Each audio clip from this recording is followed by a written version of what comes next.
That was my really official way of going live. Guess what? We're live! Happy New Year's Eve, everybody! Welcome to the stream! Woo! There's definitely people already in here waiting. Thank you so much for being here, guys. This year has been a dumpster fire. That's the nicest way to possibly put it.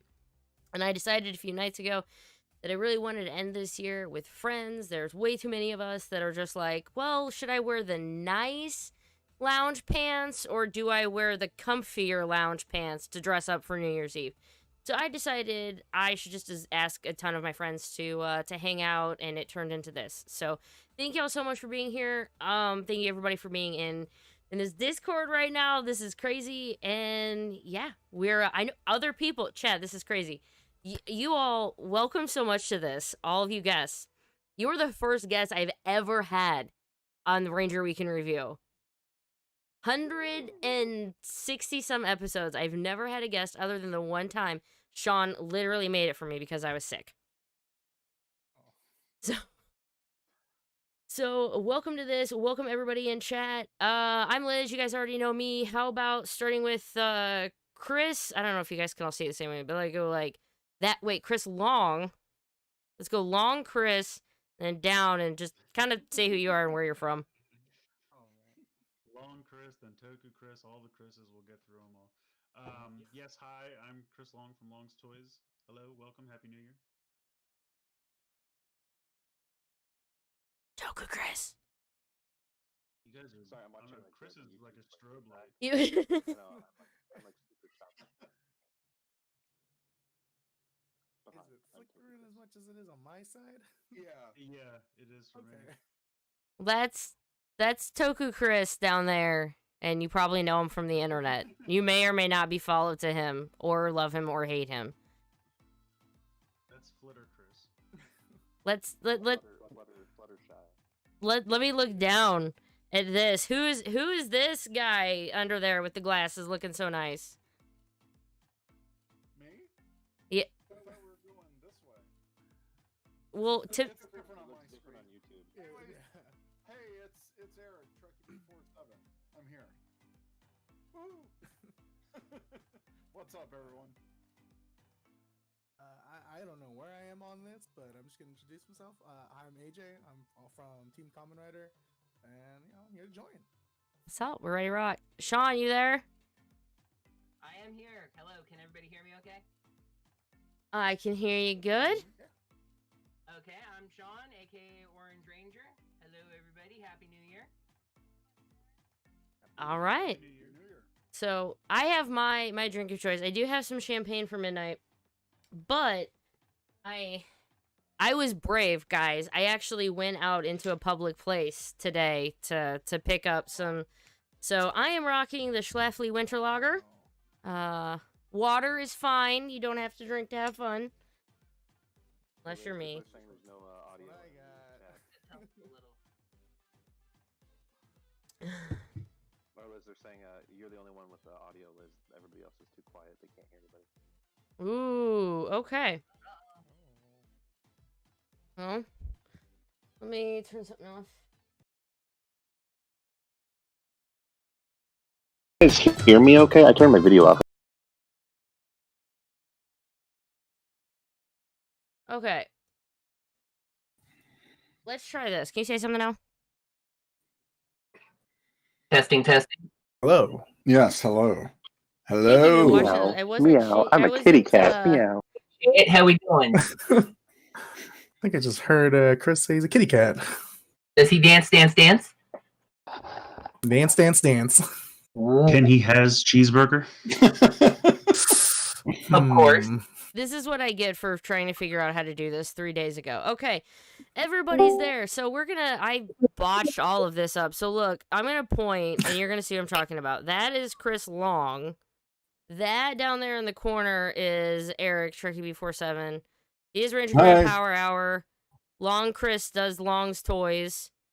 There's Database Ranger just showed up below me. We'll get to him in a second. AJ is on the other side of me from Team Kamen Rider. Rocking the Team Rider stuff. I always do that wrong. That beautiful orange avatar you see is none other than the Orange Ranger himself, Orange Ranger. Hello.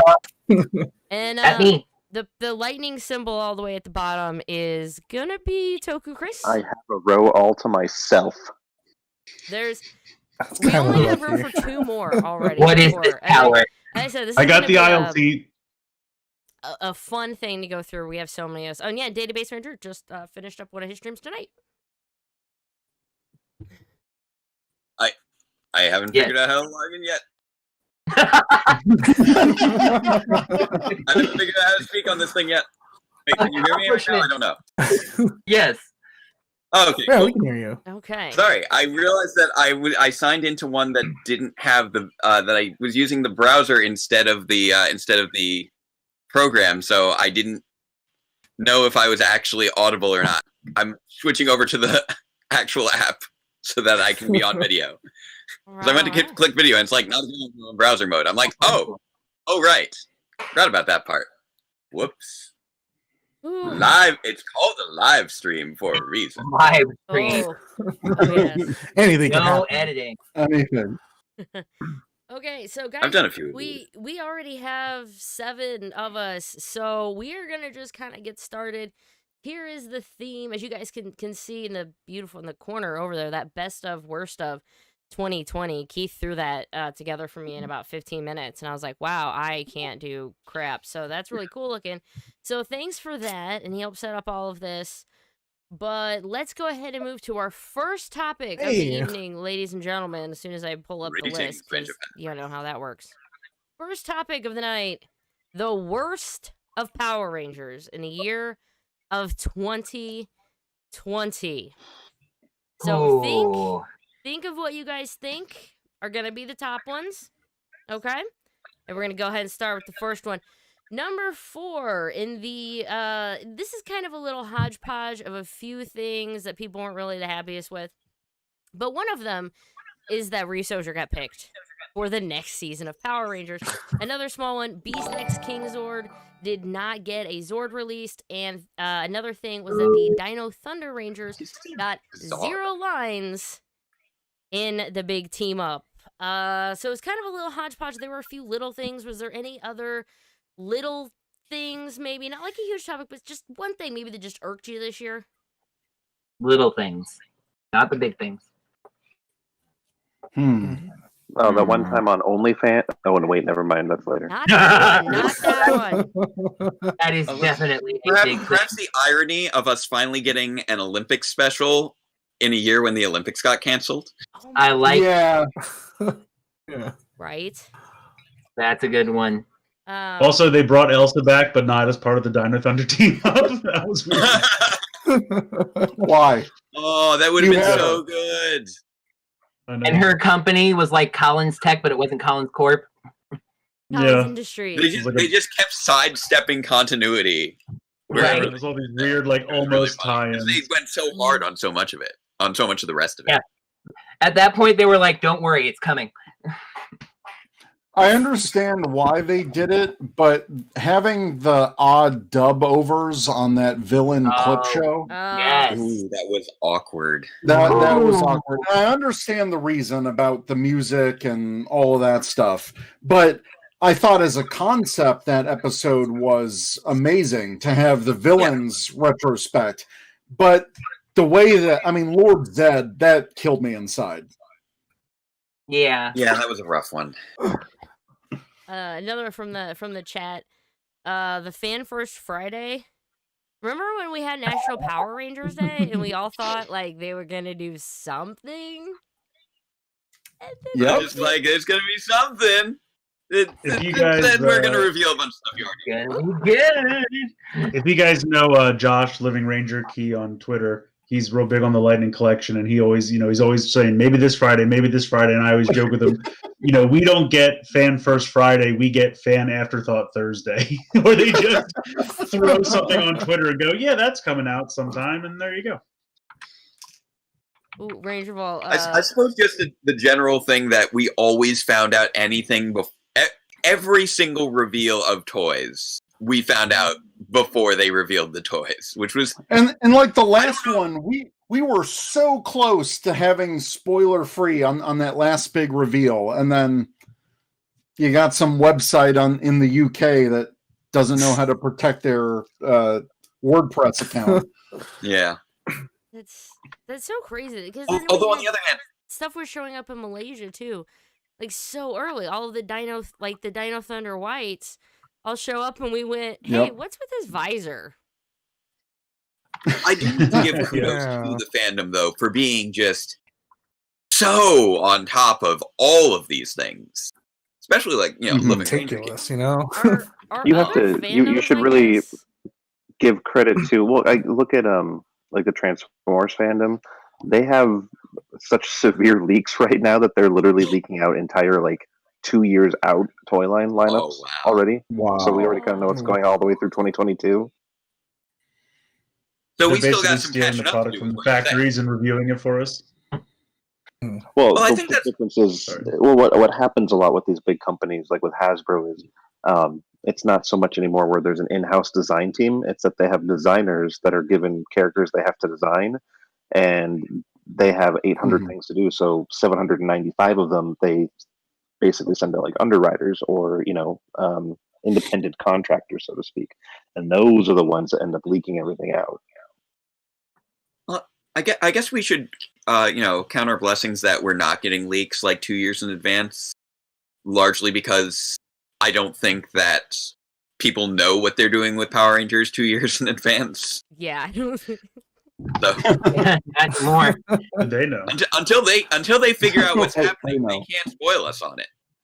Well, remember too, if we're only seeing 2 months ago we saw gray prototypes for the Zords that are coming out next year. Yeah, they're not that far ahead of a production schedule right now. Yeah, exactly. Sweet. That's a little ahead of schedule.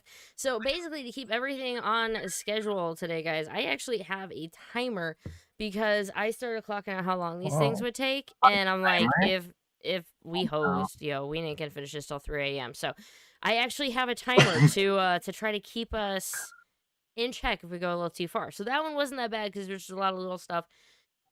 Number 3 in the worst of Power Rangers. Take a bow, everyone. It's the fandom. We suck. Yay! You suck. We're the worst. You get it, y'all. You made it. We're horrible. But here's the thing, though, Eric. We're not even the worst. We're the third worst, which is arguably worse. Yeah, we're not even we're the worst. We can't even take pride in being the worst. Liz, your sister wants you to speak up. I'll talk a little louder. I turned up my end, so it'll pick me up a little more. Thank Hopefully you. my audio is good. I have no idea. I can hear you fine. As long as I do tend to project. Yes. Acting. I tend to make my red MJ's cry. yelling from the other room. Your audio's fine. With fandoms, I think it's important to remember that they're always evolving and always changing. So all I'm going to say on the fandom is what's worst right now, or what is the worst right now, will not be the worst 3 months from now, just like it wasn't the worst 3 months ago. So it's all we have. It'll be even worse. It'll be.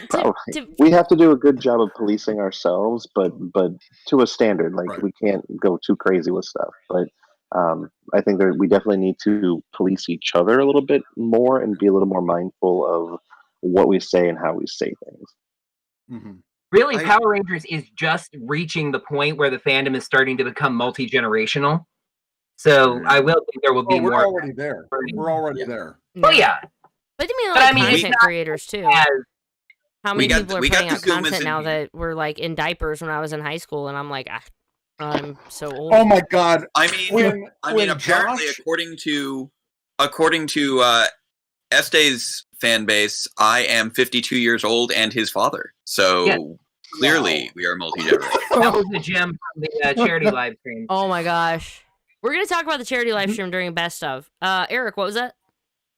No, but when Josh, I guess he found some old VHS tapes or whatever, and he's like, "Yeah, I was 8 in 2008 or whatever," and I'm just like, Get out of here. What was it Just get called? out. Oh, those little It's like a babies. little baby, just like 8 in 2008. Meanwhile, you got us, and we're people our age are have the next generation of Ranger fans growing up now. Yeah. I actually Congrats. I just I don't know who sent it to us.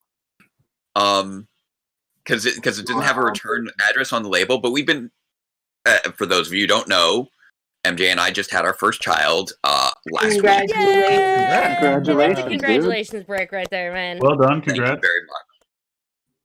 And we still receive little baby registry things in the mail. And I don't know who sent it, but somebody sent us a Mighty Morphin Power Rangers onesie that we just opened up today. And I'm just like, Wow. Nice. Cute. I don't know who sent it yet, but it's delightful. I literally There you keep go. this was my daughter's, and I keep it on my shelf of Ranger memorabilia right there. This was almost the outfit she came home from the hospital in. Oh. Oh wow. Yeah, we had a few. We're still about 6 months out from her actually being able to fit into the outfit, but MJ just tossed it in. The baby, you did not toss the baby in. No. This was what got sent to us. Oh, that's awesome. Baby. That's cool, man. So this one's for a 6 month or so. It's still got a little while before they can wear it. We need to get you a Common Rider one. 6 months or so.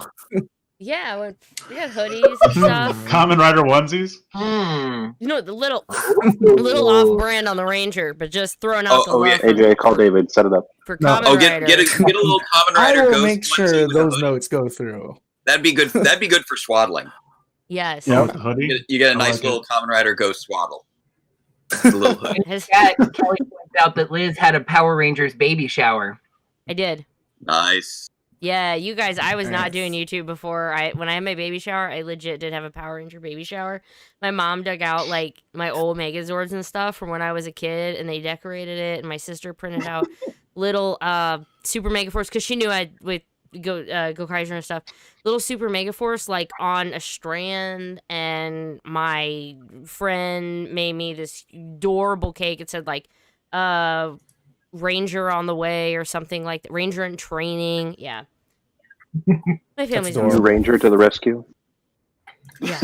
Yeah, we did we did actually a series of Zoom calls for our baby showers. That's oh. We did a couple baby showers via Zoom call because we didn't want to try and get everyone together into a single Zoom call for those. It's been an interesting year, I would say. Yeah. Absolutely. Yeah. That's why we're reviewing it. Yeah. That's There you right. go. Hey, that's Reviews. I would not recommend. Do not buy. I'm Do sorry. not buy. I Zero would out not of recommend. 10. process of reviewing for in any sort of Power Rangers medium. What is this reviewing of which you speak? We're just gonna talk and drink. I'm new to it. That's it. We're I talking and definitely drinking. haven't been doing this for 8 years. I'm not sure I can talk about stuff without reviewing it at this point. That's true. I was want to throw the quick plug in of one of the best, just in case AJ has to leave us before. AJ's with Team Kamen Rider, and Kamen Rider's done some amazing things. But I think the most amazing thing all year, and this is just me personally, was that they have released some amazing T-shirts. Oh yeah. Legit. All of which you We can go get on have. Amazon right now. But yeah, they released some really cool stuff. So yeah, Rider onesies. But if any of you guys are Rider fans too, something hit subscribe because I also talk about Rider stuff.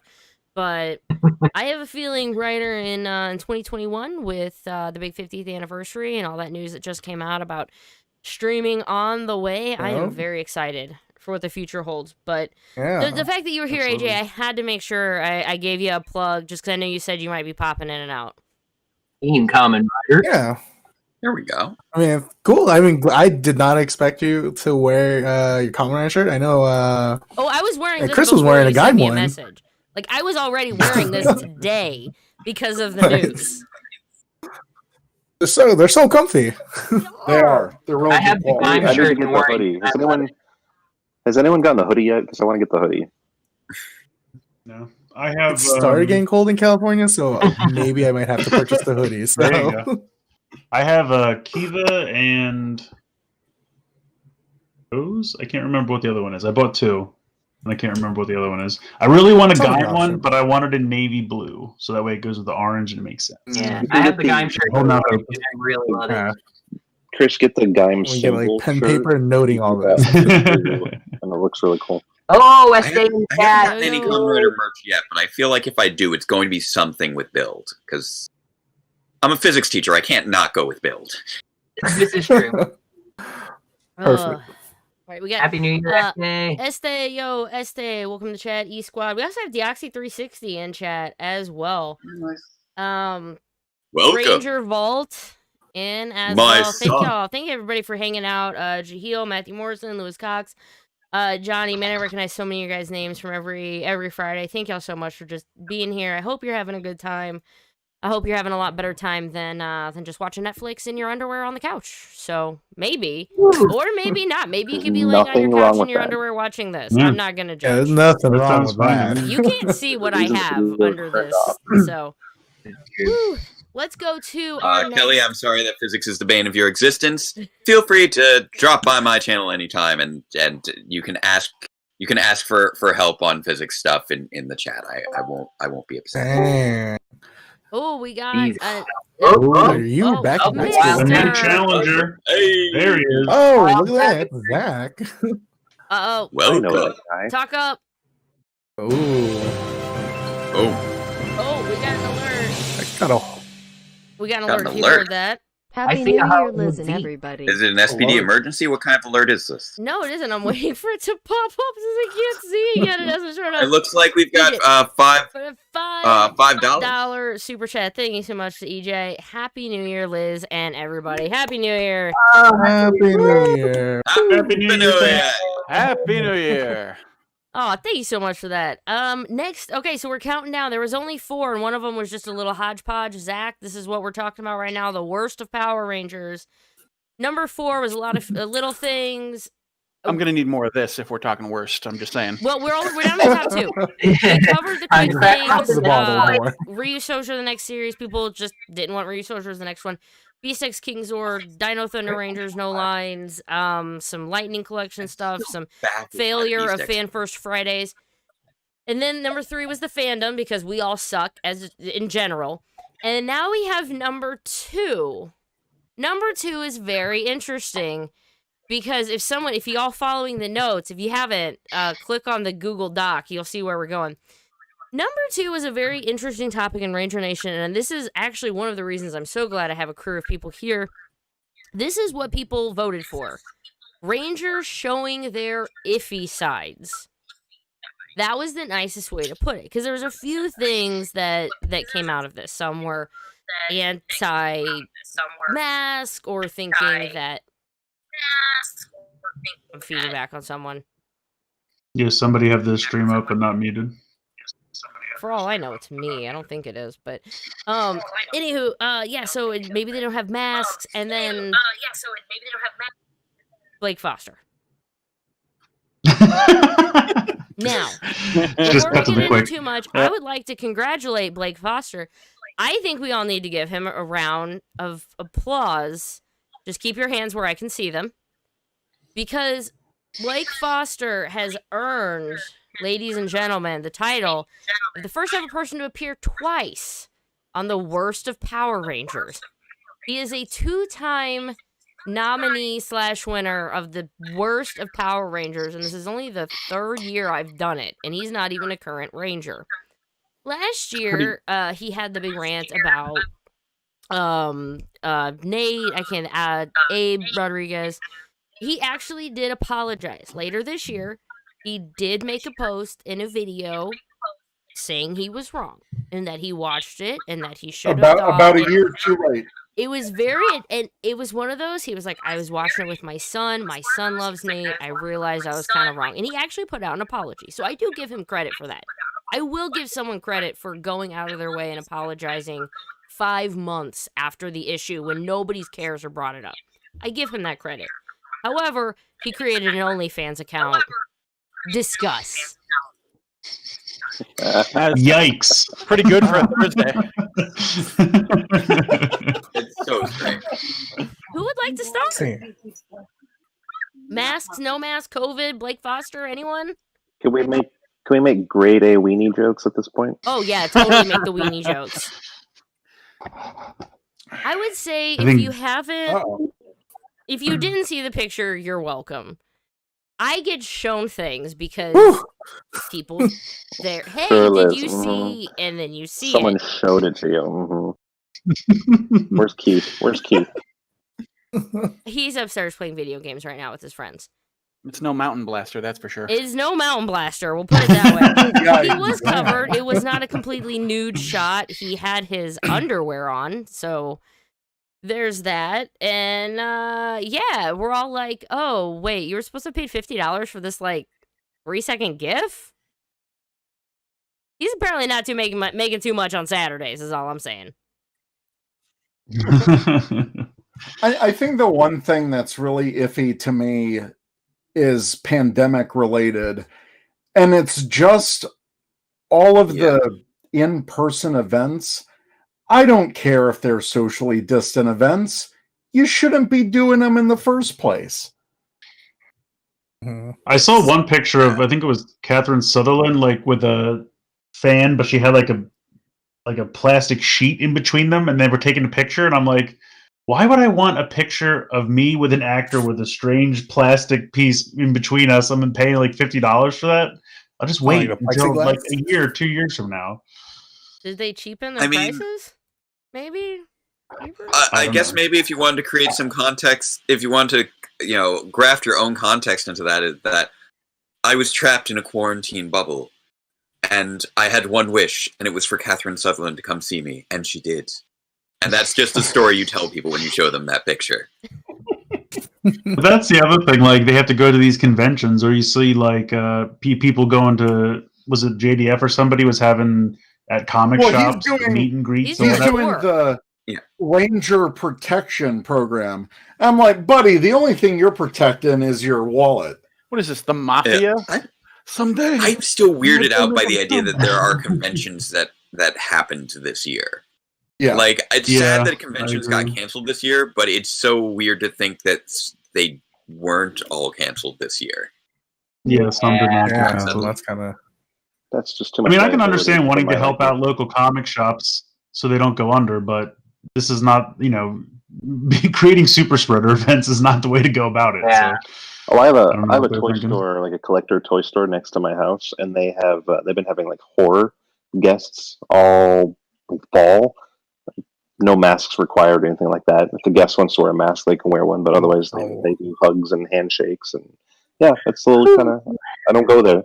And I will point out one of the reasons that I think that we're at number 3, but they're at number 2 is that we did have a significant number of fans call out this behavior when it was not acceptable behavior. Like, when we're seeing things that are, unsafe for public health, or when former Ranger actors are being non-inclusive in their language, the fandom has been very good about calling that sort of thing out, I think. Not always tactful, but proactive. Let's say proactive. What is tact? Tact isn't our strong side. It's that stuff we use to put our posters up on the wall. Things up on the wall with, yeah. Yeah, right? We used to put it very on the bottom of our action figures, and they would stand in place. Right. Wow. So, sorry. Does anyone, with the... I can't even remember at this point. Everybody voted for this, and I'm like, I don't 100% remember. There were a few people that were, kind of anti-mask or anti-vaccine. Yeah. For the most part, people were apparently really ticked at Rangers having issues, but there weren't a ton. There were a few. It's not like there were a lot, but there were enough for it to be uncomfortable. Yeah. Especially suggesting that the whole COVID thing was like a conspiracy along the lines of like the 2012, Mayan calendar ending. That's a bit ridiculous. We do live in a world right now where there are an assemblage of syncretistic conspiracies all coming together, and a significant portion of the population is succumbing to that, and it's frightening. And it's not terribly surprising that that does apply to Power Rangers alumni, but it is disappointing because we do often look up to them for having portrayed our heroes. I think playing a hero, I mean, they're under a bit more, I don't want to say scrutiny, I guess, because this is really the only fandom I follow, but when it's just like, hey, man, you played a hero to little kids, like, we kind of expect them to behave maybe a little better, which isn't maybe the best thing. I mean, we're all humans, but... Yeah. It's not an entirely fair position to be placing them in, especially when, for some of them, they haven't been on a kids show in over a decade. Yeah. And in some cases, too. But regardless, if you are making that part of your public persona, then you should be aware of the example that you're setting. Well, Blake got his big boy mountain blaster, so... I'm kind of gonna just segue this. Sadly, that's not a flavor of Mountain Dew, so it's. I'm not saying what kind of flavor it is. I'm just saying it's not something you would stick in the water. As a person who is COVID My goodness, positive, thank you so much. I don't think it's smart for the I don't- folks with Ranger huge Vault, followings. thank you very much. This is fake news. $10. Thank As you, a person who's COVID That positive, is the most aw, dangerous thing I have get seen. better soon, buddy. I don't think it's Yeah. smart for the folks with huge platforms to say this is fake news. That's the most dangerous thing I have seen. Absolutely. And let's not forget that the effects aren't just, either you die or you don't.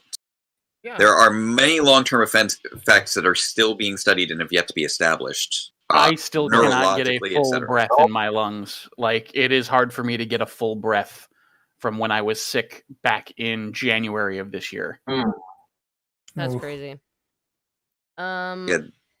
So I was just gonna tie in because the number one thing is COVID, no conventions, not seeing each other in person. It's weird that COVID isn't necessarily a Power Ranger thing, but it affects us as in we can't see each other. I didn't get to give any of y'all hugs this year. It's affected everything. It's affected everything. And, and I just wanted to see that is number one. The worst thing in Power Rangers was just that COVID kept us all separated, and Ranger Nation never got together this year. No Ranger Stop, no Power Morphicon, no So you smaller are doing conventions. shots each hour, right? I was thankful, and AJ will attest to this.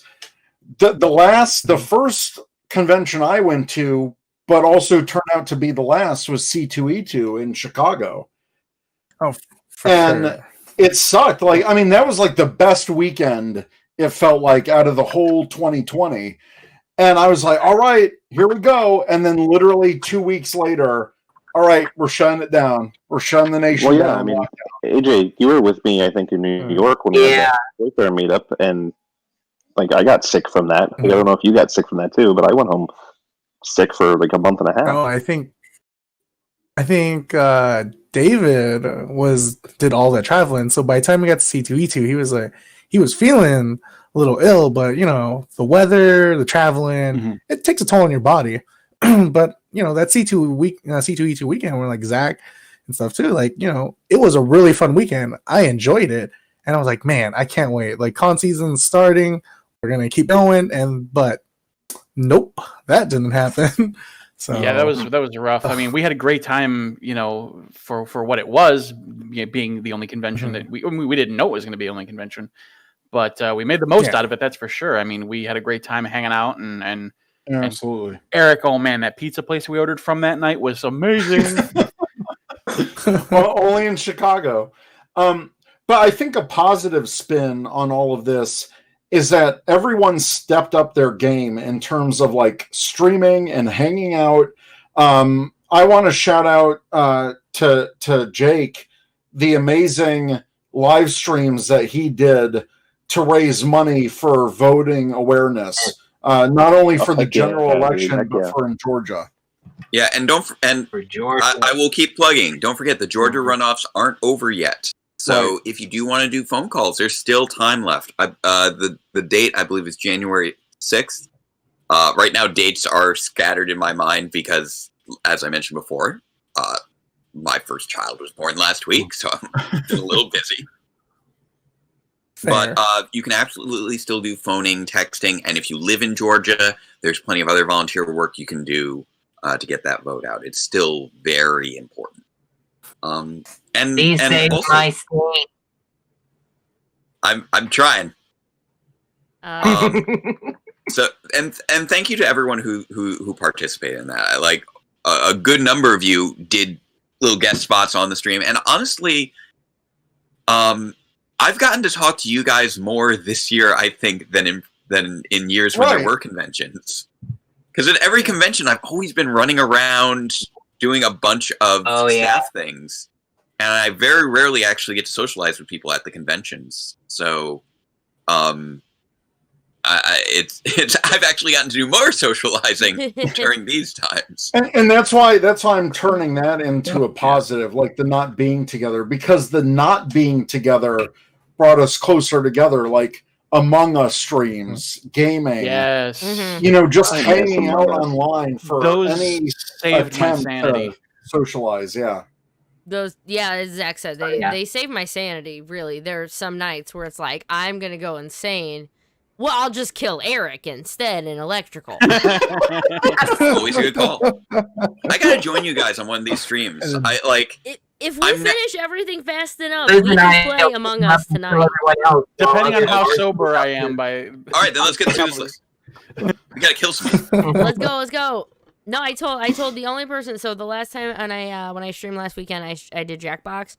And I was a little too slow, and I felt so bad that Eric didn't get a hop in because this guy's had a pretty crappy few weeks. And so I promised him, I was like, Eric, that's why I'm drinking. You get the spot. You get like the one spot I'm reserving for you. I gotta make everybody. I want everybody. I hope in chat, if you're in here, if you're viewing this, I hope you've smiled. And this year just sucks. So even though we're talking about the worst, I hope you're getting a smile or two. Get in on it, and that, you know what, that's kind of it for the worst of us. The worst of us, whatever. The worst. Now we're just combining the memes. I just want to be positive from here on out, guys.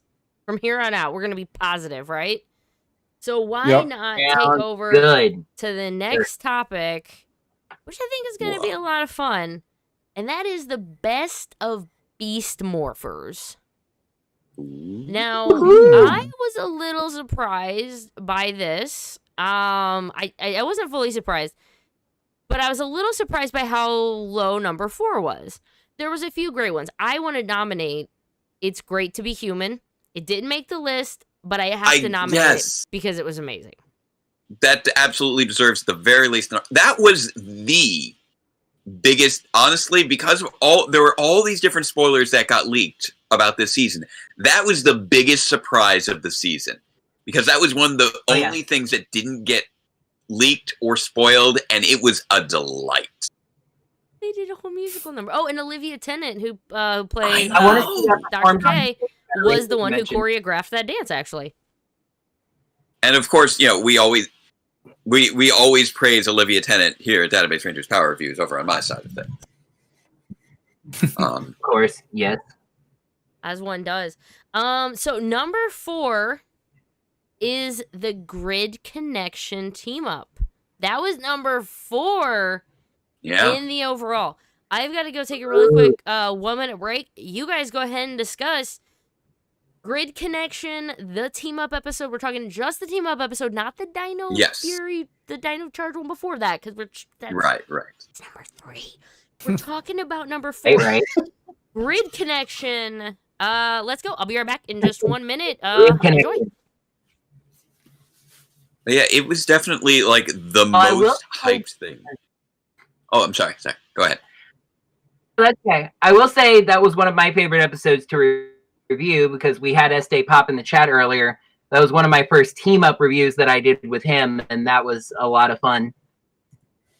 It was a great episode, of course. Oh, Estee, my precious internet child. Not to be confused with my actual child who now exists. Hey, there's a custody battle here. We're gonna start Now claiming. exists. You named your child Este? What? No. My child. We will not Named be the saying. child Don We Fuego. will not be saying their name on the internet, but their initials are RJ, which is not actually related to the character, Nice. but an amusing coincidence. I mean, at this point, if he doesn't open up a pizza joint, then Jacob, it's no more of a coincidence than my last child having a very similar sounding name to Kamen Rider. There we go. Hmm. quick, Yeah, what was the Grid way of Connection. turning everything to Kamen Rider talking. Connection. So, great Uh, connection. No, one of the funniest, I think, unintentional things that happened out of Grid Connection was when they're all like gathering together, and Jason shows up, and Tyler's like, "We've got no time for introductions," and it's just like it's kind of just like this shutdown, and it's like we gotta move. It was hilarious, unintentionally hilarious. I felt like that summarized that single line. I think summarized the biggest issues with the team ups this year, Yeah. which was that I know who these characters are, but a kid watching this, they're not going to have any idea what's going on. Also, I found it so weird that the Ranger Vault ended up having absolutely nothing to do with Grid Connection whatsoever. Like, the Ranger Vault was the first element that was introduced to lead into the 5-part saga of Grid Connection. And then we got to Grid Connection, and the Ranger Vault had nothing to do with anything. As Chris And that was really interesting to me. More. Obviously, it had more to do with other things later. But the fact that it didn't have anything to do with the team up itself was surprising to me. I thought the Meteor doing like a hitting Devin. Wow, the alcohol's already affecting me. But no, like the Meteor. You got hit by a little something there? No, the Meteor hitting Devin, and he's kind of like questioning the morphing grid. It was just that was a little weird to me. That was strange. The morphing grid has mysterious powers. I mean, it did apparently sentient. I guess they were trying to set things up for Steel's eventual humanization event. Yeah, good work. At the end of the season. Yeah. But it did feel out of place, and the focus on Devin learning a lesson that isn't exactly applicable to children's morality. Oh, the morphing grid is real. It's like, dude, you're like using the morphing grid like all the time. Like, what's going on? Maybe it was supposed to be some sort of so I guess what we're getting to is that Grid Connection was supposed to be a parable about faith. I think. Is the morphing grid Jesus? Sure. I think you're putting way too much thought into it. Certainly more than they did. That is a very true fact. Simon Bennett's watching us right now. Okay. I'm sorry, what? So here's what we need to actually answer here and now. Does anyone have a theory yet for why the Tyrannosaurus power coin was inside that meteor? How did it get there? I don't think it was in the meteor. It like materialized through the morphin grid, right? When he was in the stream. But he had he put the thing in the box in the morphing grid. It kind of appeared. Maybe it was called by the meteor. And I can barely hear you. And follow up. And Jason when they live in the same dimension. What was that? Why did Devin have to summon Jason when they live in the same dimension? I don't know. The teleporters are out. I think it was just like a portal, but in the same dimension. Just to like, whoop! I'm going to hop over here now. Because Ubers are down right now. Hear me out, guys. Hear me out. There's a loophole, right, in season 2 of Mighty Morphin Power Rangers when Rocky just wants to have fun with the Plinko machine. What if he just maybe put his coin in there and then that timeline splits, right? Like it splits.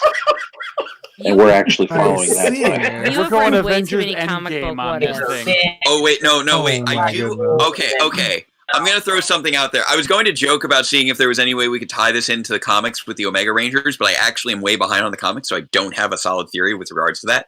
But I'm gonna float. I'm gonna toss in this little continuity grenade.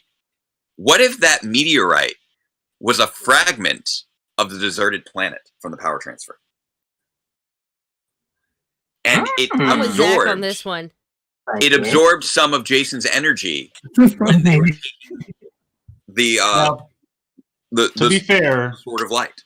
It absorbed some of the guy in the Jason suit's energy because Jason was already long gone by that point. Well, when I say Jason's energy, I really mean Paul Rosenthal's energy, but you get the idea. To be fair. Hey, thank you so much. One man Sentai, $5. Maybe the real power coin was the friends we made along the way. Yes, I love that. But not the I think it literally may have been. He hit the power coin, and there were more friends all of a sudden. I love the shot when the Dino Thunder Rangers come in, and when the Mighty Morphin team just looks over like, "Oh yeah, we got to run too." Whoops.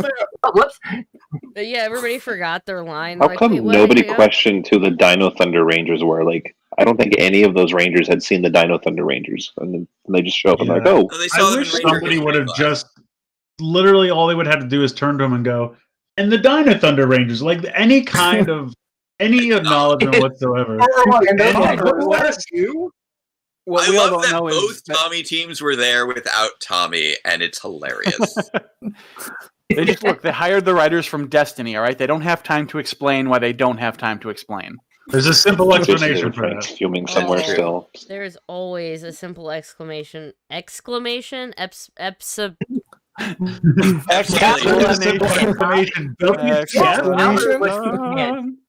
a fun note. As I said that, my timer hit 420. As can't. There's a simple exorcism for that. There's an exorcism is probably a little closer to what I need. So great connection. It was fun. It was spoiled. We knew about a ton of stuff with it, and it was okay. It was okay. I will also give them credit for it taking. wasn't bad. I mean, overall, I could sit and watch it, give it a smile. All the Rangers came back, and I'm like, look at that colored explosions. I'm not going to think too much in it. Sentai footage. It was enjoyable. I will give them credit for for making that Dino Charge Zord creation plot point into an actual relevant plot point for the team up, because that's something that is just like the best reference in the whole episode. I love how we're acknowledging how our universe works, and that's great. Yep, that was great. Yeah, that was great. Sean, were you gonna say something? Is that you were gonna say something? I was just gonna let you go ahead. Oh, I was saying the only thing Grid Connection really needed was a part 2, which is a problem we've had for a long time. Well, I would argue otherwise. I would say if we excised the meteorite subplot, we could have really fleshed out a lot more things. Yeah, I think that was a little bit of a misapplication of focus. There was a lot of cool, good stuff in there, but there was. There's like 3 or 4 episodes of season 2 that I really feel like could have used another part to flesh things out a little bit. That's not what we get anymore, but yeah. There were some. There were some really good parts. I'm going to mention actually real quick. So before we go to number 3, there were a few things. So one, I have to just, when we talk about Power Rangers, we need to remember something very clearly. My daughter just turned 4 at the beginning of December. Her favorite episode of Beast Morphers is Save the Shores. Well, at least that's available on Netflix right now. She doesn't have, 10 through 20. Okay. She loves season 2, episode 2, Save Our Shores. And do you know why she loves them? Because Ben and Betty cover themselves in glue instead of sunblock and jump themselves into trash. And she thinks it's the funniest thing she's ever seen in her life.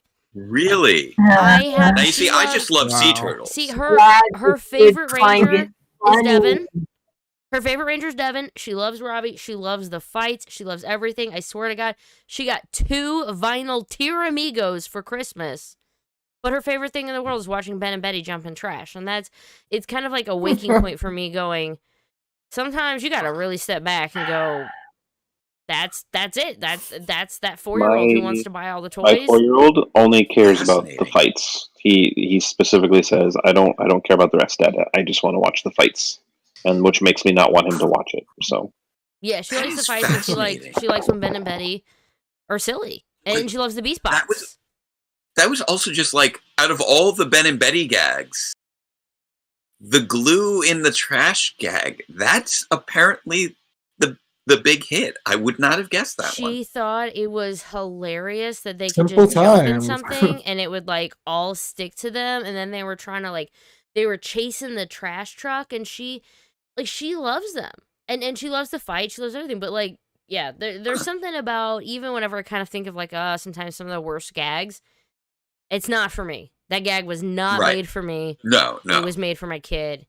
And they've done some amazing things with Beast Morphers Season 2, which leads us to number 3 on the list, and that is the Dino Charge Team Up, which rated higher than Grid Connection. By the Dino Charge Team Up, I mean the one where they actually got to fight with the Dino Charge Rangers. And going back to Eric, what you were talking about with the creating the Zord and that.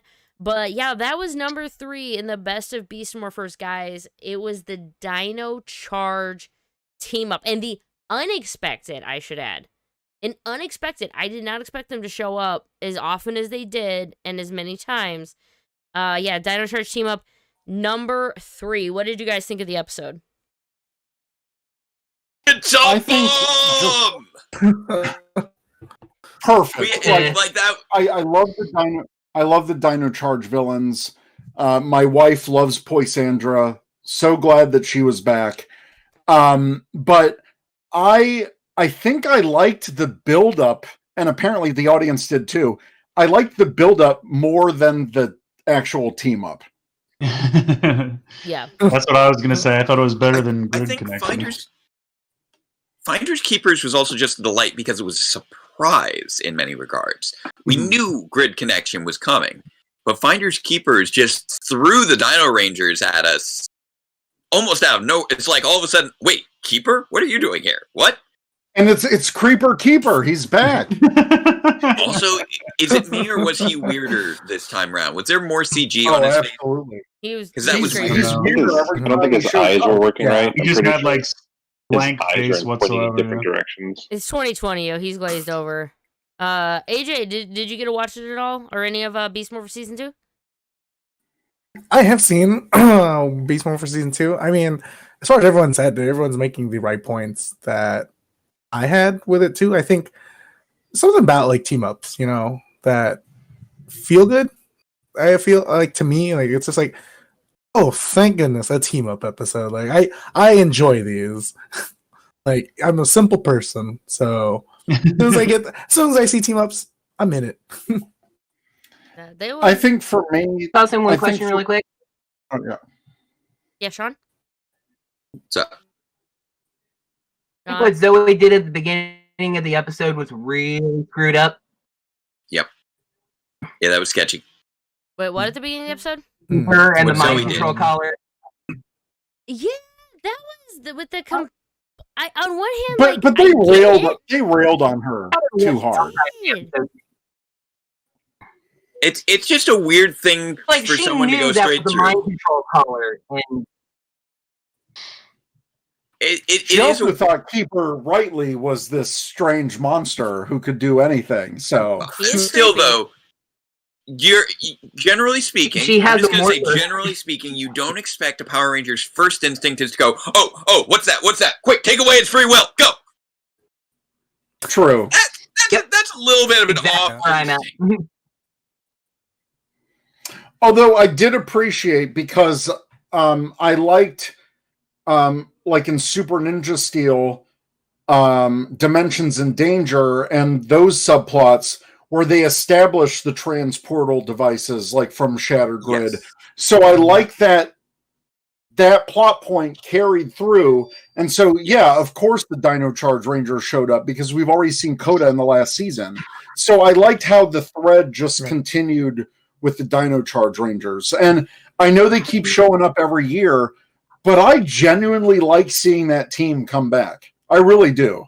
Yeah, absolutely. And they're in a weird dimension too, so it actually kind of makes it easier to just bring them back because they're already kind of like universe hopping. And plus, as an aside, James Davies and stuff, that they're already in New Zealand and they don't have to clear COVID customs to get it. Chris Long, bring him back for Dino Fury. What did you think of the Dino team up, Chris Long? I liked it. Like I said, I thought it was better than Grid Connection. I just felt like you got more time with like the characters out of the suits, which I enjoy when the teams get together and actually like talk and collaborate and share knowledge and stuff, because then it's like, I don't know, it just makes it more fun when they're explaining something and you're like, yeah, I know what that is because I watched that season, but they're explaining it to the other Rangers who weren't there. So like in Grid Connection, you get a lot of suits and Sentai footage, but you don't really get, like, if they could have gotten someone from Dino Thunder to actually come back, then that would have won for me hands down. Even if it was only Kevin or just James, any one of them, you know what I'm saying? Even Emma, I would have loved Emma to come back. But don't call her Kira. Don't call her Kira. I didn't. Emma is amazing. I mean, yeah, she was on Cloak and Dagger, and I loved that show, and I thought that was awesome to see her I need to see season 2. She was so good in season 1. I want to see her in season 2. I wish that show didn't get canceled, but like I guess Disney just cleaned house when they took over Fox and whatever. But anyway, that's a separate debate for another time. So I would have loved to have seen them come back, but instead it was just like, here's some suits.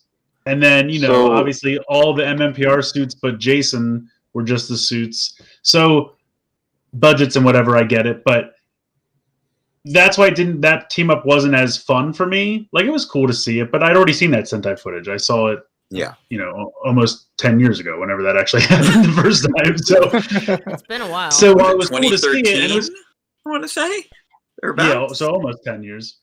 So I want to say, I was just going to interject. I believe Kevin was invited back and had accepted to come back, and then got super mega forced last minute. Kind of like Brennan got super mega forced out of the Super Ninja Steel team up at the last minute, I believe. Yeah, that stinks. That would have been. I don't think you'll ever see them come out and be like, "Yeah, that's exactly what happened for a couple of years." But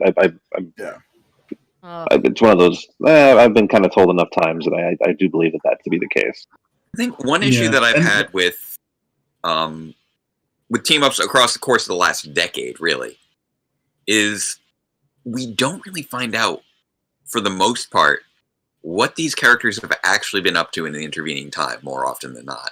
And that's always a little bit of a disappointment. Yeah. It was funny, like in Dimensions in Danger, where even TJ was like, not Lord Draven again. And it's like, what's the story? Yeah, right. How do you know who he is? And why does it sound so similar to Lord Draken? Whatever. All right, we don't want to talk about it. That's fine. All right. Yeah, I mean, apparently there's this backstory where Tommy and Catherine have a kid, and like the most you see is them hold hands for a second as they jump in a portal. Like, no explanation there either. So, I mean, you know, just to throw it to like Ryder or something like that, when they do team ups, you know, everyone comes back for the most part, and it's awesome. But yeah, I thought this one was better because we actually got a decent amount of the cast back. Yeah. So I know they had ASJ to throw out there and parade around, and that was all right. But you gotta market. You have to have something to pitch to the people who aren't us, who have seen Dino. You know, but I think it was cool. It was cool. So Beast Morphers season 2 had a lot of high points, but this to me, it's tough between 2 and 1. Between 2 and 1. Number 2, Dr. K returns. And for me, she never left. When she showed up on the video screen, I was so excited, like all you were. When she showed up on that video chat, I was like, it's her. I was so excited. I was happy. I was like, we have seen her. She interacted. You were happy with just the video clip. I was happy. I knew she was coming. I didn't know she was like in real life, like gonna show up. So I just was happy with the video clip, and when she showed up in, it was like Evox Unleashed or so, it was episode 19. When she showed up... Source Code. Source Code, yes, thank you. I legit started crying. I was crying. Keith's like, "What is going on?" Like, it's Dr. K, and he's watched RPM. And he was like, "What do you mean, Dr. K?" I go, "She's really there," and just hearing her and Nate share that connection, it broke me. I was a crying, blubbering white girl, wasted, just bawling all over because she showed up. And maybe all of y'all's reactions wasn't quite as strong as that, but Dr. K, after 10 years, Olivia Tennant returned to Power Rangers. Yes. What were your reactions seeing her the first time and the next time whenever you saw her on the show? Jake, go. Go, Jake, go. Go, Jake, go. Jake's ready. Yeah, go. For me, it's please don't break my continuity. Please don't break my continuity. Please don't break my continuity. Like I am just like I knew it was coming. I knew it was coming. There was enough leaking and spoiling that I knew it was coming. I'm just like, I'm watching this. I'm watching you like a hawk. Don't break my show. Please don't break my show. I'd love to see you again, but please don't break my show. Because it's been so fascinating working with the Dr. K character for the last 8 years of doing Database Rangers Power Reviews. And seeing the character actually on the show again is mind-blowing.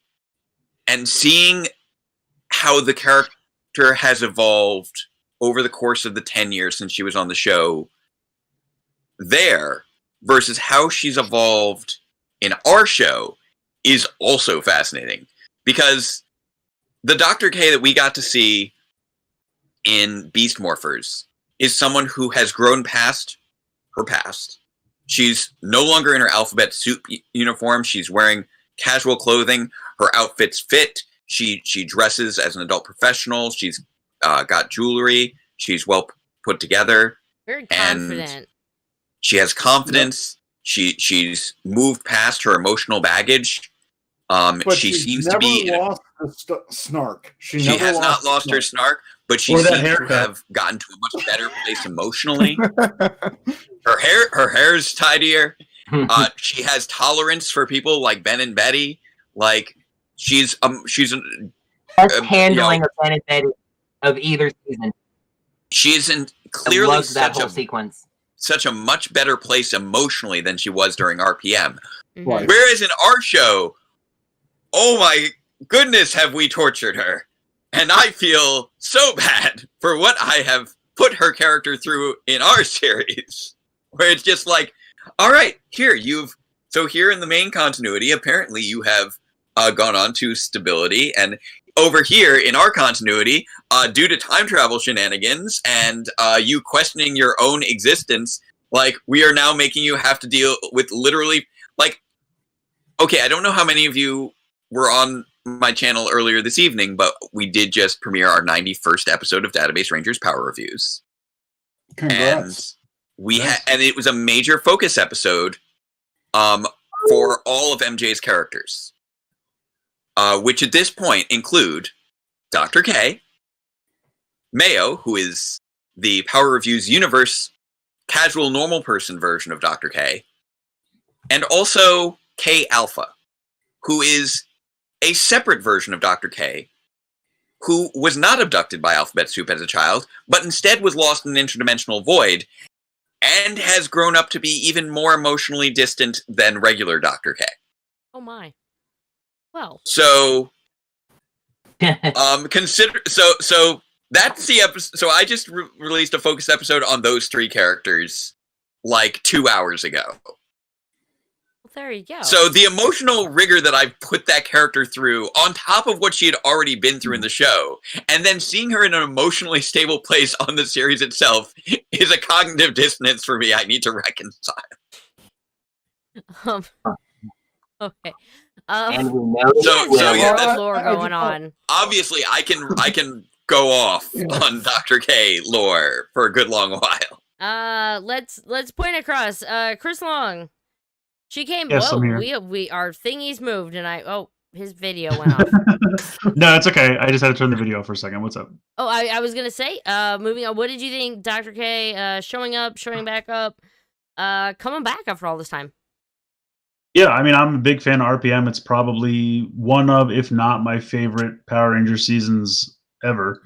So anything coming back from that, I'm 100% behind. And I thought she was great. You know, like you said, just seeing her on the video, I thought, oh, that's all they could get. But it makes sense. Okay, fine. And then later, a couple episodes later, when she actually showed back up, I was like, fantastic. This is great. I don't know why of all the things I fixated on, but I was just like, she really has that same haircut. How many years has it been? She wouldn't try something new.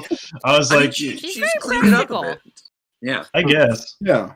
I think during the show she makes some comment about she cuts her own hair or something because it's effective and with lefty efficient. scissors. Yeah, so I was like, all right, whatever. But I don't know why that was the thing that struck me. I was just like, I guess they just wanted to keep it super recognizable when she walked in. Oh yeah. Yeah. I mean, yeah, I thought it was that great. was the case for me. That was the case for me. Like as soon as I saw her on the screen, I was like, I recognize you because of the haircut. There It's you been a go. while. Let me think about it. It's You're just doesn't have the like, same I outfit. see what happened. Yeah. That's- So for me, She it was was- like that Leonardo DiCaprio meme. Like, oh, She was wearing jeans and sneakers, and I'm like, okay, I haven't finished my series yet, but I'm gonna try and work with this. I'm gonna try and somehow make sure the character development just skews a little bit this way. You have to know now you know where it ends up, so you just have to work towards Exactly. that. Like writing a prequel series, you know where it ends. Arcana Master, I want to know what happened to Ziggy's shadow puppets. Fresno Bob took them to the North Pole. Oh no! This the best Power Ranger continuity to me is that Fresno Bob is Santa. Yep. Across multiple universe.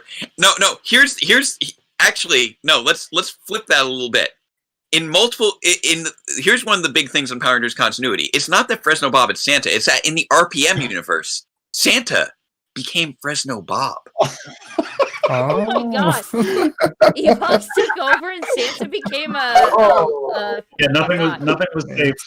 RPM is the variation.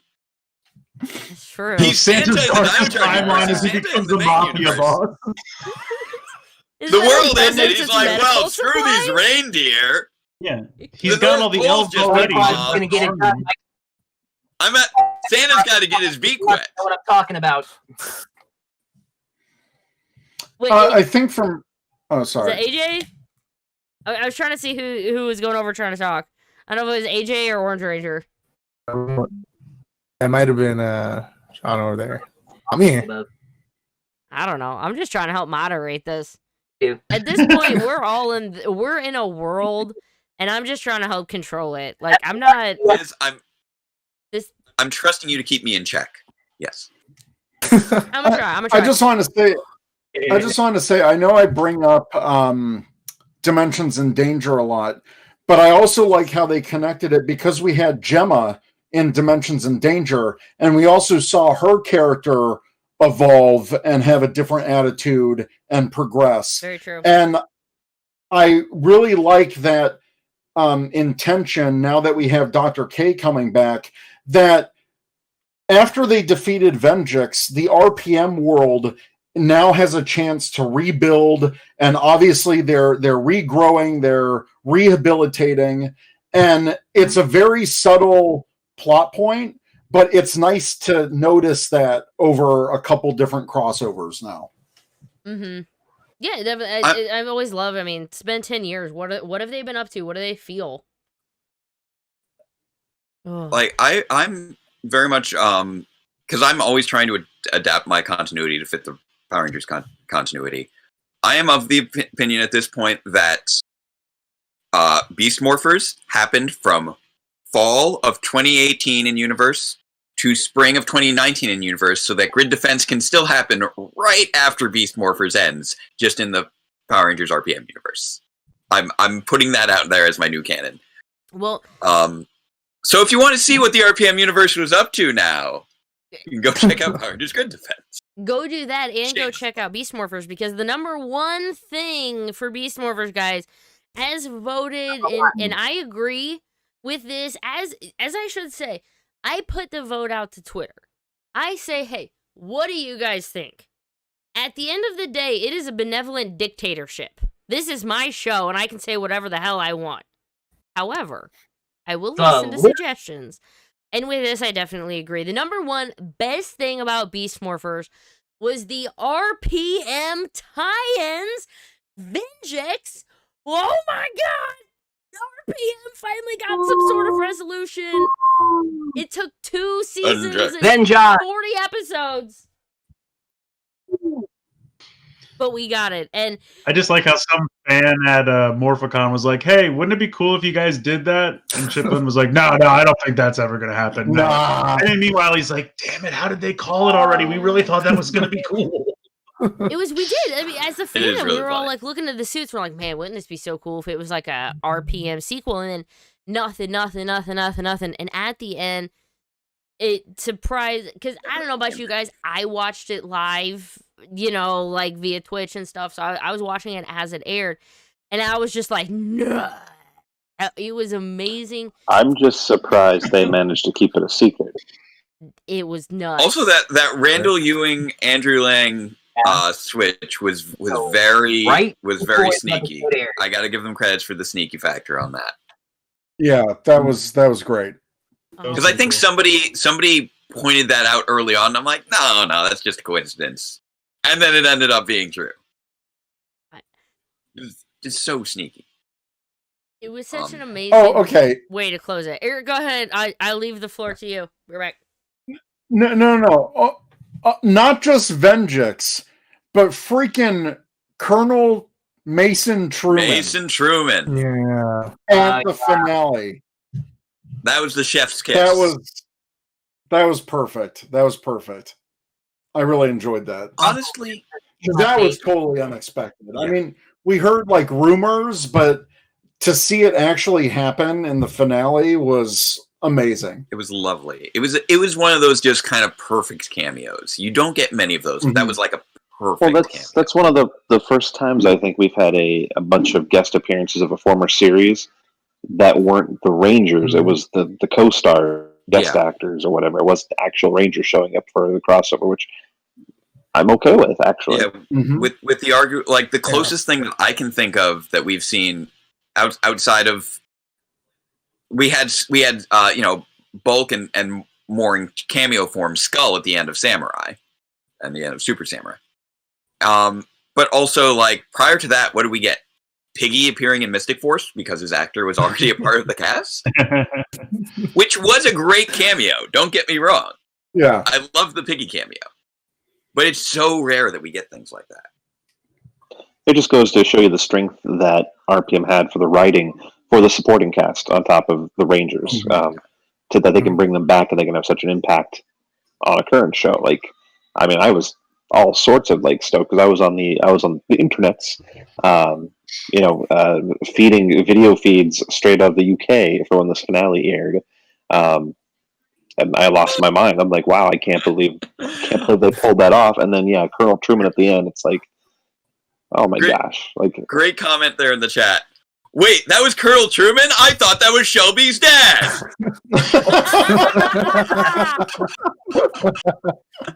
What, Arcana Thank Master? you, Arcana Master. That's a great. Thank you for that. Great. I'm capping the night. This is my favorite beer of all time, by the way. I'm just giving a special shout out. Oh, if you're ever in the St. Louis area, it's a local brewery called Four Hands. It is a chocolate milk stout. Wow. You could literally, I have. I'm not saying you could. I went on a float trip once, and because it was I live in the Midwest. Y'all probably don't know what a float trip is. But anywho, I woke up and I had these for breakfast. And then I spent the rest of my day floating down a river drinking more beer. And eventually I passed out at 5. That's not the moral of the story. This is really tasty, so go support local breweries. There's a moral to this story? Hey, Jake, I have a question for you. I wasn't expecting a moral. So if we follow the logic of Santa and Fresno Bob being the same person, would that therefore turn Shelby and Scott into brother and sister? Or Shelby is the alternate version of Scott. Uh-oh. I'm also down with that. Oh. Here's the issue. There is actually an issue. Shelby. There is. This is almost as exciting as far as the alternate universe stuff. Theory. If I do get into the weeds, what are we in the weed? It is a different last name. It is Watkins instead of Truman. And so they are supposed to be separate characters. Now, is it possible that they are separate characters? All right. I'm gonna put this out there, okay? Watkins Family Ice Cream. I'm gonna go with Watkins being Shelby's mother's name and her mother's family. And when he married into the family, he took the name as he embraced the family business. So, and he is actually the twin brother of Mason Truman of that universe. I'm gonna go with that. Okay, what about my conspiracy theory that due to Shattered Grid, Lauren is not only Jaden's brother, but also his mother? No.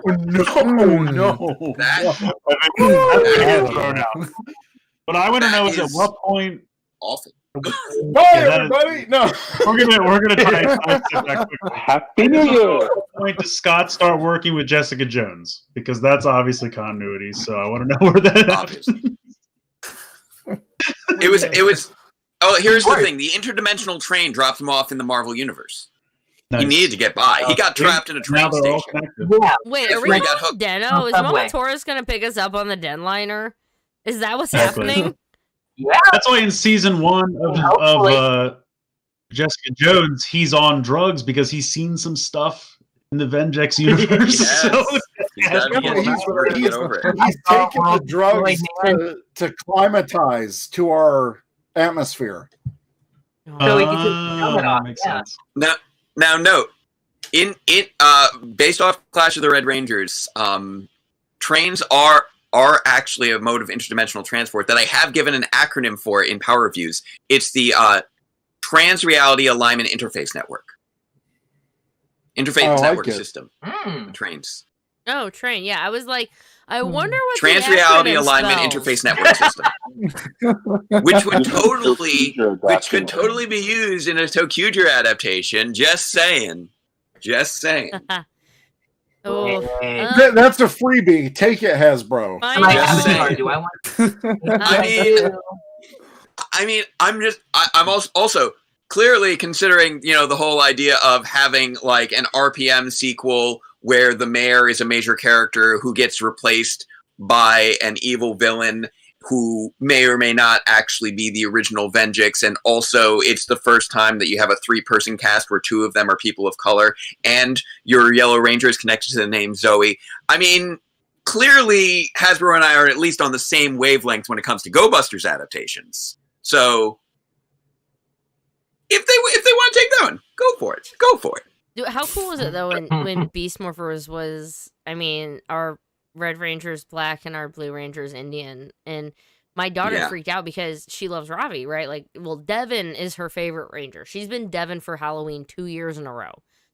Nice. Her second favorite Ranger is Ravi, and she met. I have a friend named Ravi who's in our soccer group, and I was like, "Oh, his name's Ravi," and she was just like the Power Ranger, and he's our age. And he's like, "What? Why? You mean there's a Power Ranger named Ravi?" I'm like, "Yeah, the current Blue Ranger is Indian, and his name's Ravi." And he was like, "What?" Like, his mind was blown because he watched Power Rangers as a kid, and he's like, "You mean there's a legit like Indian Power?" I'm like, "Yeah, his name's Ravi. He's the Blue Ranger. My daughter loves him, and his mind blew." And those are the things that always just make me smile. Like, this is why representation matters, because my daughter's like, "I don't care. I just see a hero," and that's always really cool. And I hate to kind of cut that off there, but I do have a timeline that I'm trying to get us to stick to because we have so many amazing things to talk about. Very quick wrap up, and then I'll give everybody like 1 minute. I'll set a timer. Best of Beast Morphers. We're already over there. Number 4, Grid Connection. The big old team up they were teasing. That's number 4. We already did Best of Beast Morphers. We're going to Best of Power Rangers. That's where we're going next. Yeah. Best of Beast. So she's just 4, summing up the best of Beast Morphers. 3. Sorry. Yeah, Best of Beast. 3 was the Dino Charge team up. Number 2 was simply Dr. K, and Dr. K returning. She was probably number 1 in my heart. But number 1, RPM and the Vengex tie-in. I'll pop down to Eric first. I'll set the timer for a minute. Do you have any closing thoughts on Beast Morphers season 2 or your best moments of it? I think one of the best moments, aside from everything that we just talked about, was definitely the finale. I loved the legacy weapons when they summoned all the legacy weapons. I thought that was incredible. And just overall, I loved how they wrapped up the story with Steel's character, kind of like a Pinocchio situation. But overall, I think it worked with how the show overarching went. I love the 1 year later kind of summary, and we got to see all their lives progress. So overall, I really enjoyed Beast Morphers. It was definitely a step up from years past, and showed that there's always room for improvement in Power Rangers. Boom. All right, going across to Toku Chris. So I think, sadly, the legacy that's going to be left behind on Beast Morphers is very similar to RPM, in a series that should have gotten more love than it did, and it's going to be judged based upon its overall merchandise sales, which are to no fault of its own, since in that second year it didn't really have any merchandise to sell. But it's one of those series I think that'll, in time, will continue to grow, and especially for new fans that come into the franchise. I think they'll discover that it's quite a jewel of a series. Some shortcomings. I think Zoe fell apart somewhere between season 1 and season 2, her character, which I feel bad for Jackie. I feel like she should have gotten a lot more towards the end. But yeah, I mean, it was a good season, a send-off season. You can tell from some former Saban folks saying goodbye, or at least maybe having a knowledge or feeling that their time is going to be limited after a couple of years with Hasbro. Yeah. So yeah, good series. I enjoyed it. I wish it had better representation on the toy shelf than it did. I completely agree with all of those. Moving on across to AJ, you got anything to add? What do you feel about Beast Morphers? Yeah, it's a wonderful series. I think Chris had said it, it's definitely a gem. And I know initially when it first aired, I was hyped. And going into season 2, I was still hyped. I think it's definitely a series that lasts with me, being an old Ranger fan. And I think everyone should definitely check it out. Very short, sweet, and to the point. I love it. Yeah. Stop and reset. Oh no, my timer. I had to charge my phone because I was like, oh my god, I have to make sure my timer works because there's no way we're going to do this in time. Or something like that. Flap, stop. You know what? Technology's hard. Screw it. We're going to the next person on the list, and we're just going to have him move up to J. Mr. Database, Power Rangers Beast Morphers Season 2. I thought that they really built upon a lot of the stuff established in Season 1 really well, especially building upon character arcs that had been done in first half during the first season.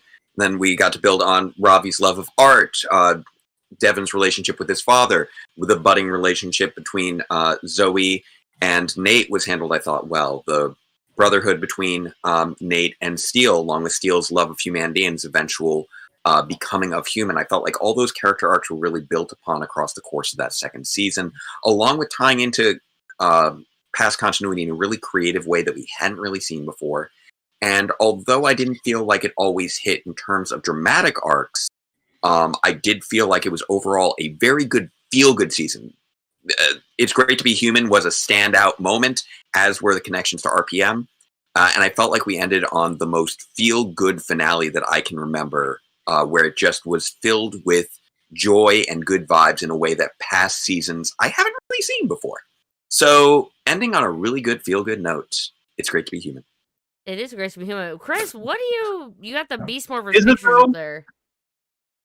I would rather be a robot. Just putting that out there. No, but seriously, Transform. Exactly. Coming from Super Dino Charge and Super Ninja Steel, I felt like this was a much better step in the right direction. I think that they could have done more with the whole Ranger Vault. You know what I mean? It literally was just like, oh, hey, what's behind that door? Oh, I never noticed that door before. It's been there the whole time. That just seemed like it came out of nowhere to me. I still liked the season as a whole. I think they did a pretty good job, and it was mostly fun. But I feel like there were certain episodes just kind of monster of the week, random occurrence episodes that maybe could have been replaced with something else, or maybe just had something at the end. Like, you'll see a lot of shows do, whatever the weekly episode is, but then you have like 5 minutes at the end that goes to the season-wide arc. And maybe they could have employed something like that just to put a little bit more in, because the whole thing with the Ranger Vault I liked a lot, but I felt like you could have done a whole season telling stories from that stuff. Now, maybe you don't have 100 crossovers because of budget and whatnot, but I felt like you could have done little things. If you're trying to tie this all back to RPM, you could have done a little bit more with breadcrumbs or other things. You know what I mean? Like, it just felt like they did decently, but they could have done better. Mm-hmm. But I still have to applaud them for the decent job that they did. Does that make sense? So I just felt like no, I get that. It was definitely a step in the right direction. And I'm kind of bummed that this will probably never get on DVD, because it'll be like the only season of Power Rangers that I don't have on DVD, as you can tell from the stuff behind me. It should have been announced by now. now. Yeah. So, I mean, season 1 still hasn't, there's been nothing. I mean, it got a Netflix, but that was it. It was, if I did my math correct, I think it was like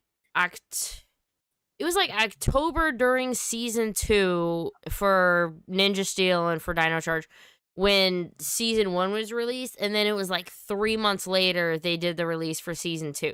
So they did them really, really close, but we are definitely behind schedule on when they would normally announce or anything as far as releases go. Yeah, and also real quick, I just have to say I have to dip out for a while. Maybe I'll be back later, I'm not sure, but thank you so much for having me, and it's been great chatting with all you guys, so hopefully I'll be back later, but if not, Happy New Year, everyone. Happy New Year. It was great chatting with you guys. Yep, please stop by, pop back in. Happy New Year. Whenever, you got the link. Talk to you later. All right, toodles. All right, so down to 6 right now. And then there were 6. Down to 6. Who will survive? We shall see. It is now time, guys, for the big. Do I get to say anything? Speaking of the top 6. The top, yeah. Heading into, it is now time to talk about the best of Power Rangers. In general. What? I thought Can I give my thoughts on season 2? Oh, yes, I'm sorry. Sorry, Sean. That's okay. You can't see my face, so I'm just a voice in the void. You mean those 40 minutes of your recap video weren't enough? You know, right? Based on having just done that recap video of season 2, and it's very similar to what Chris was just saying there. Season 2 is kind of something that's almost better than the sum of its parts, because looking back on it, it had a lot of great moments, but it also suffers from a lot of big chunks of filler.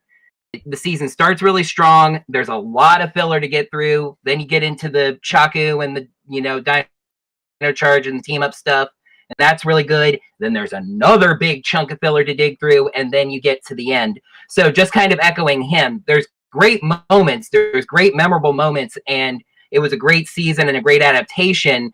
But like he said, I kind of wish they had done more with other parts of the episodes. So there just wasn't so much of the season that doesn't actually matter, because I like every episode to be really significant, and I felt like not a lot of them really were in this case. I just like that okay coming back. That was my favorite part ever. I'm sorry if I'm negative and critical and reviewy. I don't mean to be happiness. You're critical. I You're the critical thought. There's 40 hours of me being nitpicky and reviewy in the live reactions of Beast Morphers, so don't feel bad. Okay, Still so top 10 for me. Sorry that I missed Sean. My bad on that. We are gonna move on to the best of Power Rangers for 2020. We had a few things. I nominated nothing. There weren't a ton of other hype. So these were the main 6, I would say. Normally I would do 5, but I've got to throw 6 in there because it was something that I think a lot of us have participated on. And number 6 is the Viewing Globe / fans come together / live streams for a purpose. Y'all understand what I mean, right? Globe was so This fun. year saw some really cool stuff because we were all stuck at home. we can't do anything, and the Viewing Globe was a really cool opportunity where we had people from all over the fandom, creators, make things, give them together. We all hung out and chat. It was like, hey, who's going to be on to watch this panel? And it was maybe the closest sense of normalcy for panels and a convention we had all year.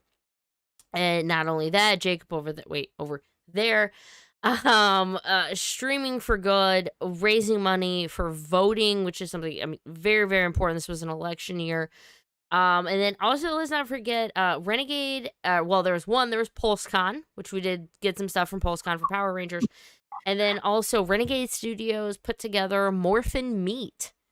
Just a lot of things got put together. I know that was a lot of things to kind of toss it up, but I guess Database Ranger, we can start with you. Do you have any? What are you thinking? I mean, I was obviously a part of both Viewing Globe and obviously my live streams as well. No, it was a remarkable experience. The Viewing Globe was a lot of fun. It was something that I jumped in sort of at the last minute, but where obviously Chris and Eric were far more of the leaders on that.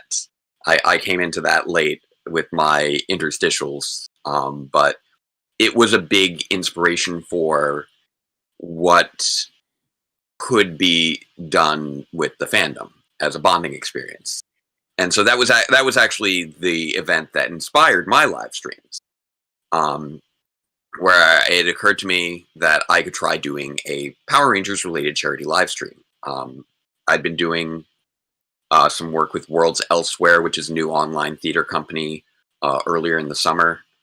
That's founded by Kyle Calgren and several of his friends doing online theater, and they did a charity live stream back in June for bail funds when the Black Lives Matter movement was very prominent.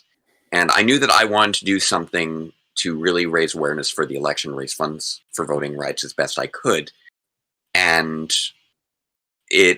when the Viewing Globe came out, that's when it connected to me that, okay, maybe I could actually try making something happen in that way. And I'm like, okay, people will show up for a weekend of online streaming Power Rangers content. Maybe I'll do that and just watch a whole lot of Power Rangers. And then over the course of 4 different weekends and many guests and contributions from Ranger Fandom, we went through 293 episodes of Power Rangers from Day of the Dumpster up through Countdown to Destruction, plus both the Mighty Morphin Power Rangers movie and Turbo Power Rangers movie. And between the 4 different weekends, September, October, and 2 in November, we ended up raising and contributing about $5,000 that was split up among 4 different causes. And I would love to contribute to continue coordinating things like that in the future. Don't know if I can do any more weekend live streams like those because newborn child. But I would love to try and coordinate that with other Ranger fans and have other big events like that, because I really think that is where we could flip the status of the Ranger fandom from being on the worst of list to the best of list. If we can keep bonding together over good causes. And, you know, we were talking before about how we were frustrated on how some Ranger actors don't live up to the standards that their characters set. And I think a great way to counter that would be by setting that example ourselves, working together. We've got a good-sized community. I think we can continue to do good things next year and continue to make a difference. I'm keeping an eye open on other charities that could make for good causes for next year. December was not going to happen with birth of child, but maybe in the upcoming months. There's just so much. There's so much work to be done to make the world a better place. As we have seen from 2020, the world needs a lot of work. Oh boy, we all need a little love right now. We need a lot we Why? need a lot of love. You need a lot of work. I'm actually, so instead of going down to Toku Chris, because you were probably expecting me to do that, I'm gonna go over to AJ because you guys actually had not Power Ranger related, but we're talking about live streams. We're talking about fun live streams. Yes. Team Rider did some epic, and look, I mean, y'all, I know this is Power Rangers, but seriously, you guys know how much I freaking love Kamen Rider. Team Rider did some amazing stuff this year with live streams. AJ, just come on, like, brush off the shoulder, dude. You earned it. So Heisei Week was probably the most ambitious thing I had heard from David, who is the brand manager, to like happen. He was like, "Yo, we're gonna have like a whole week. We're gonna talk about Rider. We're gonna bring on some guests. You know, we had we had you, we had Zach, we had Eric, we have Chris. You know, it showed up, and I remember when he had given me this whole plan of what was happening. I'm like, this is really happening? He's like, yeah, it's happening. No way, really? Yeah. And so the whole planning stages, I was always still blown like, oh, we're really doing a whole week? Yeah. And then he told me like the movie that was happening with it, and I was like, we get the movie too? And then he told me the guest, and he's like, you cannot tell anyone who the guest was. And I'm like, that's gonna be tough. But man, I can't wait to see everyone's face knowing that we were able to get a special guest. You know, it was so good. Like, Zach was in here earlier, but we'll always go back to saying like Zach's reaction that he had sent us to it was amazing, and I think it speaks in volume of like being able to bring some stuff like being able to bring Kamen Rider over to the West. I mean, with the news today that that ETWO Toei Tokusatsu World Official was going to be releasing English sub coming 2021, like that's steps that in the right direction. So during Heisei Week, that just led up to, we had just recently done one in December with just like a 1 year anniversary. It took a little bit longer than I expected to get to that 1 year anniversary, but again, those little steps. We had another movie that we had shown on Tokusatsu, and that movie was fun and engaging. Some people have not seen that movie. David for sure has not seen it. I've seen it plenty of times, but it's always fun to see it, and it's fun to see it officially. Hitter you gotta watch this. You gotta watch. Yeah, it's definitely not. But again, those steps led to where we are now with what the news that had happened. Yeah, so and it leads 2021 conversation as well. Exactly. Like we had so many fun guests. Like we even did I think we did the SH photo contest just a couple weeks ago, and that was really fun because we got to see the other side with photographers. Like a lot of people get toys, people take photos of it, but nobody really likes to talk about the process through it. So they were all fun, and I can't wait for 2021. That's gonna be real fun. We have watch-alongs and more toys and more CSM belts, hopefully. Gun. Yeah. That beautiful Sengoku driver and the Charmant set, and then we're gonna have the Baron. Mm-hmm. I'm just saying, you want to keep throwing CSM belts our way. You want to keep throwing some merch our way. We don't have money, but we have credit cards, and it is what it is. Yeah, I mean, all those CSMs coming out, it's a toll on all our wallets, even mine. Yeah, Keith doesn't know, actually. I don't think he's watching right now, but he doesn't know I actually pre-ordered the Gaim CSM. So I pre-ordered the CSM Gaim one and the Charmant set. So I'm pretty sure that every penny I make from everything is just gonna go straight to it. So when it hits the credit card, I'm like, I put it on my credit card. It's fine. He probably, honestly, if he didn't see it and want to play with it, he'd probably never even know. But you guys are the best distributors of plastic crack I'm just so excited for what you guys did in 2020. It really one of the if I could say the best of 2020, not the best of Power Rangers, the best of 2020, Team Rider and everything that's happened with Kamen Rider, it's got to be one of the top ones. Yeah, it's definitely a struggle to convince to get that stuff over here. But as soon as it gets here, even I'm like, man, here's my card. Oh, damn. Well, we appreciate it. We appreciate it a lot. We really do. So then, wait, what were we talking? I get so caught up in the conversation. We were talking about live streams being great. Sean, streaming.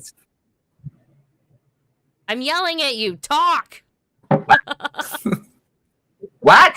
I literally just stepped back into the refresh really quick. Oh no, I'm sorry. You actually did chat. You were BRB. We can have Eric talk and then you can go back to it. We were just talking about viewing globe, streaming, people getting together, having fun this year. Eric's feeling the whatever mimosa or whatever he's drinking.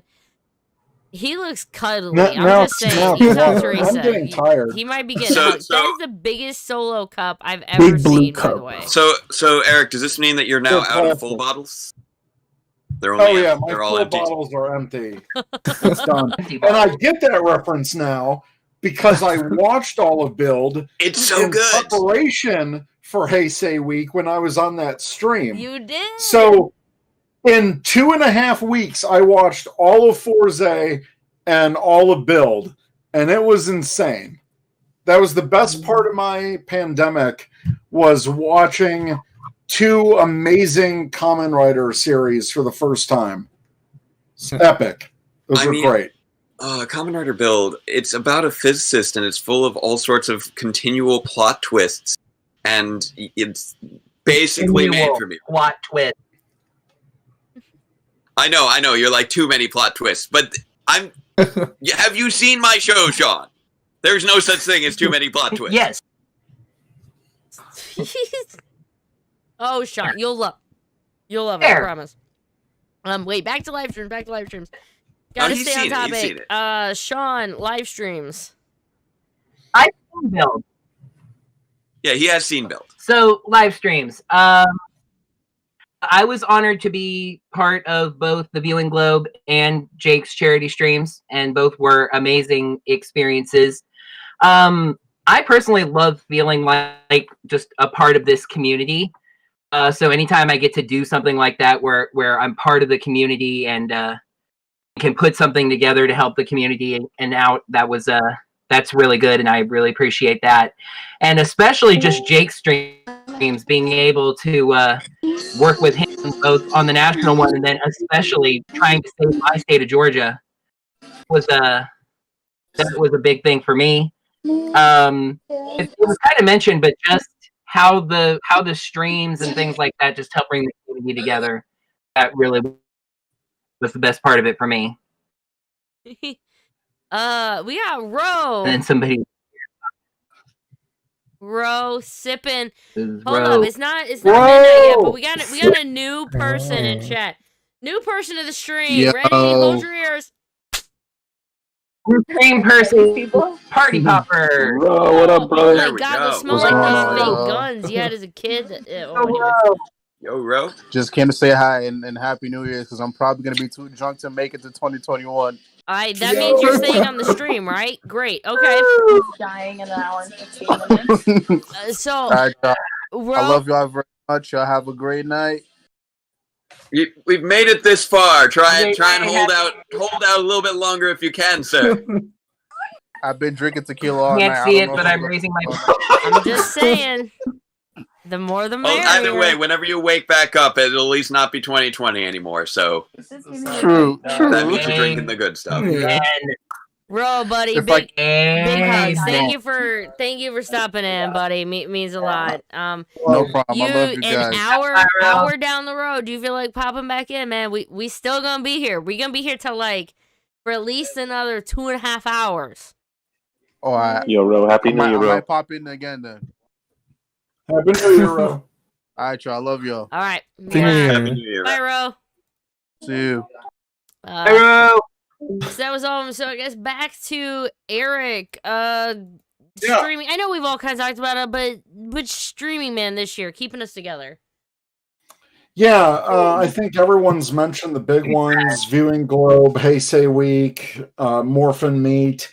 I think the fandom overall just really stepped up in providing a convention experience when we had no conventions. And I think it just shows the creativity of the fandom and that we can all really rally behind a common goal and a common purpose, whether it's for a good cause or for our own entertainment or whatever. And so when we really put our minds to it, I think 2020 really taught us that, when we have a goal and we can come together, great things can happen. So I think that's the biggest takeaway from 2020. And for me, this shouldn't be number 6. Like, this should be, number 3 or 2 or 1. She can't tell us why because we're chair stream right now. I mean, it definitely was. I would say it was a personal highlight for me and my Power Rangers experience this year, but I know that I come from a biased perspective on that. Well, no, it just showed that, overall, I think, whether it's we do work professionally from home or whatever, it's amazing we've had this convergence of technology happen at this time where now it's so accessible to do streams and talk like this and play games online and really connect when we had no physical connection this year. So that was really cool. Yeah, it's like adding that little bit of connectivity, like you said, compared to not being able to physically see each other, like when we last did at C2E2. Exactly. And it's definitely no substitute, but considering everything that's happened this year, it was really nice. Yeah, it helps. Yeah, for sure. I'm really interested to see what ends up happening with Power Morphicon for next year. If it still ends up happening in June, or if it still gets pushed off again, I don't know. Like, I've worked almost every Power Morphicon, and I still have no idea of what goes into the planning stages. But if it does get pushed back again, I think it would be great for us to do another Viewing Globe or around that time. Yeah. Well, we also had I get that we just had Ranger just Stop anyway. push back. They smartly. It was Ranger Stop and Pop. They rescheduled. It was June or July or something last year, and they rescheduled it for 2021 in March because hey, everybody stays inside for a few months, and we're gonna get this. And they're like, look, I know it's 3 months out, but there's no way in hell we're gonna do this. So they've already changed their date. The fact that we have a vaccine getting rolled out right now does make June promising. I'm not banking on it, but it is promising at this stage thanks to the new vaccine. We'll see. Good night, guys. One I'm really holding out hope See for you all is Stop December Orlando 32nd. in November. Yeah, That's far enough along. I know. Yeah. I hope. I'm gonna interrupt real quick. Thank you to Ranger Vault for the $5. Good night, guys. Love the community. See you all December 32nd. Because it's 2020. It's just going to roll over. We don't need another day. 2020 version 2.0. 2020 enhanced difficulty. I've done nonsense like that when I've been like, oh man, year 2 is still going. I've like, because of the way that Power Reviews has slowly slipped on its schedule. Year 1 was basically 2013, and then year 2 was 2014, but it slipped into 2015, and then there was like a 2-year break. So arguably, you could say that it ended on December 732. I don't think that's real. Okay, we are on. The year ends when I say streaming. Who has it? Oh, wow. Sean, everyone. Chris, are you one of the last ones to talk about streaming? I think so. Yeah. What say you? We streamed for good. Words. For someone who is not technologically set up to stream, I sure as heck did a whole ton of streaming this year. The only thing I regret is I never got a chance to get with Jake. He did invite me many times, usually when I was at work, or I have a 5-month-old, and that's made evenings incredibly very, very narrow right now as far as my window of opportunity. I think we're only like 3 weeks, 2 weeks in, 2.5 weeks into having an extra hour at night by putting the little one down a little bit earlier. As for streaming in general, I think what this year has done, I believe it has changed the game for conventions forever going forward. Only because now they've shown that, hey, you know what? We don't have to necessarily have an in-person convention to get everything we want to get out, so to speak. Especially for these companies that used to thrive at a San Diego or New York Comic Con, like your Hasbro, for example. They held their own digital conference. And regardless of how we feel how it went off, they were able to prove that they could do it. So does that change their future plans? Like, do they really want to spend the money to fly out all their stuff to San Diego or whatever? Don't know.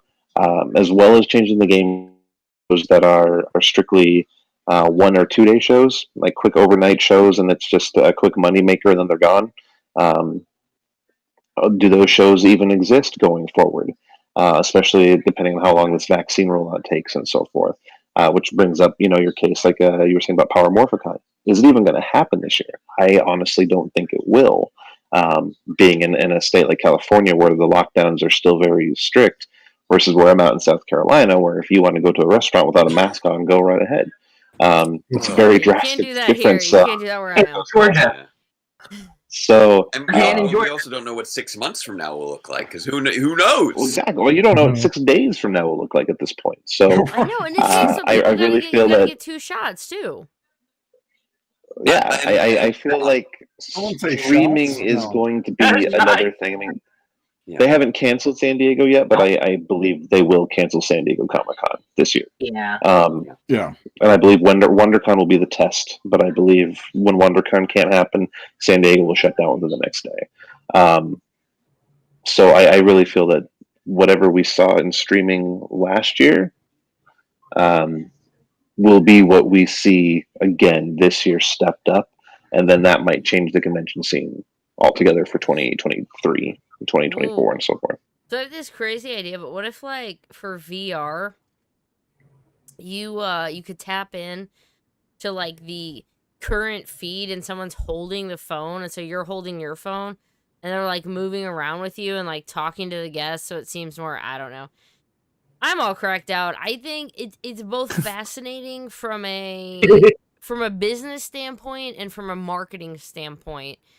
It's a very, very fascinating way to go forward. And I know I'm not the only person who mentioned this, so I'm obviously not taking blame. But I remember when this first happened, first conventions are getting canceled, yada yada. I was on a call about Ranger Stop. And I was like, well, you know what you guys should do? You should just do a virtual convention. And they were like, what? And I was like, yeah, why don't you go ahead and just virtually set up some panels, virtually do some meet and greets. Maybe people would pay for a few bucks. I'm just doing the business marketing. I'm doing literally what my degree is in. I'm marketing. I'm doing business. And I'm like, yeah, that's a great idea. Then a few weeks later, I'm seeing it. And I'm like, oh, yeah, about that. I'm sorry, I wasn't anticipating $40 an autograph. I was, they're like, well, what can we do to stay with people? I'm like, oh, we should just do these video chats, and I'm sure they'd be great. And then they're $50 to meet them, and I'm like, look, I know I'm not the only person that told them this, because I'm sure the whole freaking world, everybody started doing virtual conventions. But I do still feel bad that, like, in early March, I was like, well, you guys should just do it all virtual. It's fine. You can still make money and do conventions. And I'm like, no, bad Liz. That's college degree Liz. Be a fan. I feel like it's hard to really... I'm sure that there's a viable business model somewhere in there. And I feel like a lot of it's got to be probably going to need to be based off merch. Merch or people who can't get. I mean, I know it's gonna sound bad, but like people who can't travel, maybe like a really old celebrity or someone like. I don't know. If it was somebody who couldn't, like, get anywhere, I kind of get it. Maybe they live in, like, Timbuktu and you got to video chat them. But, yeah, video chats certainly... Shit, I'm sorry. So, we had... That was... Video streams are shit! Video chat is Why are you people watching this? It's garbage. I don't know why you're watching this right now. What have we been talking about for 20 minutes? No, so all those people in the chat, what are you doing with your lives right now? Oh God, what are all of you? Oh, we've dipped down. We're at 28 viewers right now, so we're still having fun. We got to move on to the next topic. Though. Where the heck did everybody go? Wait. This is a good break. I have to get going. I'm like tired, and I'm kind of wiped. I don't drink often, and I was kind of pounding away a little bit there. So I'm gonna bow out. I don't know if I'm gonna be out later, but I appreciate all of you, and happy 2021. Woo! Look forward to seeing you. Thanks for joining, man. We look forward to seeing you in the after times, good sir. Bye, Eric. I love you. December 32nd. Woo! Let's go. Yeah. So. All right, we spread it out more. Then there were 5. I did put the call out. I know it's kind of this like in between time. So right now it's 10 p.m. my time. It's still 2 hours before New Year's. It's still too early. I've got 1 hour before New Year's where I am. I'm probably gonna pop out right around New Year's to ring it in with my family. Yeah, 4 full hours. I just figured if I gotta talk about you're all the this, way over there. We gotta do it. We gotta do it. We gotta talk some. Gonna take some time. Now we got 5 people. We gotta hit number 5. So number 6, Viewing Globe databases streams. More from me. Just Heisei Week, getting people together, bringing people together for a common happiness, because we all just needed happiness. We needed something to look forward to, and that was a big thing for me. I needed something to legit look forward to. I will tell you this. This came out of left field. No idea. Michael Tabor, go ahead and put out on Twitter. This surprised me, but this legitimately was voted very, very high. Michael Tabor publicly saying he portrayed Riley as gay, and the fandom went a little crazy. I was very happy by it. I don't know, because it's just something different, and at this point, give me anything different.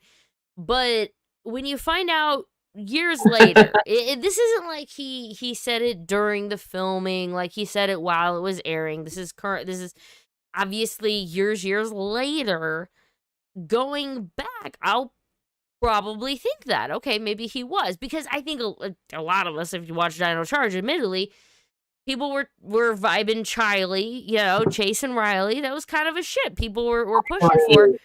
Finding this out was a big thing. And again, going back, I may look at it a little different, but this was voted up really highly, and perhaps this isn't the best demographic. I mean, I'm not assuming anybody's gender or identities here. Maybe we're not the absolute best group to talk about Riley being gay. I'm half. I mean, that kind of counts. But Riley I'm half. It counts. Riley saying he played his character as gay. Legit, the fandom blew up. What say you? I'm actually gonna start with AJ because I don't think he knew. He was like, I didn't know this.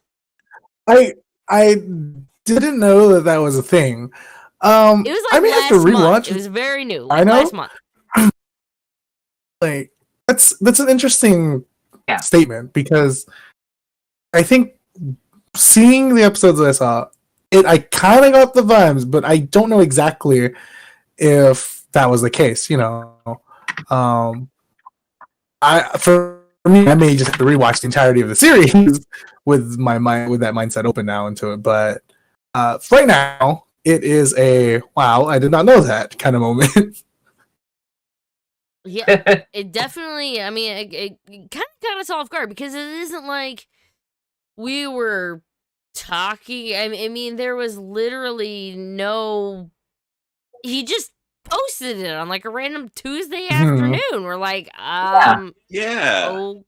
Okay. Oh, really? Oh, man. I don't know if Chris so is surprising. even quite there right now. I'm here. You are here? Okay, cool. Yep.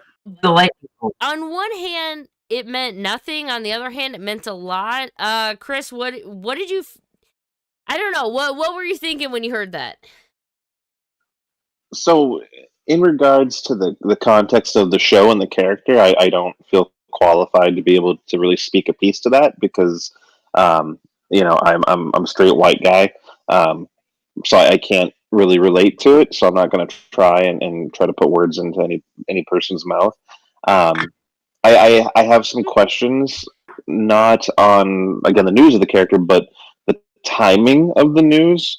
I feel it's important to state that Michael Tabor is on record as stating that he hated his time on Power Rangers so much that it made him quit acting. That's something he said on Twitter. So I have some question marks there, and a question of knowing that these shows, when they produce them and they film them, they don't film the episodes like, okay, here's episode 1, now we're going to film episode 2, now we're going to film episode 3. They film episode 1, 6, 8, and 12 in one, certain scenes in one shot, and they'll turn around and film a couple more episodes in another shot. So I'm not sure that he could really get that from the script too much.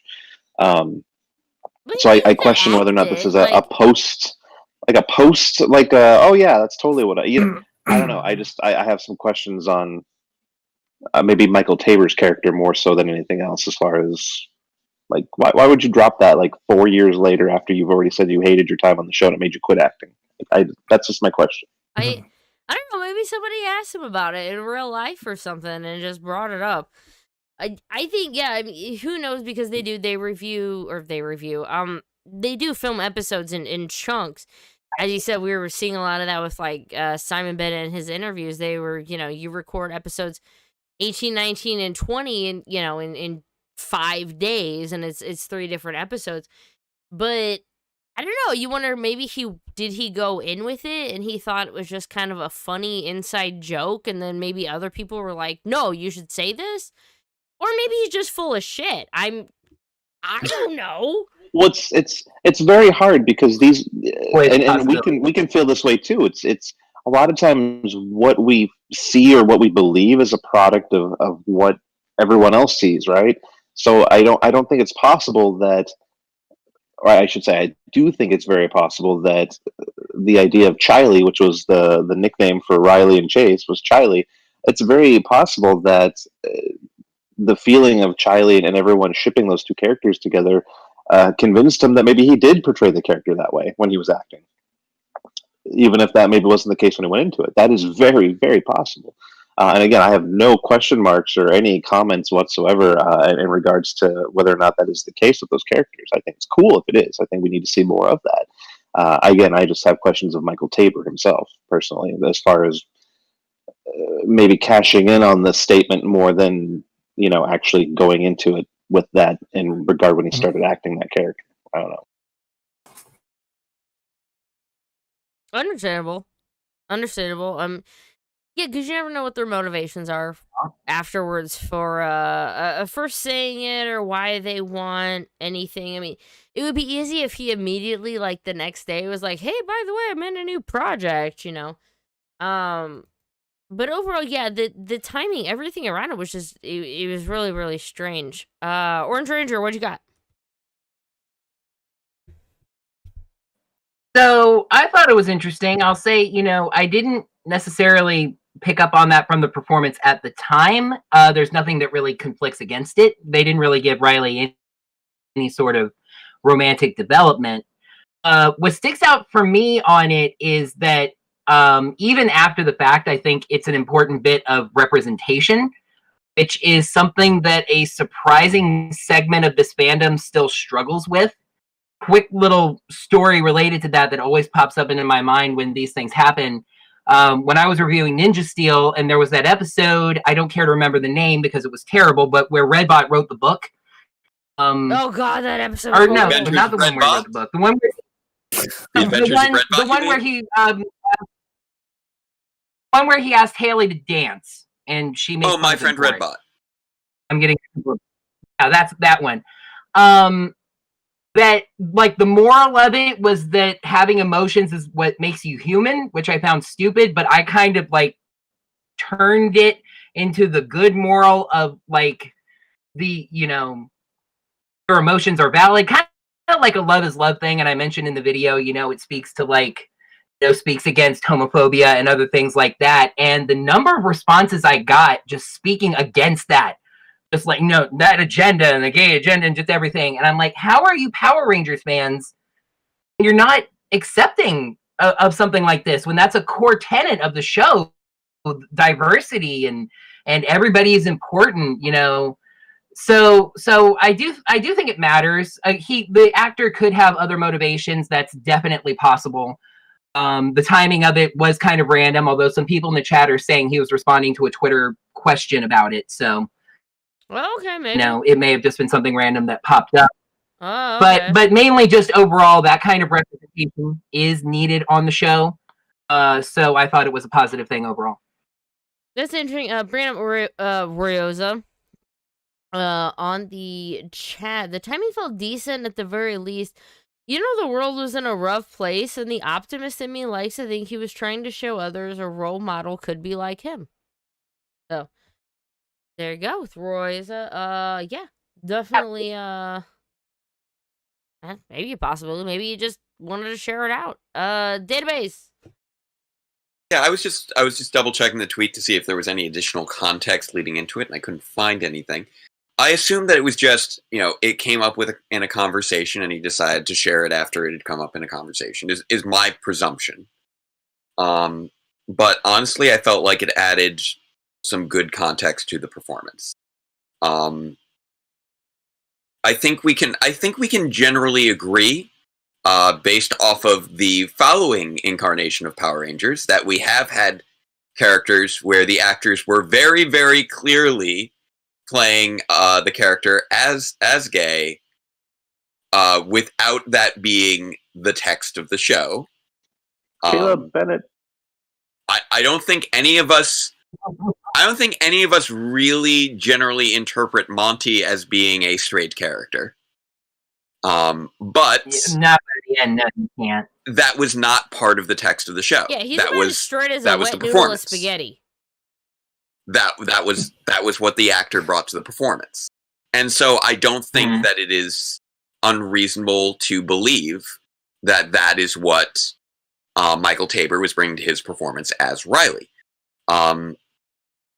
You know, and because that's something that it's not in the text, but there are always aspects of a character that inform your performance that aren't necessarily part of the text. You know, speaking as someone who's done a fair bit of acting, you'll often work out these whole backstories for your characters that you never actually see on screen and is never actually in the script, but you use as an actor to inform your portrayal of the character.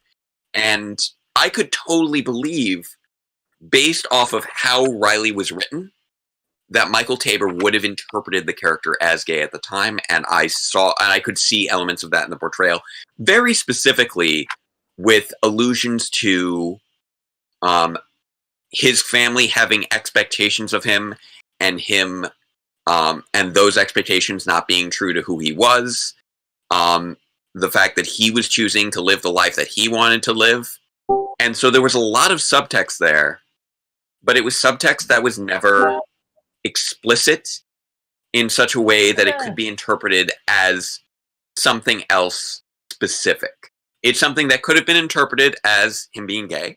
It's something that could be interpreted as something else, but there was never anything else that it definitely was written as. Like, if it was, oh, I was going to be a championship fencer, and now I'm trying to be a championship fencer, great. That was the thing you wanted to be, and then you were on your way to becoming it. Well, he loves crossing swords, but that's totally different.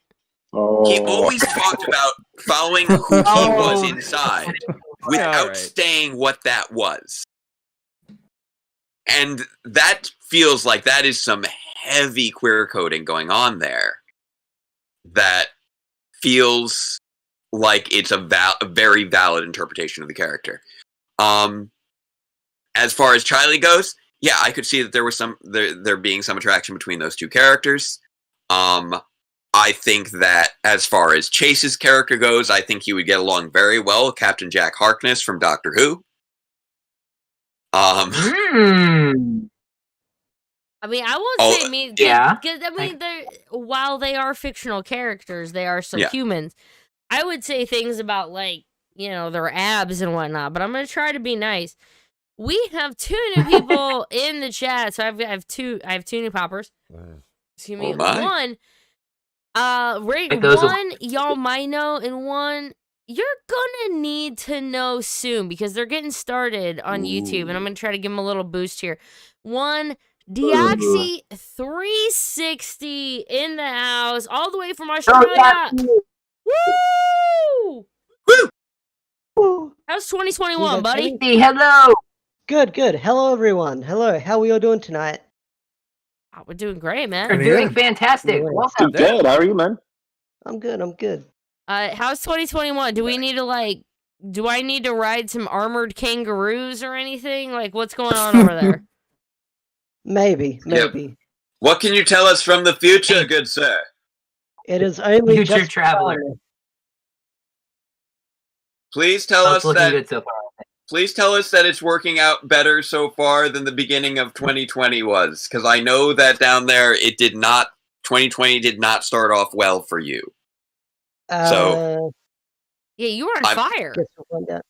I'm hoping that it's at least better than that. If it's not fire, then maybe we're off to a good start. It might be fire again with how hot it gets, but yeah. I'm getting so much up. He's got the drinks. There you go. He's got the daylight. The daylight, yeah. What time is it over there where you are? Day drinker. It is 12 o'clock in the afternoon. Hey, oh, there New you go. Year's Day drinks. Drink up, Wow. buddy. Drink up. Yeah. Oh, look, we have another new member. Hold on. I'm sorry, Rose. We also have my cat. Congratulations on escaping 2020, good sir. You're living the dream. We have an amazing cat, and then our next new person to join is Rozoga. What's up? You are starting. You got here. I'll give you the full thing. Got a whole setup going there. Yeah, I'm primarily a Twitch streamer, but primarily a Twitch streamer and getting into Power Rangers YouTube. I actually got into it a bit with Beast Morphers season 1. I was just trying to do like episode reviews. And I kind of just like talked about whatever, and I've kind of messed around for the past year and a half of deciding what kind of content I want to do, and I finally decided I want to get back into Power Rangers stuff. So, really excited to get back into it. Nice. Yeah, thank you. Scene. It's a lovely place. Well, thank you. Well, I'm very excited to get back into everything. Yeah, that's nice. I like your lighting and stuff. You got those lightning figures in the back, the helmets. I see that. Yeah, I've got the new dragon dagger on the side. That's nice there. That's a nice setup. Yeah. It's a great setup. Thank you. Yeah, I've been Twitch streaming for a little over 3 years, so been pieces here and there, and this camera just came back from repairs because it broke after 4 days of using it, so that was great. Oh no. Go ahead and feel free in chat and stuff. Go ahead and throw Deoxys. Anybody who's in, is my cat still wandering around? Anyone who's in, feel free in chat. Throw your links. I want everybody to be able to go follow you, go check out your stuff. It'll get tossed in the filter for a second, and Sean and I and stuff we'll clear it through. But if you guys please put your channels up there, I want everybody to see where you guys come from, because this is the whole thing about tonight is just friends getting together from all over to just have some fun, burn 2020 into a giant pile. Look, this is how 2020 goes. It's a cattail in your face. All right, I'll pop my link in there. Good. Me too. Me too. Yeah, Database ranges Absolutely, power everyone, reviews. please do, because if you're watching this, again, so we have Deoxy360, we have Jake, Database Ranger, we have Orange Ranger videos, we have AJ who goes with Team Common Rider reppin' in the house, Team Common Rider, or Zog, am I saying that right? Rozoga? Roy Zoga. Roy Zoga. It's just Roy. Roy Zoga. Roy is fine. Who I've had an eye on for quite a while, doing some Twitch stuff, and I think he's gonna start doing some YouTube stuff, right? Yep. Very soon. That's the big plan. Okay, so yeah, I mean, I have a couple videos scripted out already. I just need to record them, and I literally got my camera back last night at about 9 p.m. There you go. So hey, be on the lookout. Check out for his stream. Obviously, let me know when you post your first video so I can help go promote Of course. Of course. We got a lot of people in. Database Rangers, but he's just Database. I mean, y'all follow him anyway, probably, right? Like, he reviews everything. He does or at least on Twitter. watch-alongs. If you're a fan of watch-alongs, you got to go check out his channel because he just absolutely, like, he's the home of chilling and watching stuff with friends. He really is. Hearing their thoughts, they're great. Him and his wife. I try. Just had a baby. Congratulations. Below me is Mr. Orange Ranger Videos, who goes by Orange Ranger Videos, and he reviews about anything out of the planet. Power Rangers, toys, comics, he does all of it. And at the very, very bottom over there is Toku Chris, who does stuff for Toku Nation, Power Rangers, I don't know, Team Rider. At this point, he might actually be hired by Hasbro, and I have no idea. He won't tell me. But he's down there, and yeah, and my name is Ranger Liz, and that's where the stream is, and we're gonna have some more fun because we are moving on. Thank you so much. We got two new people. We're gonna be moving on to our number 4, if you can believe this, and the best of Power Rangers, guys. Number 6. I put it to number 6 because it was so important. I wanted to say it. Number 6. Fans come together in streams. We all kind of got together. Number 5. Riley comes out. Michael Tabor says that. Riley, he portrayed him as gay. Number 4. I can't believe this was number 4, guys. I fully anticipated this to be very, very, very much higher. Very much, whatever. Jonathan Entwistle takes over the Power Ranger universe. Jonathan Entwistle's Power Ranger, so he's going to be the director of the movie. He's overseeing everything. We are getting a whole new universe reboot. That's number 4. So I don't know. Sean, I'm going to start with you. Your thoughts. I know that you and I had chatted, and you personally said that this was number 1 for you. Was the fact that we were getting a whole new universe, kind of a quote-unquote reboot. Jonathan was taking over the stream. Sean, and then we'll move over AJ, and then Rory. I will try to keep my thoughts on this short, especially since we have other people in here, but this is definitely the most exciting thing about Power Rangers this year. Not just because of what we're getting, and I'll talk about that in a second, but first of all, just a strong statement of direction from Hasbro. At a time when a lot of us were doubting, we were wondering, what is the direction of the franchise? Where does Hasbro want to take things? And then they drop this and just this massive change of direction and way things are going to go.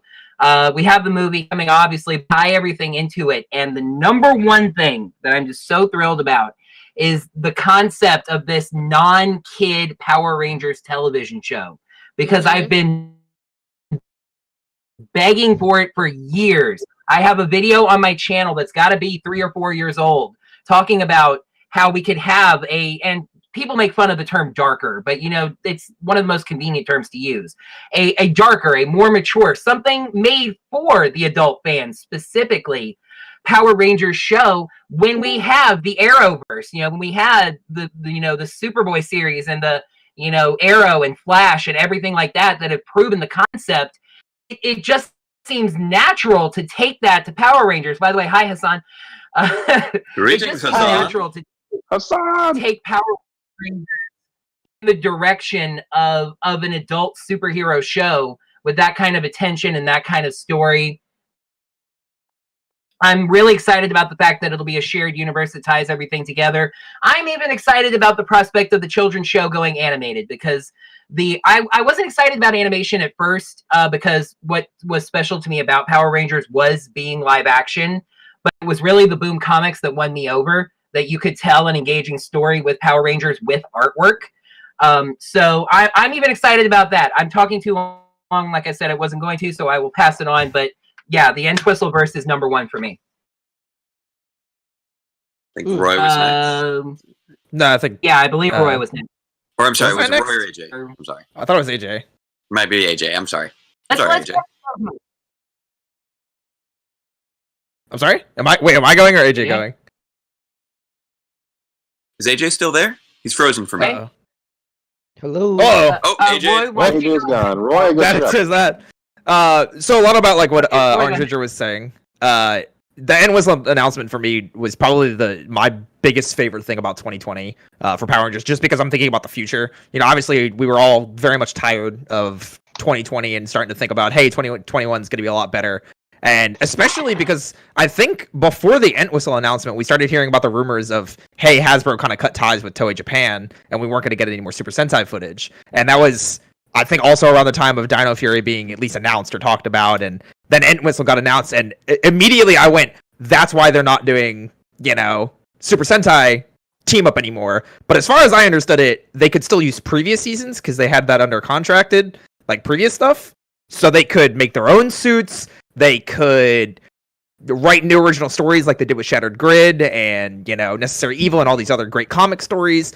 And we've seen Power Rangers fandom and Power Rangers media flourish in 2019 and 2020 with so many different mediums.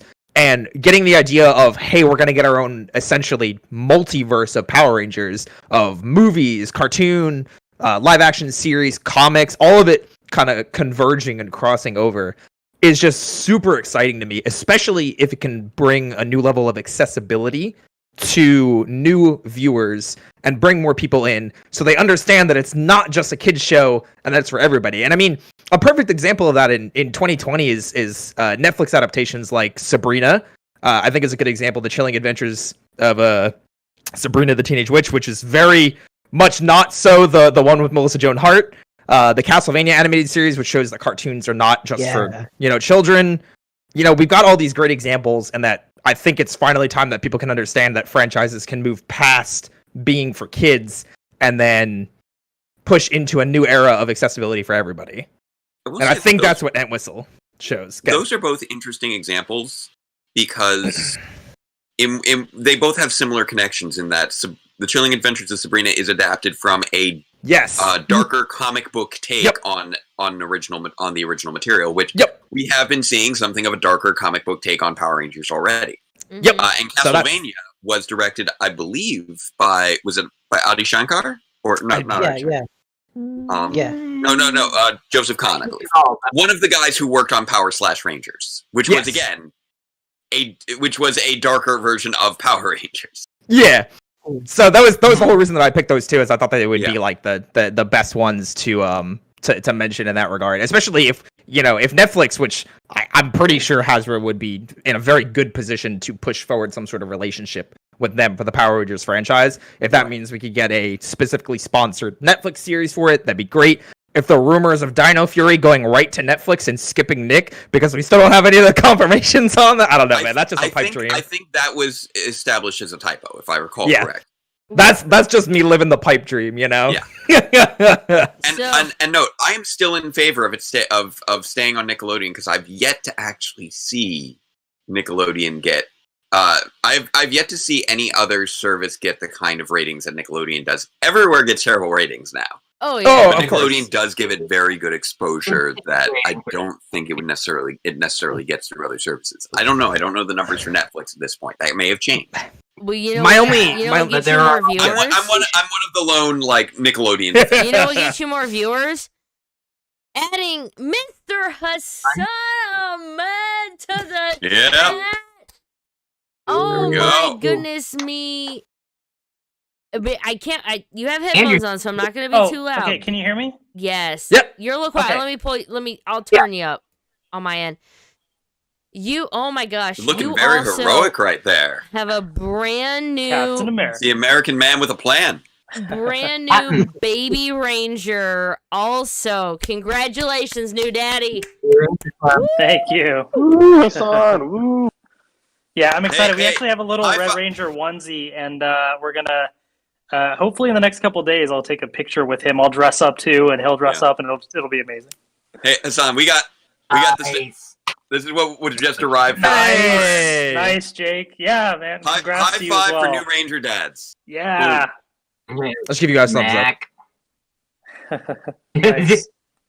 It's It's so awesome. Hassan, we were currently discussing, we're talking about the best of Power Rangers.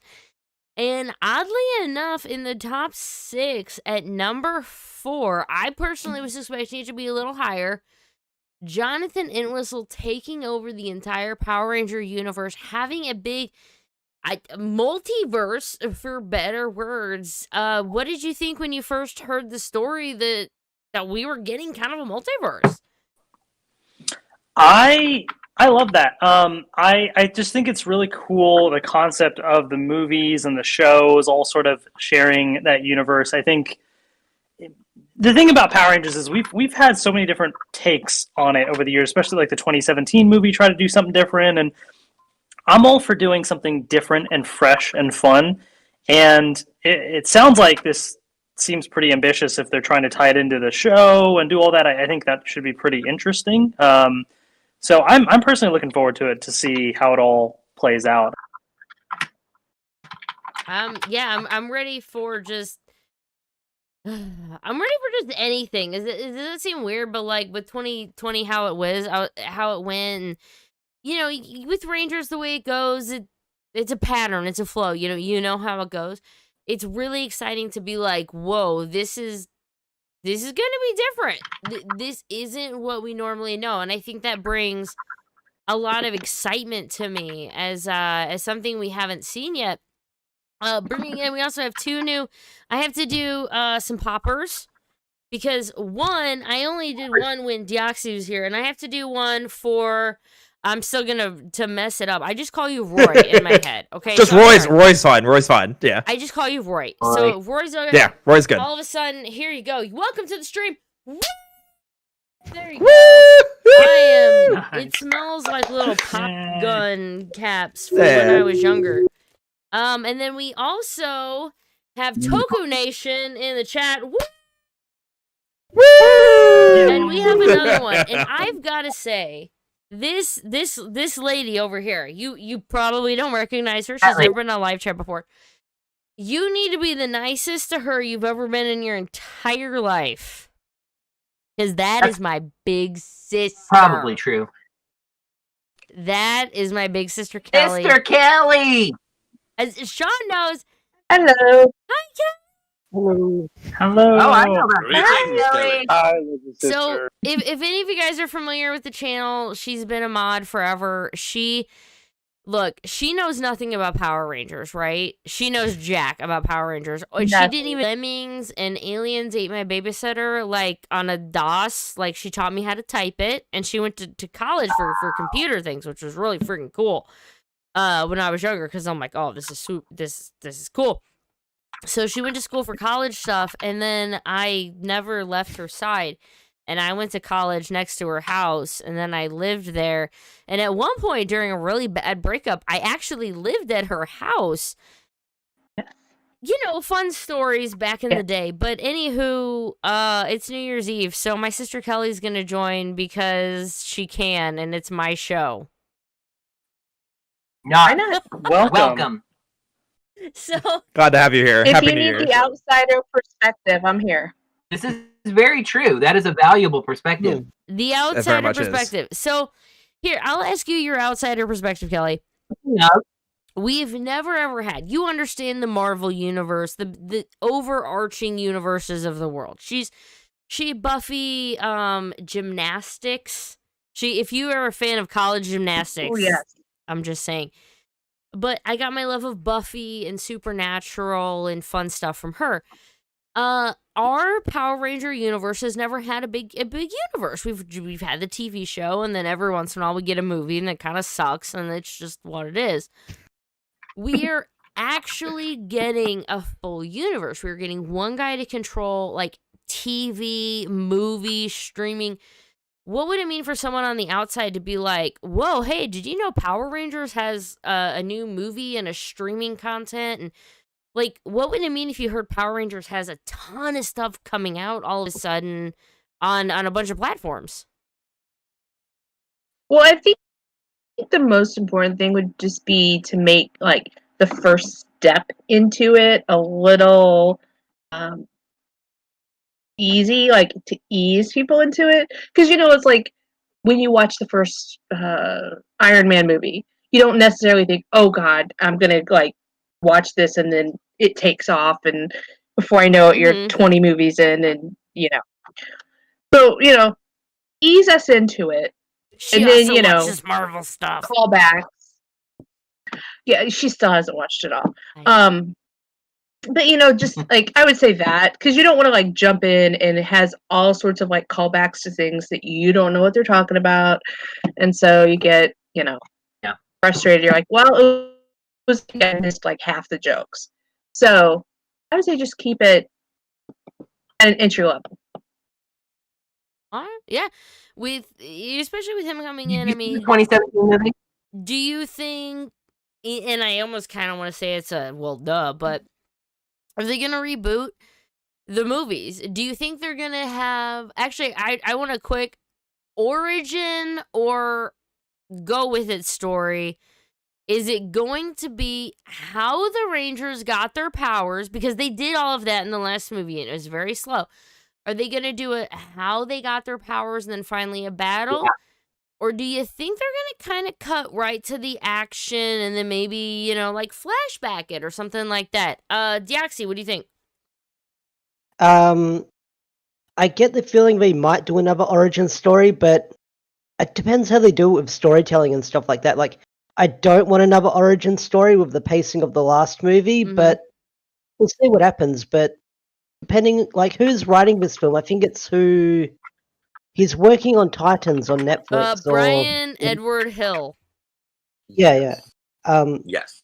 So we'll see what happens. Like, once we get a trailer or we have some more ideas of what the movie's going to be about, then we'll find out. But I'm excited for Jonathan Entwistle to be mainlining all the entire Power Rangers brand for media, because it's like with Star Wars and Marvel. We've got your Kevin Feige. We've got your... Who's in charge of the Star Wars? Like the Star Wars Disney Plus Mandalorian's Jon Favreau. So yeah, Jon Favreau, that guy. And Mandalorian is well, really he's definitely Mandalorian. But, yeah. Obviously it was George Lucas for a long time, and then I believe Kathleen Kennedy is probably the most consistent producer that Star Wars has. Yeah. But they do sort of cycle through a lot of people. Rooms to an extent, yeah. Well, there's so many of them, and we're getting not just more Mandalorian, but all of the new films that are on the way. I've only watched The Mandalorian episode 1. I just watched it like a month ago, and I was like, I need about a month and a lot of Cheetos because I'm going to watch all of this. It's worth it. It's pretty good. It's real now. Absolutely. I'm gonna do because we actually have. Oh my gosh, we have a full 9, so we're a full Brady Bunch right now. Yeah, love me. There we go. Hassan, you are Alice. You're wearing the Captain America shirt, so I don't want to compare it to the Marvel universe per se. But what are your feelings about Jonathan Entwistle taking over a Power Ranger universe? I think it's good to have somebody that has a unified vision. I think that's important in order to have that cohesiveness. And I don't personally know much about Jonathan Entwistle, so I can't really comment, on what he's done before or not. I've kind of have on my watch list a few things that I plan to do and to kind of get more familiar with his work. Exactly. Yeah, some of the stuff he's produced. It's on my watch list, so I'll definitely check that out soon. But just concept wise, I like the idea of having somebody there to kind of man it all. I think it'll provide for a pretty clear direction. I think having the movie kind of be a big way to attract an audience, hopefully, and get people interested. And then if they fall in love with the characters or fall in love with the concept, well, now you have a TV show to expand the idea.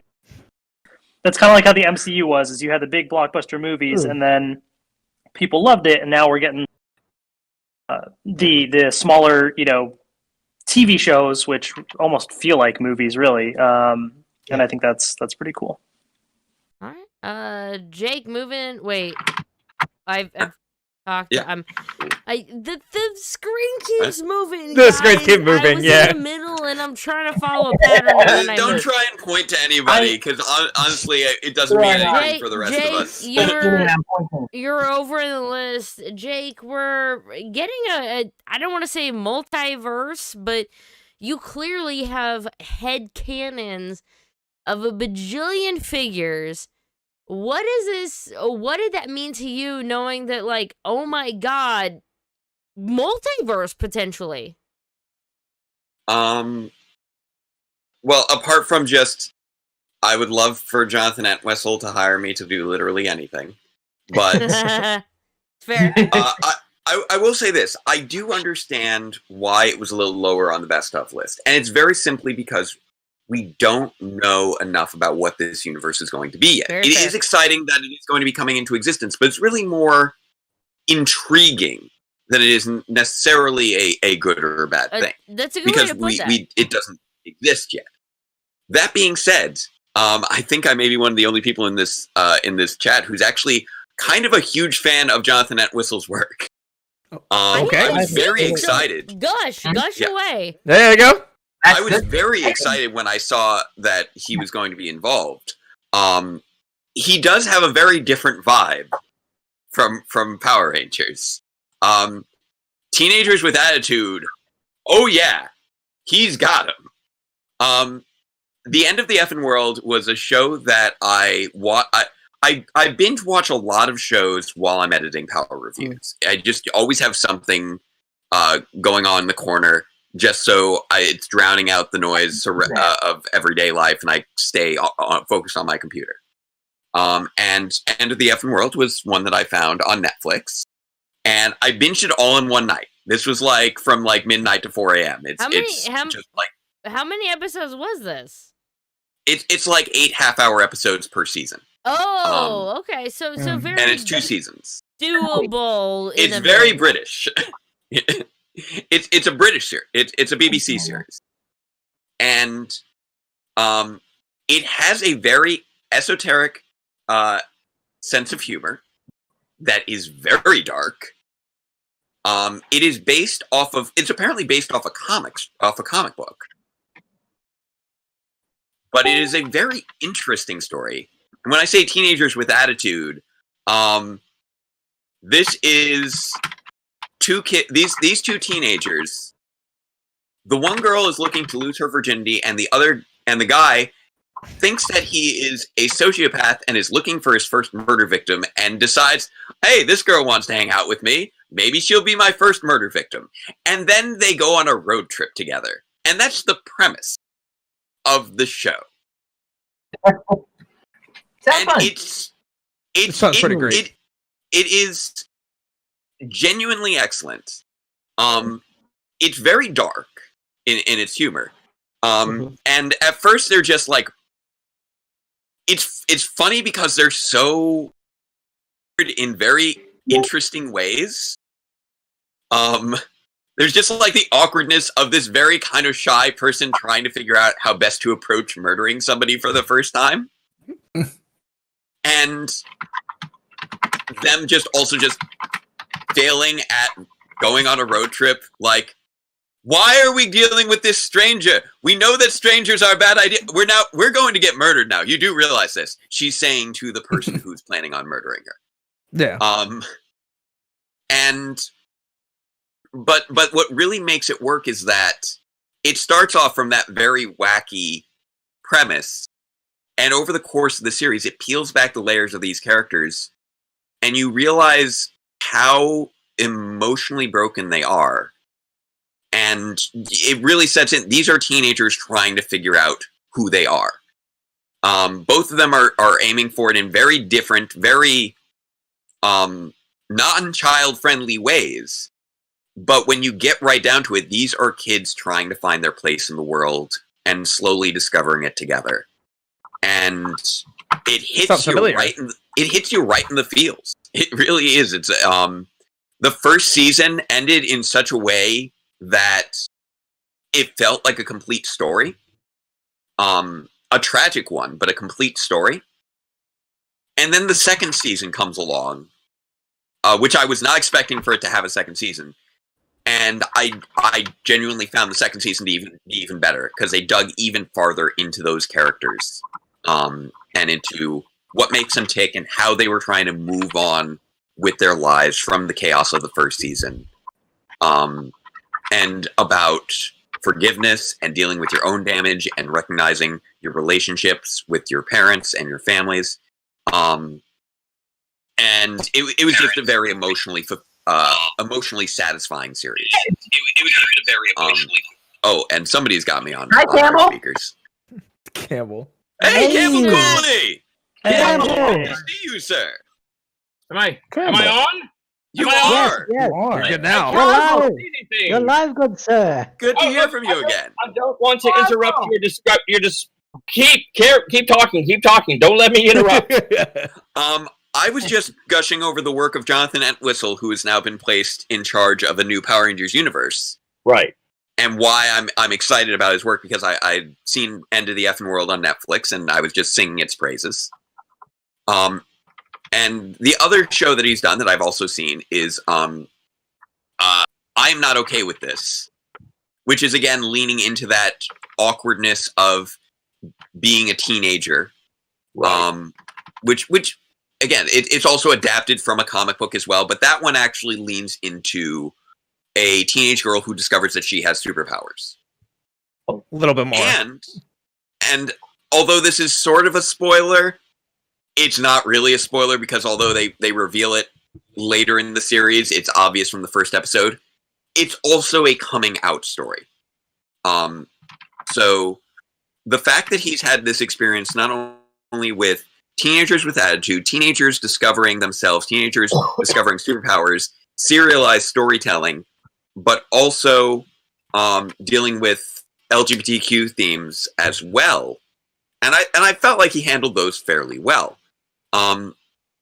Those are all things that we have really been looking for in the Power Rangers franchise. And so I do look forward to seeing him bring those things through. I didn't feel as though, from a storytelling perspective, I'm Not Okay With This was as strong as End of the Effing World. It felt like it was setting things up for a longer storyline that unfortunately didn't end up happening because COVID, I believe, prevented the series from being renewed. But he's got some serious credentials going into this, in terms of tone and familiarity with a different perspective on being a teenager from what we've seen in the Power Rangers universe before. So those are things that I think are really exciting, and I haven't seen people talking about when it comes to Jonathan Entwistle. So if there's something that I can echo, yeah, good. Oh, go ahead, if there's one thing, go ahead. If there's one thing I can echo real quick, because I know Liz and you both said it, it's the idea of change and something new. Because it's funny because it's more recent that I get to relate to it. Is I see a lot of people on Twitter getting really excited for Zenkaiger because it's so different. It's something super new for Sentai. And we're looking into this and the excitement for Entwistle, and it's going to be something different and something very new for Power Rangers. Where, not that Beast Morphers was bad, but it was definitely more of, here's another season of Power Rangers. It was a good season of Power Rangers, but it didn't It didn't feel like it wasn't. It didn't feel like it was something drastically different. Yes. It was good. It wasn't great. It wasn't amazing. It's good, but. That's definitely where a lot of my excitement comes from that. So I'll hard agree with you there. I could see Entwistle's Power Rangers being drastically different. The Entwistle. Potentially. We have We have so many amazing topics to discuss. Honestly, we are already 12 minutes away from when I was supposed to end this topic, and we still have 3 topics to talk about. So we're hosed. That's fine. I have to pop a new popper because if you guys didn't notice, in the middle of all of that, we had a new guest pop in. That guest is Mr. Campbell Cooley, who we can't ask for spoilers. We're not going to ask him for anything he can't say, but we are going to give him a quick cheers on the count of 3. New guest, 1, 2, 3. We have a new guest. Oh, that created some fabulous feedback in my ear. Campbell, welcome. What time is it right now where you are? It is 5:45 on a Friday afternoon, January 1st, 2021. How are things in the future, good sir? It's all looking very good. Don't ask me what the winning lotto numbers are. I can't give them to you. Can we Can you tell us all the those ones? We can figure it out by process of elimination. Sorry, I think I heard a question in there, but it got blurred. I just asked for all the losing lotto numbers so we could figure out the winning one by process. Oh, right, yeah. You got that 5 head right there. That's so we're talking about the best of Power Rangers in 2020. Number 6 was the Viewing Globe. Fans come together, Morphin Meet, PulseCon Live. Basically, all of the fandom came together. Those wonderful streams that you partook in that we very much appreciate. I did partake in quite a few of those streams and donated. Well, I was referring to Campbell as well. For the greater good. The greater good. So we did that. That was number 6. I granted an extra 1. I granted a 6 after 5 because again, this is my own damn show and I can do whatever the hell I want. So I decided that we're going to have a number 6, and it was to all of these streams because we deserve a little bit of pat on the back, especially you data bitch. Just come on, give yourself a pat on the back. You deserve this. Thank you very much. You deserve this. Number 5 was Riley. The actor Michael Tabor said that he portrayed Riley as gay, and honestly, we're all pretty thirsty here. We'll take whatever we can get. So number 4 is, hey, I'm just saying. Number 4 was Jonathan Entwistle is taking over the entire Power Ranger universe. And I think right now it rated pretty, I don't want to say relatively low, but I think that was because we don't really know exactly what it pertains yet, although we did see a picture that looks like him on set. Maybe it was posted on Reddit. I believe that it was confirmed, though, that Simon Bennett was not working with Jonathan Entwistle, at least according to Simon Bennett. Yeah. So I think that whoever saw Jonathan Entwistle on set was reading a little too much into it. Yeah, it was. I can't say for certain. It was a They big confirmed it in an Bennett. interview. You The kind quote of was had to that look up. they You had had to had look up. conversation. So I'm going to give you guys That's our the favorite vote. thing. This is the power of the audience right now. You guys get this vote. Kelly, God help your soul. Just vote for whatever you think is awesome. We literally tied. We tied with what was going to be number 2 and number 3. So I'm going to say you're going to either vote number 1 for something or number 2 for something. And I'm going to ask for your vote. Number 2. Voting number 2 is. Or maybe I should say, what do you want to be number 3? And we will talk about it next. Between number 3 and number 2, we do have a clear number 1. I was surprised by this, but literally Twitter spoke, and they spoke loudly, so I listened. The difference between number 3 and number 2 was 0.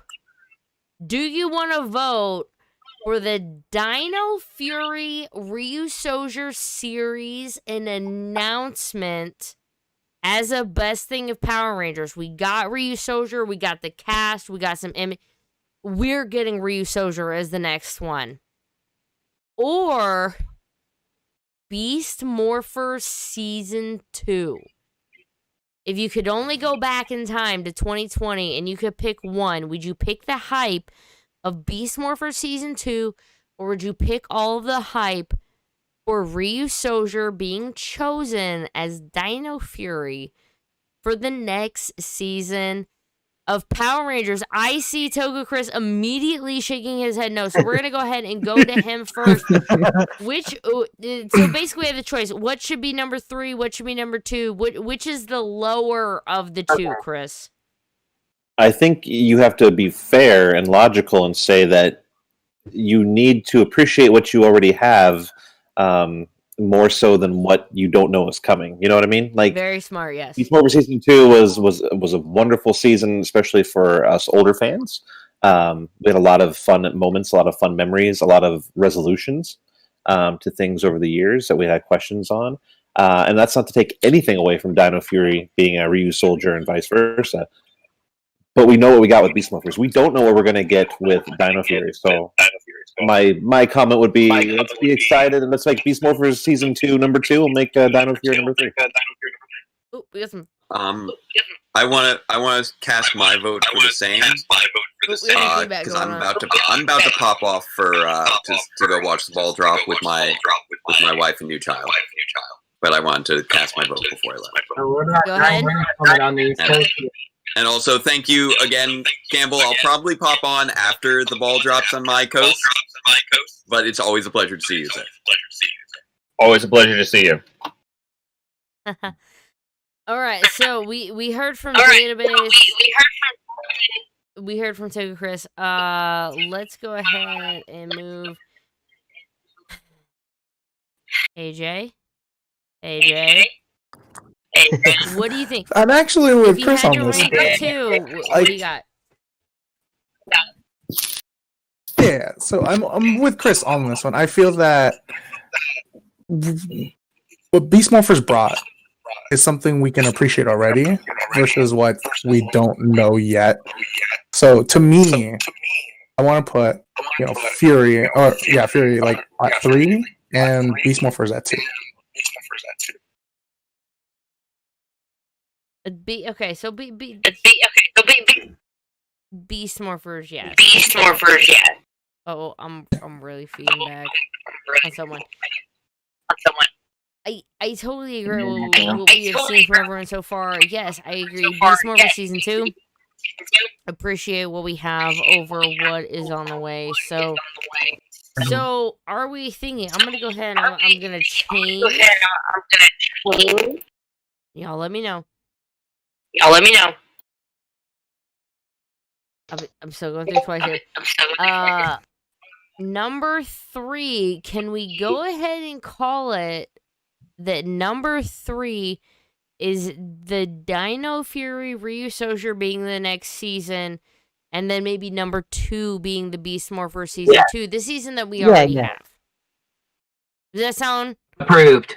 So this is the great thing about the live stream, because when it ended up tied, I was like, well, well, obviously, again, this is a benevolent dictatorship. I control all of this.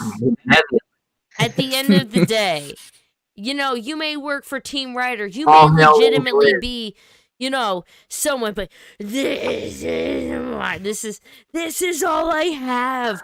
My 4-year-old controls when I go to the bathroom, but by God, I have this stream. This is all I have going for me. So we're gonna go ahead and say looking to the future is lower. Let's just talk about let's save Beast Morphers season 2, because we did already talk about Beast Morphers season 2. Although I'm very intrigued to hear what Campbell has to say about his insider stuff, because they did some weird stuff. I mean, these actors were acting on a green screen with a broom. Like, the fact, and his entire character was built inside of a studio booth that he had to do. There's a lot of cool stuff to it.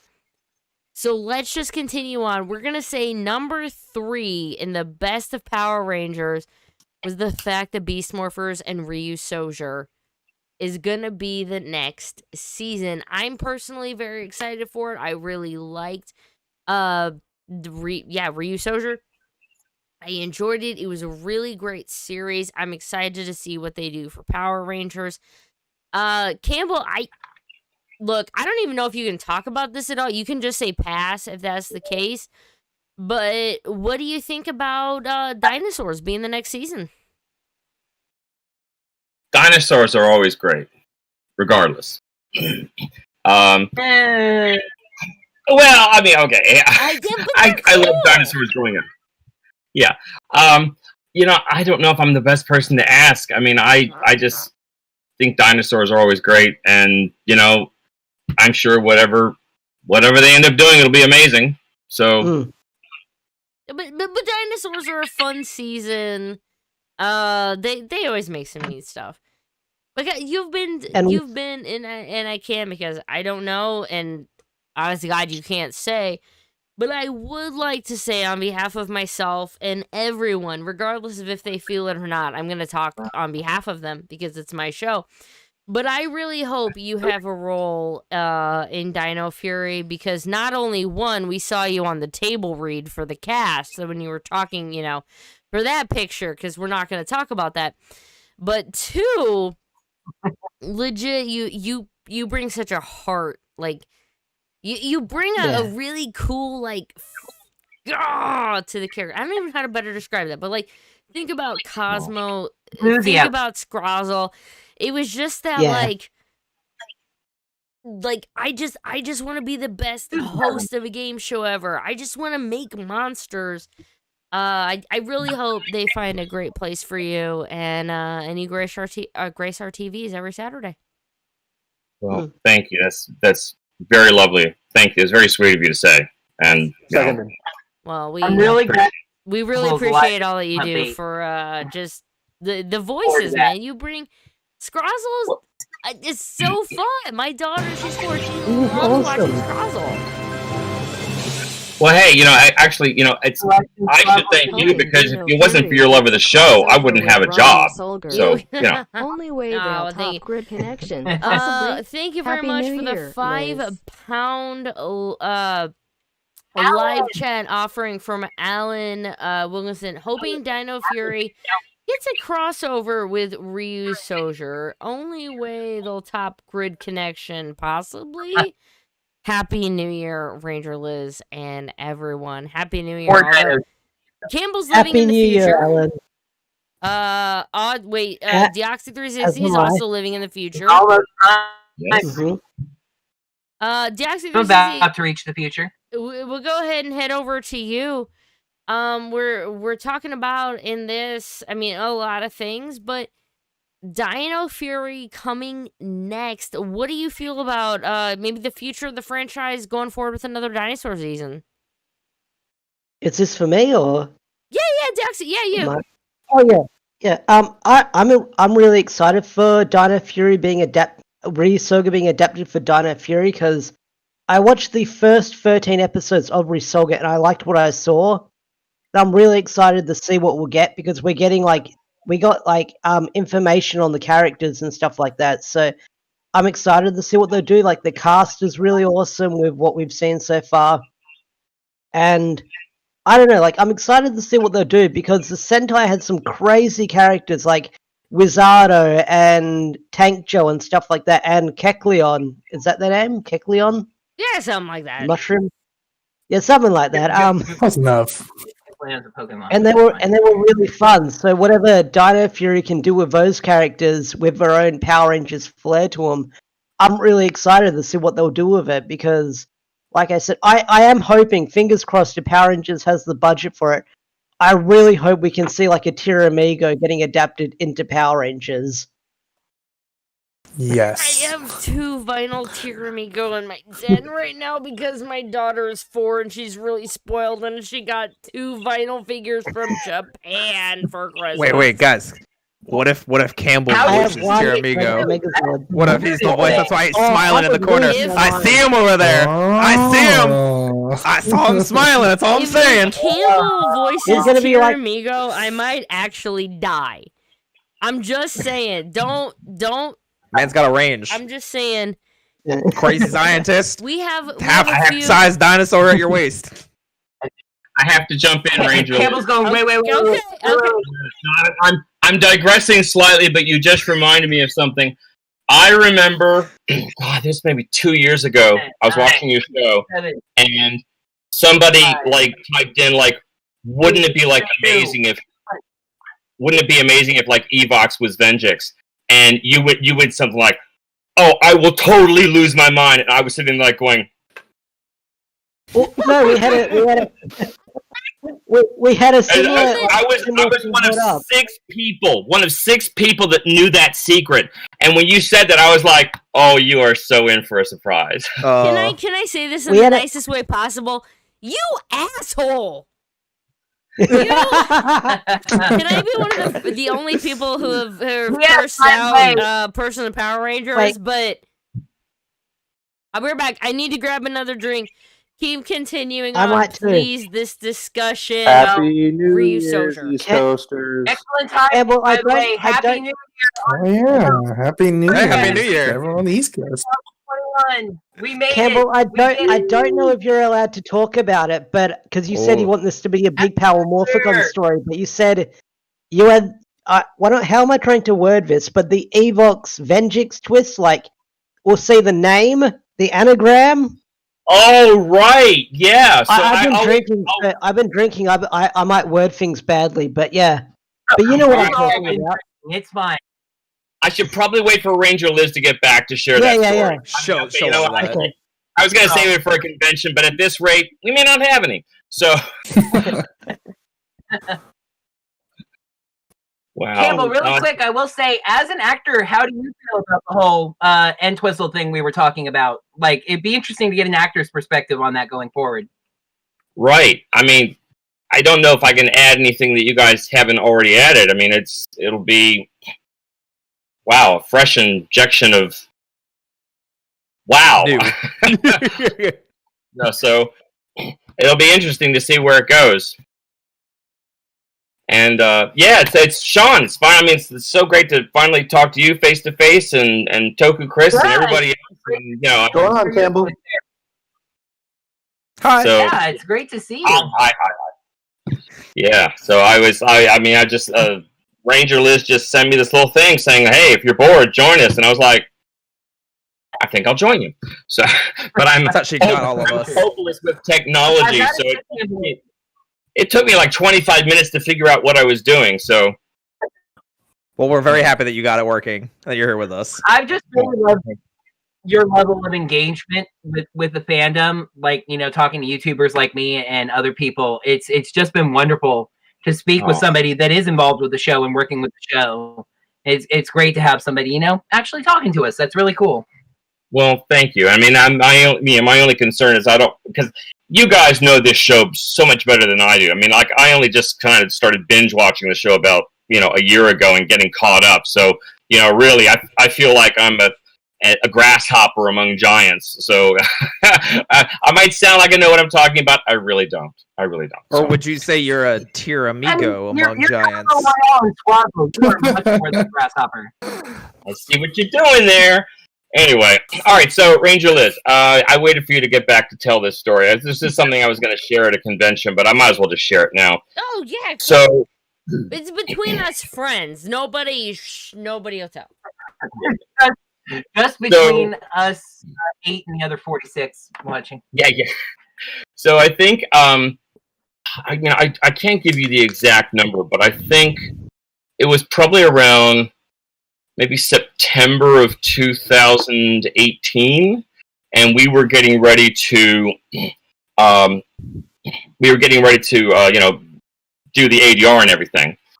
And obviously the first thing that we had to do was, myself and the main ADR director, we had to find out what the big twist was, and therefore they were going to be bringing Andrew Lang back to revise the role of Vengix, but obviously we had to create a new voice for Evox. And the obvious question was like, well, we can't use his real name because people will figure it out. So we were sitting there, they were saying they were just going to come up with a fake name. And my few gears in my head started turning, and I started thinking, hold on, Evox is a virus. Let's play with this. Let's take Andrew's name and make it an anagram. And hence was born the name Randall Ewing. Somebody clip this. Yeah. Save it for the Ranger We need Weekly YouTube review clips. next week. I need to remember this. YouTube clips. Let's go. Somebody I just love that. Let's play with this like the greatest creative storytelling. It was the biggest twist, and you missed. You missed earlier. We were talking about the best of Beast Morphers, and what rated number one, the absolute best of Beast Morphers. That the fandom, and then us, we verified the RPM Vendrix tie-in was the best part of Beast Morphers. It beat out Dr. K returning. It beat out the Dino Charge team up. And it even beat out the entire Grid Connection one.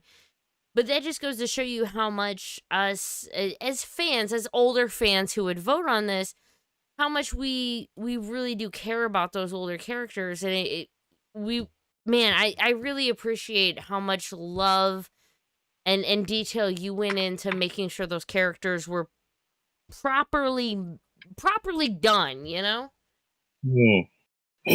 Thank you. There's a. I mean, I think some of you probably already know this because I've posted it on Twitter. But the main ADR director was overseas for like the last several episodes, so I ended up getting to direct all the ADR for like the last 4 or 5 episodes. Hey. So obviously, I got to have the privilege of directing Andrew when he did the big reveal. You know, I was Vengex, and I was just like, wow. And I'm not, you know, I can't remember. No, I can't say that. I'll get in trouble. It was pretty excited. Keep your secrets, huh? Yeah. Now this I could probably share because this is also something I was going to share for a convention, but So because I was directing the voice work for the final episodes, that meant I also directed Steel's death. Oh, Steel. Kelly, you don't know anything about Power Rangers, but Steel was a robot, and he died in the last episode, and he came back as a real boy at the end. He's very But when he was a robot, he was like the Drax of Power Rangers, and he was awesome. But he deserved it. Right. I remember when that happened, your response, and I didn't know what was going on. Yeah, she gets all my chats when I go, "Oh my god, he still was real." And she's like, "I don't even know what those words mean, but thank you." Okay. I thought they were going to keep it, honestly, going into that scene, how it ended. They made it seem like, hey, here's our last stand, and through the power of friendship, we'll persevere and then remember Steel. I'm glad with what they did, but I was worried there for a second. Yeah. And right. Directing Steel, because you have one voice actor, but he had to do like kind of 2 different voices, right? Between did they robot and human. It was slightly different. I think they put a reverb or something on it because he sounded a lot younger. Not a reverb. No, there was no filter. There was no filter. Wow. Really? I worked with the actor, and we just came up with a voice for the younger Steel that was still kind of Steel, but sounded kind of young. Yeah. Yeah. It had the same. That's impressive. Enunciation. Yeah. I would say Yeah. guys, like it had that kind of over enunciated jaw.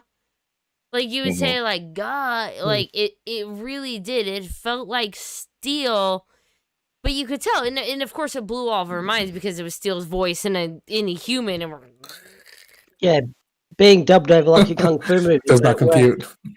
yeah, it does not compute. When oh, sorry, go ahead.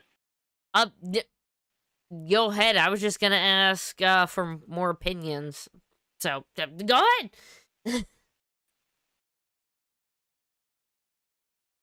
Oh, you're dancing now. Okay. Okay, well, since no one's talking, Yeah, go ahead.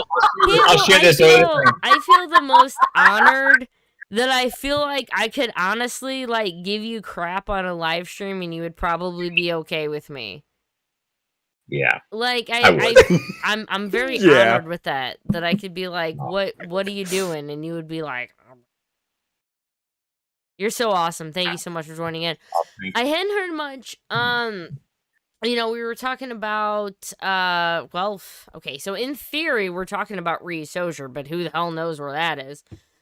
We were talking about Ryu Soja being the next season. I haven't heard much from the bottom row. Sean and Toku Nation, which is Toku Chris, we're getting Ryu Soja for the next season. Sean, are you excited?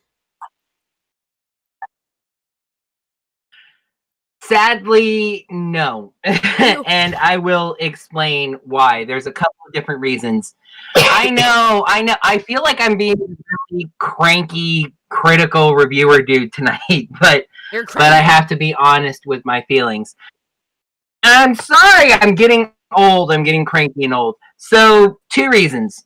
Number 1, and I've had a few of the New Year's drinks, so I can be a little more directly honest with my opinions. I'm sick to death of friggin' dinosaurs. This is the 4th time we've gotten this theme, which I believe is a first for the franchise, and I'm just kind of fed up with it. There are other more creative things that we can do. There's other more creative Sentai seasons that we can adapt that we're skipping to do dinosaurs again. Yes, I recognize it's a marketing giant. Yes, I recognize kids love dinosaurs and they're going to buy the toys and everything. That's fantastic. Speaking as an adult fan, I am sick of dinosaurs. I want to see something else. Number 2, in particular, Ryu Soja. I completely understand that Power Rangers Dino Fury will be an adaptation of Ryu Soja. So it is not going to be the Sentai season. However, we don't know what that adaptation is going to be at this point, so all I can speak on is Ryu Soja itself. I found Ryu Soja to be an incredibly boring night. Very little happens in that show between the beginning and the end. It feels like 45 or so episodes of filler. Oh, so it's like Mega Ranger. It is the... I am sorry. You can be mad at it, but Ryu Soja is a filler Sentai. They made it to do a story about dinosaurs and nothing happens in it. It was a now story this could be a about good thing for Power Rangers because there's a lot of It was all about the dinosaur. It was a story of Tiramigo and how he became friends with humans, and that was it. All part of the story. Tiramigo is very cool, and I will love if Campbell voices the Power Rangers equivalent. But just like it could be good for Power Rangers because there's a lot of room to write your own story because the Sentai gives you next to nothing to work with as far as a story, so you can build your own story on that. So, that's my feelings on it. It could be great. I like to say in my videos, I go into every season completely, I don't go in with any preconceived expectations. It could surprise me. It could be amazing, but I'm sick of dinosaurs and Ryu Soja was boring. So, that's where I'm coming into it on. So that's the quick worst question, of Power Sean. Rangers Sorry, 2020. Quick question, Sean. What Sentai would you like to see adapted instead of Risoga? Okay, so this is a very tricky answer. I know what my answer is going to be, but a lot of people are going to call me out for it. Honestly, I would like to see Tokuger adapted, and no, it's not just because there's an Orange Ranger in it. That's where the creativity is. I think that is where you can do a original story. You've done Power Ranger stories about vehicles, but you haven't done Power Ranger specifically about trains. The concept of imagination, I feel like, can be translated over very well. The color swapping would be amazing to see in a toy line. I don't know how they do it. I would love them to come up with some kind of a concept for it. That would be the one I'm most excited about. Q Ranger, obviously, I think is the one that's most set up to be adapted. It's the most like type of a choice. But personally, my heart would say Tokuger. Okay. My heart says Tokuger because I just really want Ticket, but I know Ticket wouldn't. Ticket is the puppet that exists, and imagination. Yeah, imagination. I mean, I'm back on Hurricane and I want Q Ranger, so so just on aesthetic. I feel like now I'm all like talking about Tokuger, and we're technically talking about Dino Fury. Dino Fury. Roy, what do you, Roy, and then AJ, because AJ, we haven't hit you at either. What are you feeling about dinosaurs again? Dinosaurs coming back for Power Rangers. So I'm a mixed bag because like Orange was saying, there's like the big, hey, it's dinosaurs. Yes, it's a marketing move. Yes, they're trying to appeal to the wider, younger audience. On one hand, I'm like, I get that, and especially so because they're planning on breaking off from Nickelodeon, we all assume, with their contract being up. So maybe they're just trying to get in that big, like, hey, here's our big toy sales. Let's take that all in while we can and use the advertising we get from Nickelodeon to make more money and then make our awesome own seasons after that, which I'm hoping is the case. But the other thing that I'm kind of worried about, and I can't find the article on this, but didn't they announce very early on for Dino Fury that a lot of veteran Rangers were going to be returning for this?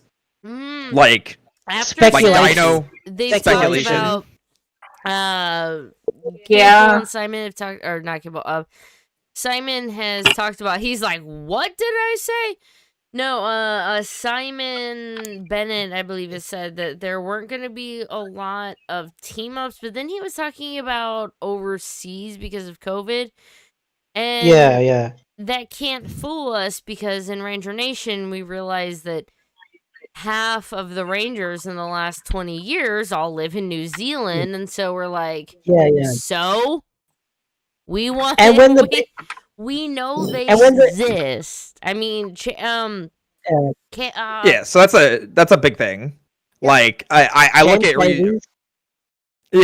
but I look at Dino Fury and I'm like, on one hand I really want them to, like, if this is going to be their last season with Nick and they're going out with a big hurrah, like, definitely bring back those veteran Rangers, tell a great story, tell it about passing the torch, make it like Dino Thunder, that it's the next generation, like, tell that story again, because it's been almost 20 years since Dino Thunder. Dino Thunder was what, like 2003, 2004?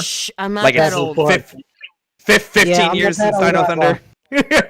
But I think we're due for that type of story again, and if we get that type of storytelling, I'll be very excited. But if it's the type of, like, real quick, hey, here's this character that you saw like forever ago, I feel like it'll be a bit meaningless since we've seen that a lot. And we saw it with Beast Morphers. You know, we saw, hey, here's Jason and gang.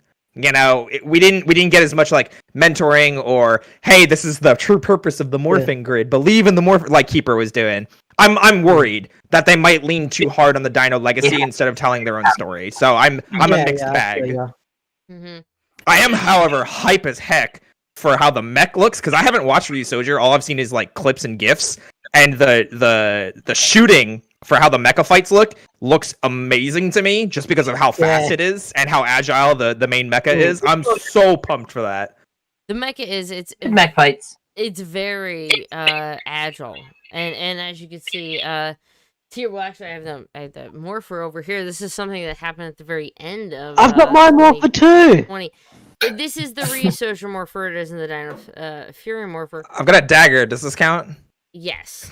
That we have a lot to be excited for going to next year, and about the Zords and the mecha formation were so much fun. They were very fast paced. They were agile. They have, at least in the Sentai, some of the Zords were sentient, especially Tiramigo was sentient, and was talking. Don't be to Red people. Bot So again, there's though. Still lots of things. There are mentors in Dino Fury. You know, depending on how they want to react to the Sentai, react to the story. There are a lot of mentors they could throw in there. There's lots of voices for not only the Ryusoger, but then you have to think about if you watch Ryusoger, like Dime Volcano, who who knows what he's going to be called over here, but he has quite a few lines.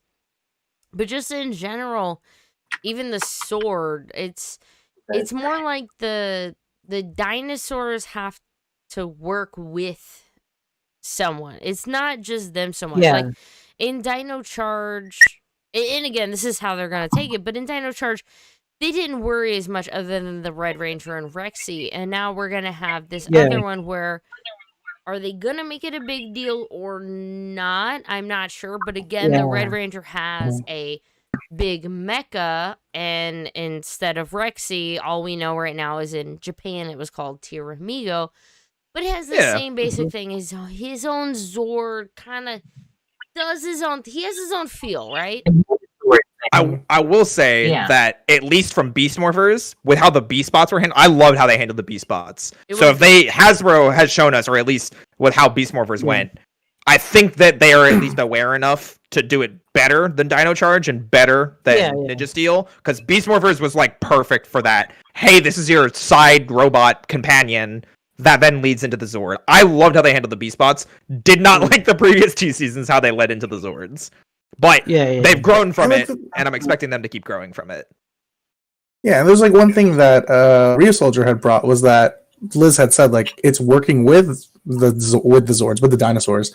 And in this case, in the Rio Soldier season, you had a couple of the Zords speaking to the characters.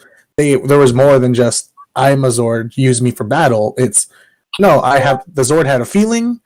It's like, oh, like there was a Paragon character, and he's like, oh, I don't like that character because he gives bad vibes. Or like she said, like Dan Volcanen was like he had a lot of riddles, so there was personality in those Zords as well. Very scary.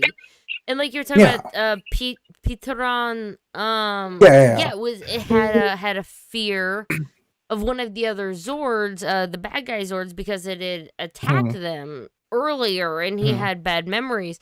So these Zords, definitely have personalities and memories kind of going. Yeah. I mean, and also at the same, I am still on like a mixed bag with like how Orange had said, like a lot. Even though I admire a lot of the cast and the characters, I do feel that Real Soldier did have a lot of emptiness involved with it. So going with the adaptation, anything can happen.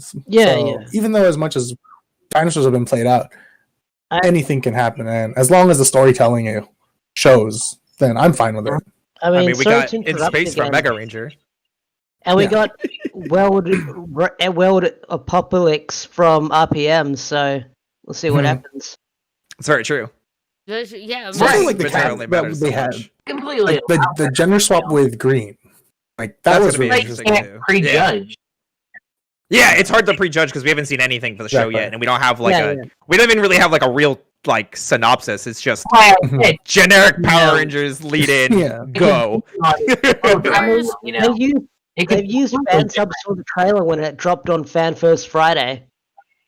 We got boxing. We got generic boxing footage, and now I'm very confused. Campbell, I'm sure you can obviously tell me this with your NDAs, but your character is clearly a boxing mentor, right? You're clearly the king of boxing in all of this. Hey, I thought he was voicing Tiramigo. I thought he's voicing. I don't know what monster he is. I thought he's voicing question mark. Like that's what it says on the wiki. I mean, it has to be true. I think he's voicing the Zord. We're just gonna make up so many dumb answers you never even have to answer us, because at one point we'll be right and it doesn't matter. And Hasbro well, there's nothing you could have done. Okay, wait. Lightning round for everyone in the room.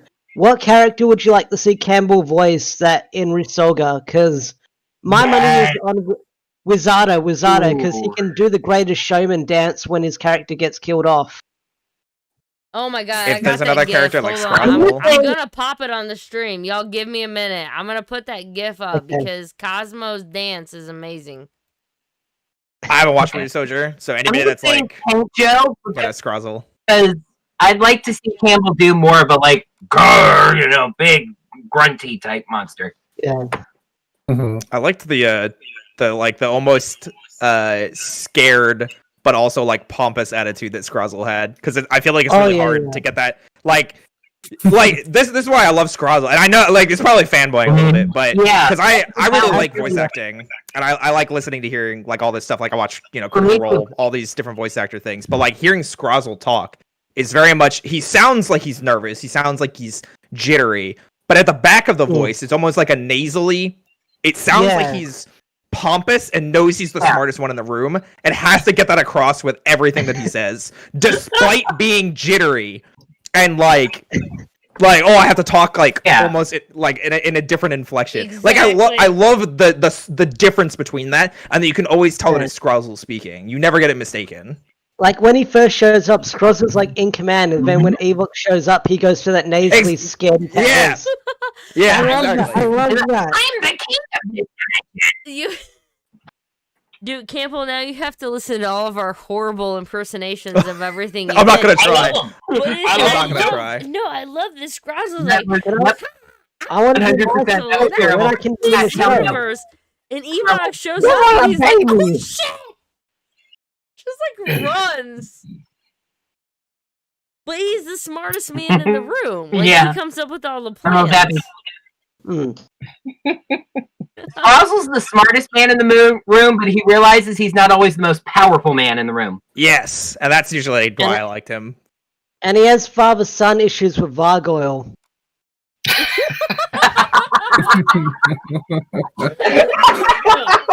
Let's go with that. I hadn't considered. Gotta get those father-son issues in. Oh yeah. He said he created him. He is the daddy. Weren't we doing a best of thing at some point here? Oh yeah. Oh yeah. Right Oh, now, we were we're talking currently about- talking about the best of Power Rangers. We were supposed to have wrapped this up at 11. It's currently 11:30 my time. We're so close. We're only 26 minutes behind. It's fine. This is fine. We're only a half hour behind in a Yeah. in a 5-hour schedule. We're a half hour behind. This is fine. That sounds good to me. You know what? I planned Chat, this, how you doing? I planned this night as something fun to just hang out with friends, and I thought I'm having a viewers. blast. I don't know about anybody else. Dude, I kind of thought viewers would be a bonus, but Campbell's got a dog. I just wanted to chat with people, and now Campbell has a dog, and I can't think of anything else because I just want to see the doggy. My mommy, because I'm 30. Okay, I called him Scrozzle first, and I feel bad about that. I feel bad. I'm 34, and I was The like, doggy my thank mom's you. getting a puppy because I'm third. I say my mommy. My mommy. I turned 30 in a month. What?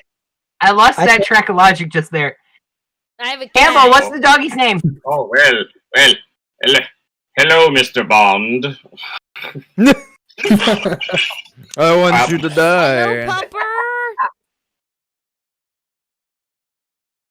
Come on, baby. Oh my He's- gosh. Okay, he's so like we a have huge pets in the water. stream, obviously. Yeah, my cat came to say hi too. Any Name is questions? Madam Hey, so real quick, so Kelly has sent me a thing saying she's gonna hop off of stream recently.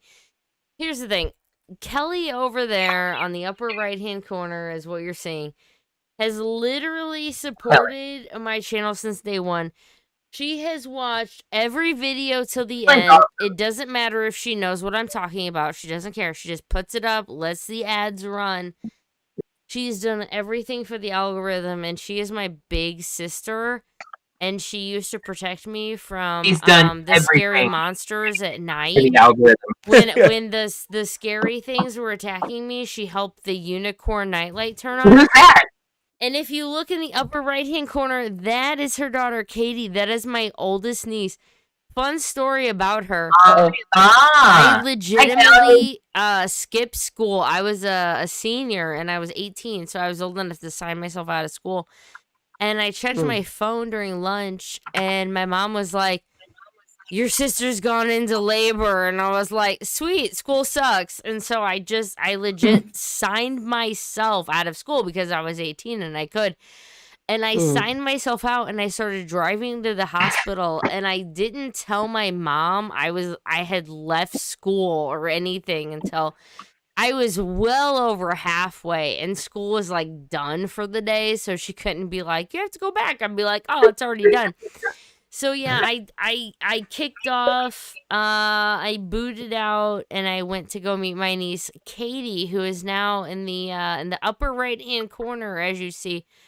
on the left who is not drinking anything alcoholic because she is very, very far too young for that. They can see it. Yeah. But if we can, Kelly, if you can relay one thing, Katie, yeah, enjoy being young. You only get it once. Okay, Have hang fun. on 1 second. Enjoy being young, Katie. Although there's headphones, so she can't hear Katie, it. can you hear me? Oh, great. Katie, Her mouth's full. Katie, I'm gonna give you some Katie. advice from people who are much older than you, who work in business, who work in YouTube, who work in. You have a literal freaking voice actor who has credentials longer than your body over here in chat. I'm gonna tell you one thing. Have fun, kiddo. Awesome. You want to be a vet fun. or Enjoy a vet technician? Go for it. Mhm. Be the best you can. Yeah.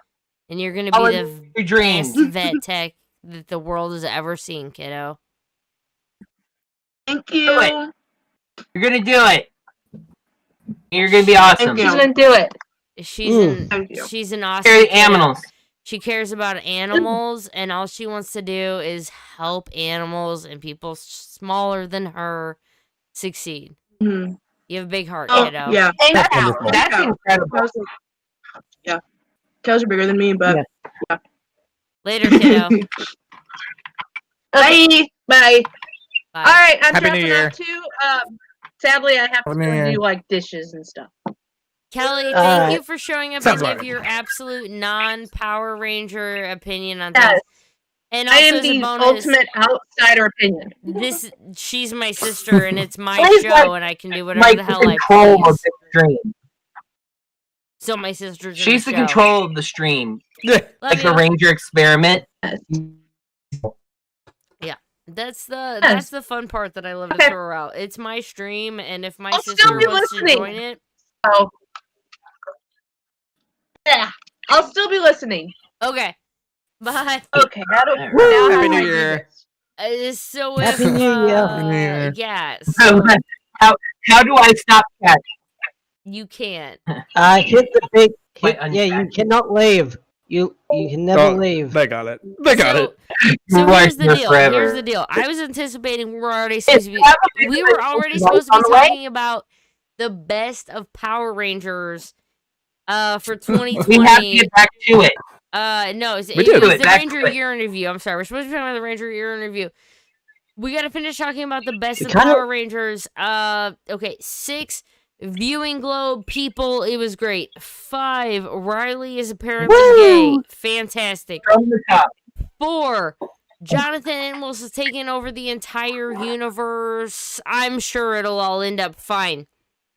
Number 2. It's gonna be awesome. We've already actually talked about a lot, but not necessarily from your point of views. The number 2 thing in the world of Power Rangers for the best Power Rangers was Beast Morphers Season Number 2. I loved Beast it. Morphers is pretty good. It's Talking pretty good. We're about Beast Morphers season 2. Beast Morphers Season 2. So we had everything from Dino Charge had a team up. We had the big Dino Yeah. team up with Fury, Thunder, not Fury, but Thunder. We had all of that. That was a huge win for Power Rangers. It was. Excuse me. But Beast Morphers Season 2, Grid Connection, Dino Charge team up, Dr. K and RPM Vengeance tie-in, excuse me. All of those things were popping together, which really brings us to number 2. Power Rangers Beast Morphers Season 2 was the number 2 best thing that happened to Power Rangers this year. We had continuity. We had great things. And I want to bring up, because my daughter just watched this episode today because she legit watches a lot of Beast Morphers. If she knew, Campbell, I'm telling you, if she knew right now if I was on a video chat with Scrozzle right now, she would literally pee her pants. She's 4. Oh. She would pee her pants. But Beast Morphers Season 2 brought us so much. And I want to bring up a few things that maybe it was Ravi getting to know his mom, and it was touched on at the very end about his art. Zoe got to meet her mom in the final episode. We got to meet her dad. Beast Morphers Season 2 got us a lot. It got us a lot of introductions, and it actually got us a lot of conclusions. And one of them that I want to bring up, and just for a moment, is that Megan, and not if you remember her, Megan, she officially appeared on Season 1. She was the one who blackmailed Megan's Zoe. redemption. Yeah, she blackmailed Zoe into saying but it was oddly for a good reason. She wanted to work for Grid Battle Force. She wanted to help the world, and she just went about it a really wrong way. And on Season 2, she got a redemption story that she got to help the Rangers. She got to help build that mech. And it's so easy for Power Rangers to say, well, that was the bad guy. That was the bad guy. We don't care. It was a really great arc for Beast Morphers to come back and give her a little of redemption to say, look, she really did mean it for the best ways. She just wanted a job to help Grid Battle Force, to help the world. She was just misguided. And to show another episode of her, and then a little bit. Yeah, and on the same token, it also showed, remember, Mayor Daniels, Evox, being really evil. It was just a great episode, I feel like, for Season 2 to solidify itself as a great Season 2, or even a great second half of a show where you can actually watch it, enjoy it. But if you've watched the first season, you get that little bit of extra enjoyment in it when you understand those references. Right. Yeah. I'm gonna roll this. So Dino Fury Researcher being brought up, it's gonna lead us into 30 seconds or so. Deoxy, man.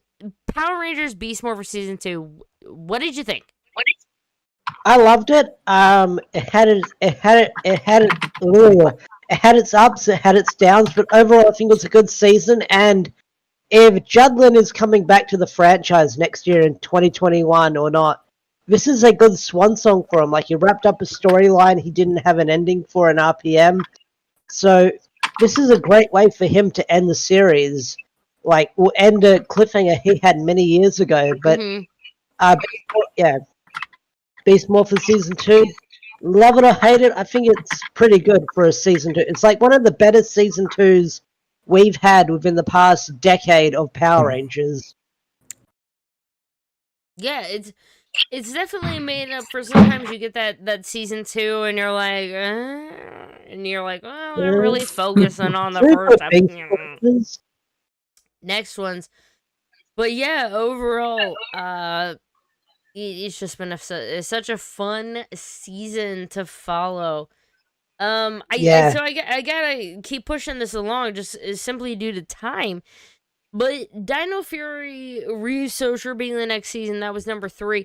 The number 2 best thing about Power Rangers, and I'm excited to say it, number 1, I legit didn't think was going to be number 1. I thought number 2 was going to be number 1. Number 2, Beast Morphers Season 2. Everything about it. You want to talk about Grid Connection, the Dino Charge team up. You want to talk about Dr. K coming back. You want to talk about the Evox spoilers. I'm sure Campbell can even be like, hey, I had some crazy with Season 2 or with anything, but the crazy thing about Season 2 was that it gave us Ranger fans a good reason to go, to kind of go back. It gives us a little bit of lore. It gives us a little bit of backstory, things that we want to hear more about. I mean, unlike Blake Foster's OnlyFans page, I mean, we don't really need to hear about that. But oh boy, yeah, we We're only 45 minutes behind schedule. This is fine. But Beast Morphers season 2. Honestly, I'll be honest, the first 4 or 5 episodes were a little. Oh my god, they hit the stride. Beast Morphers season 2 is one of my top 5 favorite Power Ranger seasons ever. Beast Morphers season 2, again, I'm gonna take a quick. I gotta go check, make sure everyone's still awake and nobody's screaming. But I'll be right back. But yeah, Beast Morphers season 2. What was your favorite parts, high points? I know we already talked about it, but what do you think? I guess just in conclusion, we could Hey, say so Beast I was- Morphers season 2 I had a was lot of really- really good stuff. Yeah. I feel like there was a lot of the I was character development that we got out of season 2 compared to other seasons other season 2s, you know? Yeah. I Like- was like kind Dino of Charge. critical about it when I talked about it the first time, but like the good parts of season 2 are really good. You know, it starts off with a pretty good finale. Yeah. That part in the middle. So here's the thing I'll talk about really quick. Like a lot of people focus on the basically 3 episodes that focus on the Dino team up. That Chaku 2-parter working in that Goblin footage. Oh yeah, That was better than I Oh man, I expected. did not expect Yeah. that. I didn't either. Episode. For one thing, I didn't think they would go there with Chaku with the whole like basically Borg augmentation thing. And, like losing some of his humanity. I was like, whoa. Didn't expect them to take it that far at all. And I thought they handled that really well. And the other thing about that, I feel like they did with Chaku is kind of a hint to Steel later down the line. Yeah, they with did the whole that. humanity Taking thing. someone who is Shame. partially robotic and making them human. You know, I feel like that points at what happens to Steel at the end of the season. You know, so like I was critical about how much filler was in that season, but the good parts of that season were top notch. But correct me if I'm wrong, but after that, didn't we get set up for like what Jason Bishop had planned for like Power Rangers SPD sequel, and that would have had the Chaku stuff in it? Because they were sort of setting up like the police planet and stuff like that with Chaku. And I did hear about that. I don't know if that was specifically for SPD, but I think that was the rumor that that's what he had planned. Oh, really? Yeah. That's the thing they Rumors, but nothing confirmed. poking at a little bit because we also had Sheriff Skyfire from Ninja Steel. So we have these setups of this like international Metal police Heroes force. stuff, yeah. Yeah, Metal Hero stuff. The police planet, I think they called it. Heroes. Yeah, probably. I think the only other one thing I want to touch on was Beast Morphers season 2 specifically. I think shined with its villains. Like, we had like we're obviously we got a lot of character development for the main cast, you know, our Rangers and everything. We got a lot of good stuff with the villains as well. Obviously, you know, with Vengeance, we got good stuff with Scrozzle. We got good stuff. Blaze and Roxy coming back. I wasn't as thrilled with them as I was in the first season, just because them being destroyed consistently, like over and over again, kind of like diminished their value in combat. But It was funny the first 2 times. Yeah, It was a bit but overdone.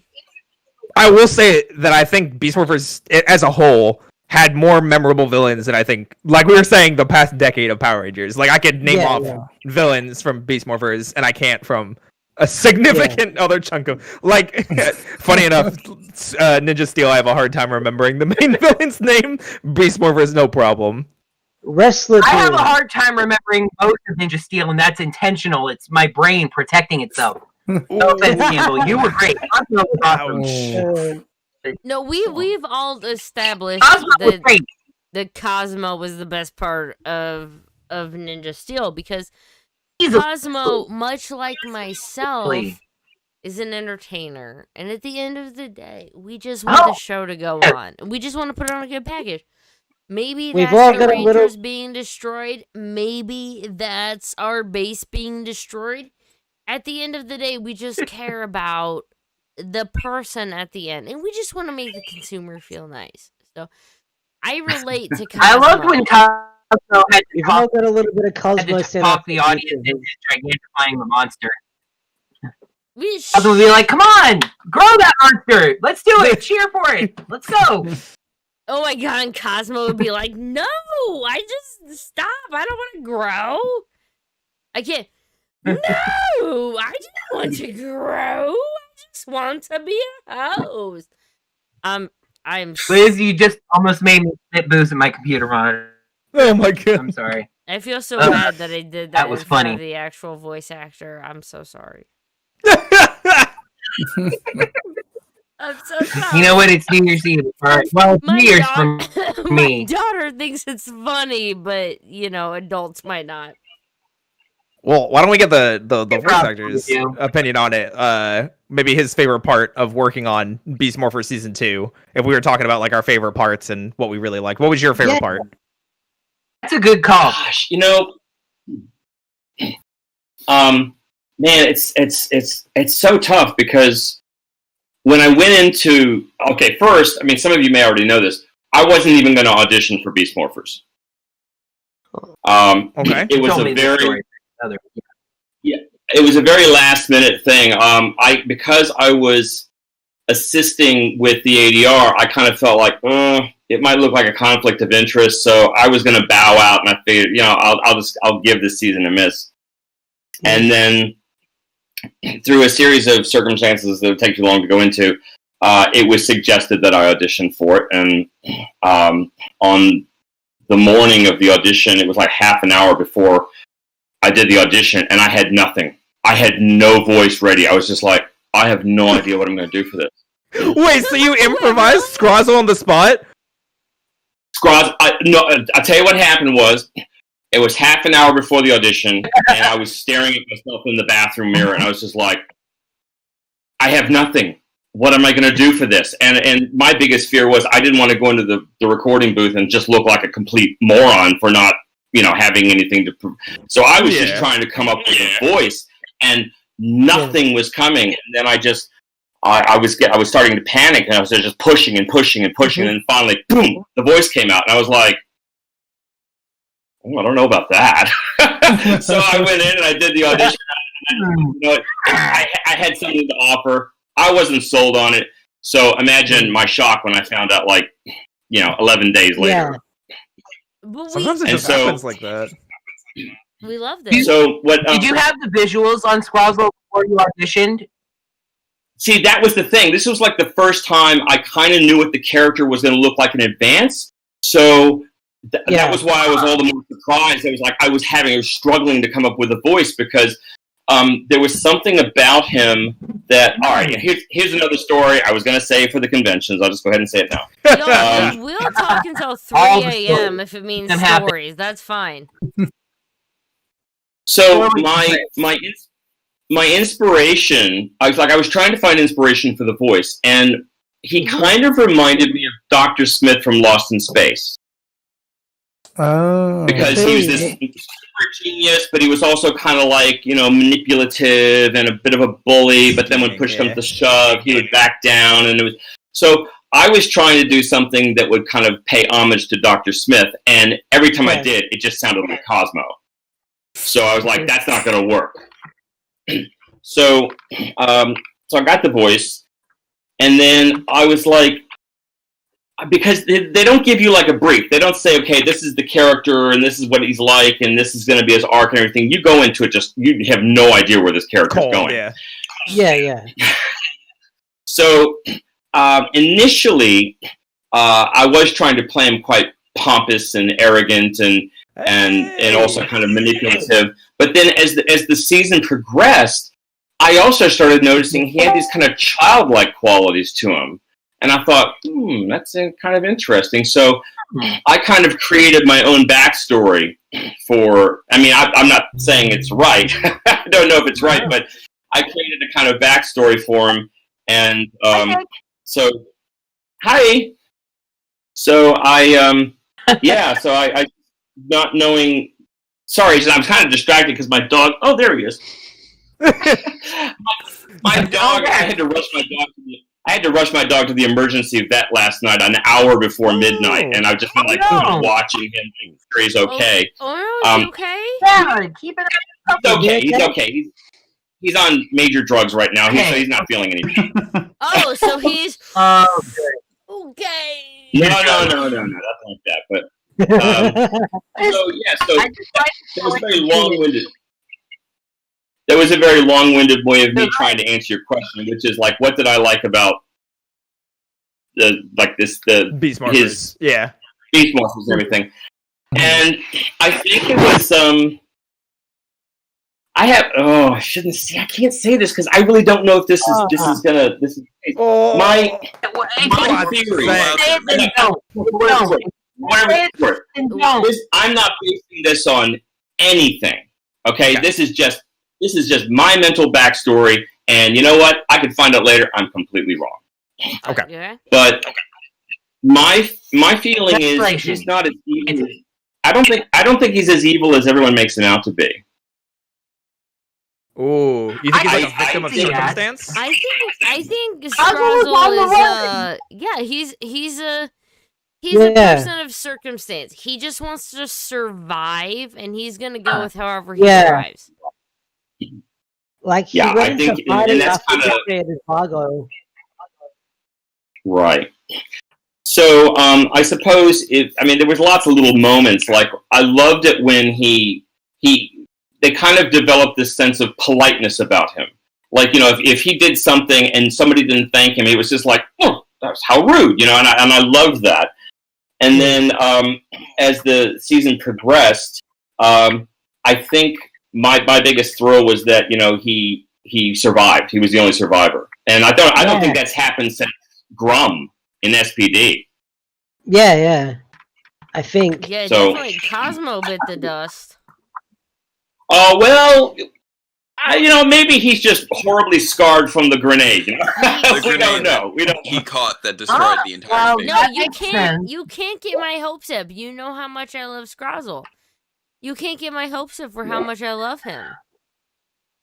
He's sitting in a jail cell playing a harmonica. Scrozzle survived.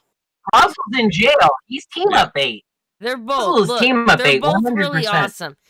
I want to see Scrozzle and Cosmo team up, and Cosmo's like, I have a great idea for a game show, and Scrozzle's gonna be like,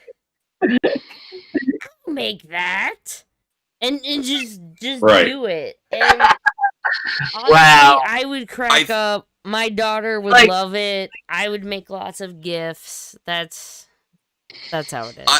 I'm just gonna put it out there that I think we can agree that the writers learned from the mistakes of the Ninja Steel finale and realized that they just can't kill off Campbell's role again and still have it work. That's just what they learned. We love valuable for the team up the next season. It's like, okay, Dino Supercharged, we killed off Snide, and people freaked out. Super Ninja Steel, we killed off Cosmo Royale. This one didn't fly for people. Let's keep Scrozzle alive. Let's see. Yeah.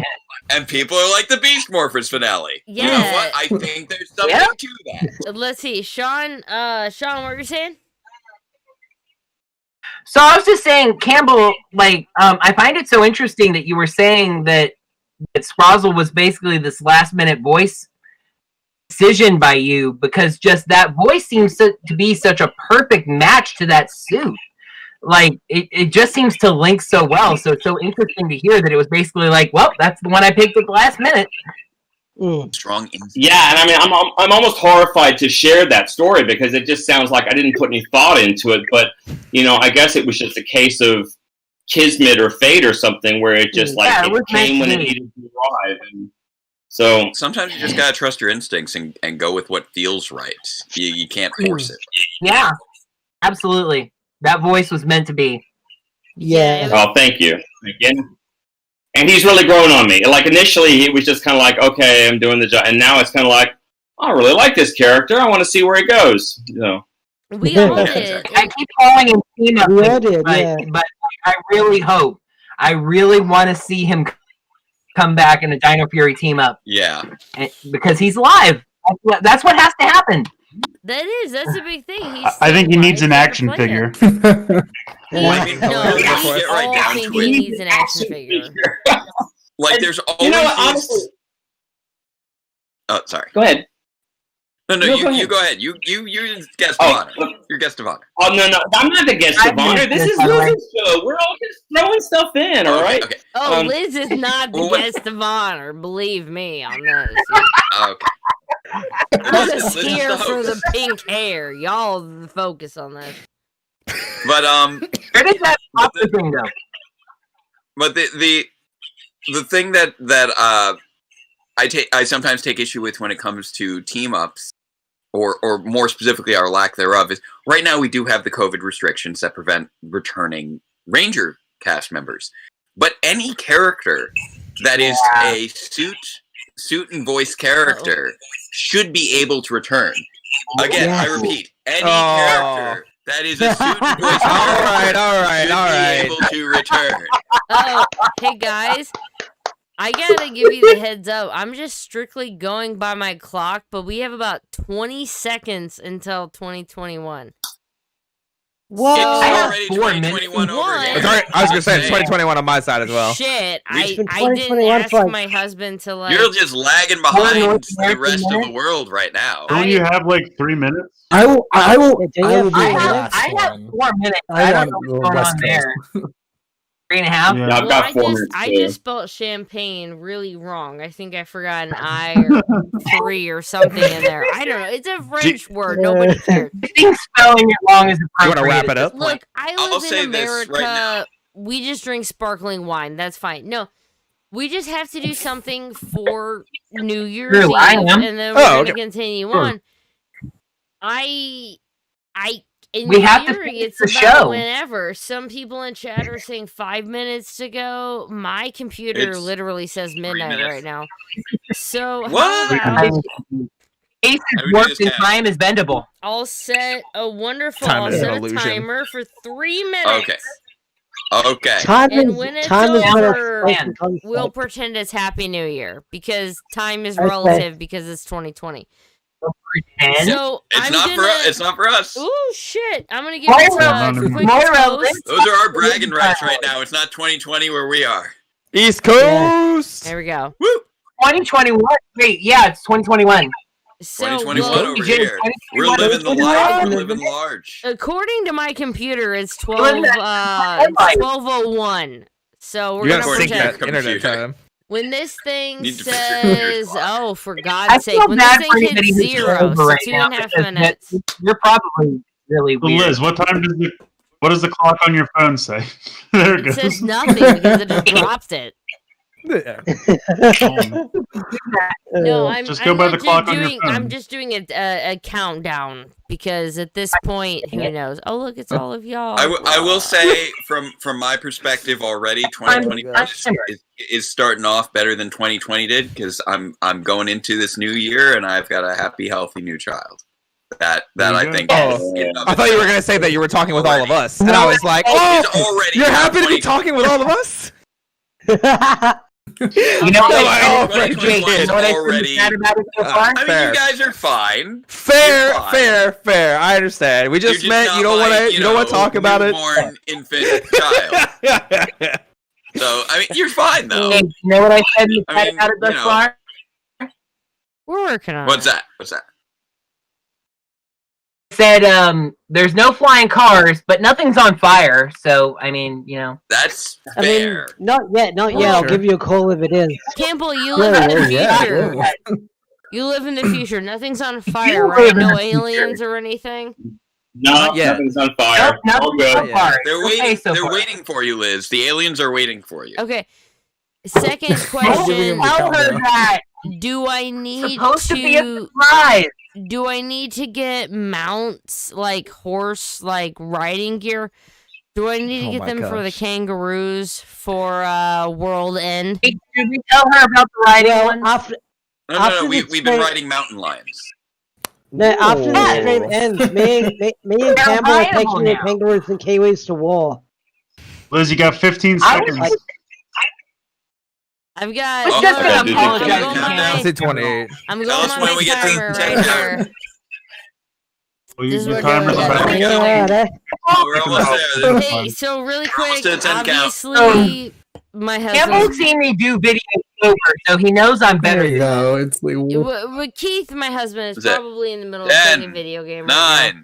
8, 7, 6, 6, 5, 5, 4, 3, 2, 1.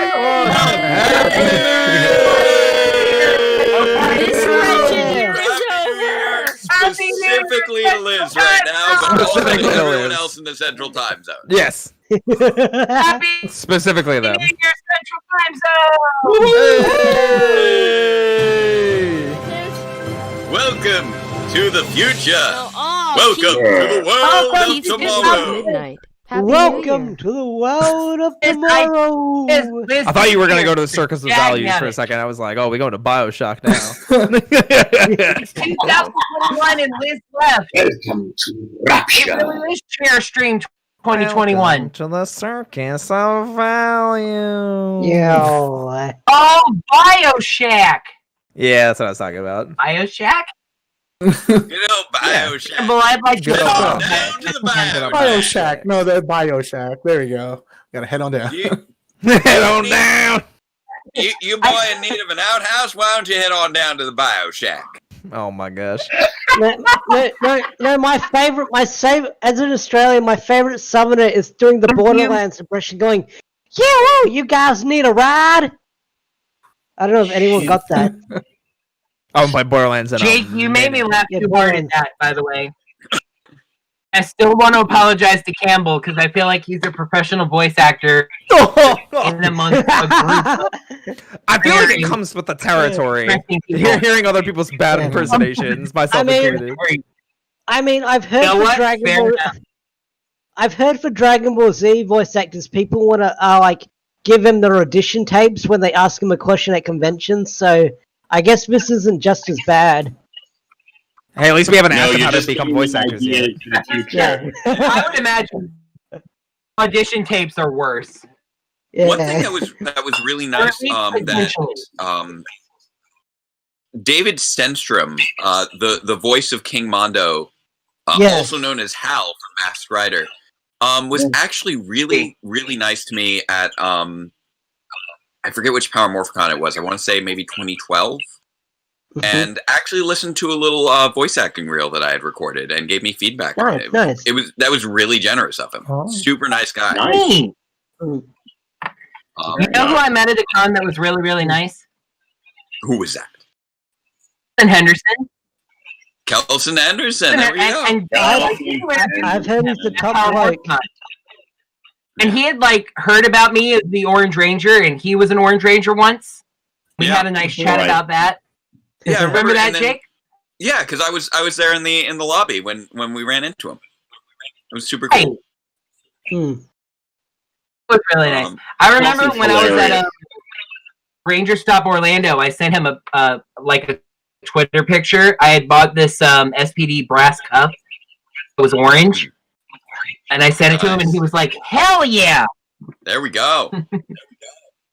My highlight's still meeting Johnny Young Bosch at a local con, and I was cosplaying as MMP on Black. So I just got a bunch of pictures with him. It's like childhood dream fulfilled. Cosplaying Black Ranger, meeting favorite Ranger. It is so good. It's so good. He came to our local convention at my college, and I actually helped set things up for a little musical Q&A he did in the school theater, because I was very active in the theater there. Mm-hmm. And so he did a little song about being the Black Ranger upon request. So that was fun. Nice. That's cool. That's pretty cool. Where did some Liz good go? memories. I don't know. I think she went to wish Happy New Year. I can see that she's got the Andros 2-pack, and I'm kind of jelly because... No, she's still trapped in 2020. Somebody get her out of there. Right. We gotta get her out. We gotta I think that's just me. Marty, She's not the back in future. 2 minutes. I'm laying claim to that visor. It's fine. Everyone starts claiming her stuff. You gotta get with the times, man. Yeah, I'll take the double pack. Gotta get with the times, man. I don't remember what show that snowman's from, though. I'll be honest. Whatever it is, I'm taking it. Well, I want the Andros 2-pack because Angel Grove Collectibles haven't sent mine out yet. I think they're still waiting on Hasbro to send them. So what did I miss? Did we hit the end of the countdown, or we did, and then we went backwards, and now we're at the end of 2 again. yeah. Like we were done and moved on to talking about Dino Fury, and then went backwards by 3 and started talking about Dino Fury's announcement again, and back into Beast Morphers being good, and now we're back on the Vengeance reveal. I think. It's where I think we are. Oh, okay. I We're trying to get apologize to if 1. I missed this info because I came in late. But Campbell, will you be involved in Dino Fury? He can't cannot say. confirm or deny. Oh, okay. He cannot confirm or deny. We've taken stab aggressive. He cannot neither blink out of the confirm side or of your deny eye that kind that of picture situation, of or- him in a table read actually exists. Yeah. The big guess right now is Tiramigo, because anytime we say it, he kind of just like winces or like looks around. Or just, like... Hasbro ninjas are on him right now. That would be fun. That would be fun. I hope that's true. So wait, where did Liz go? Yeah, I'm pretty sure Somewhere. she fell asleep. I'll go back to entering.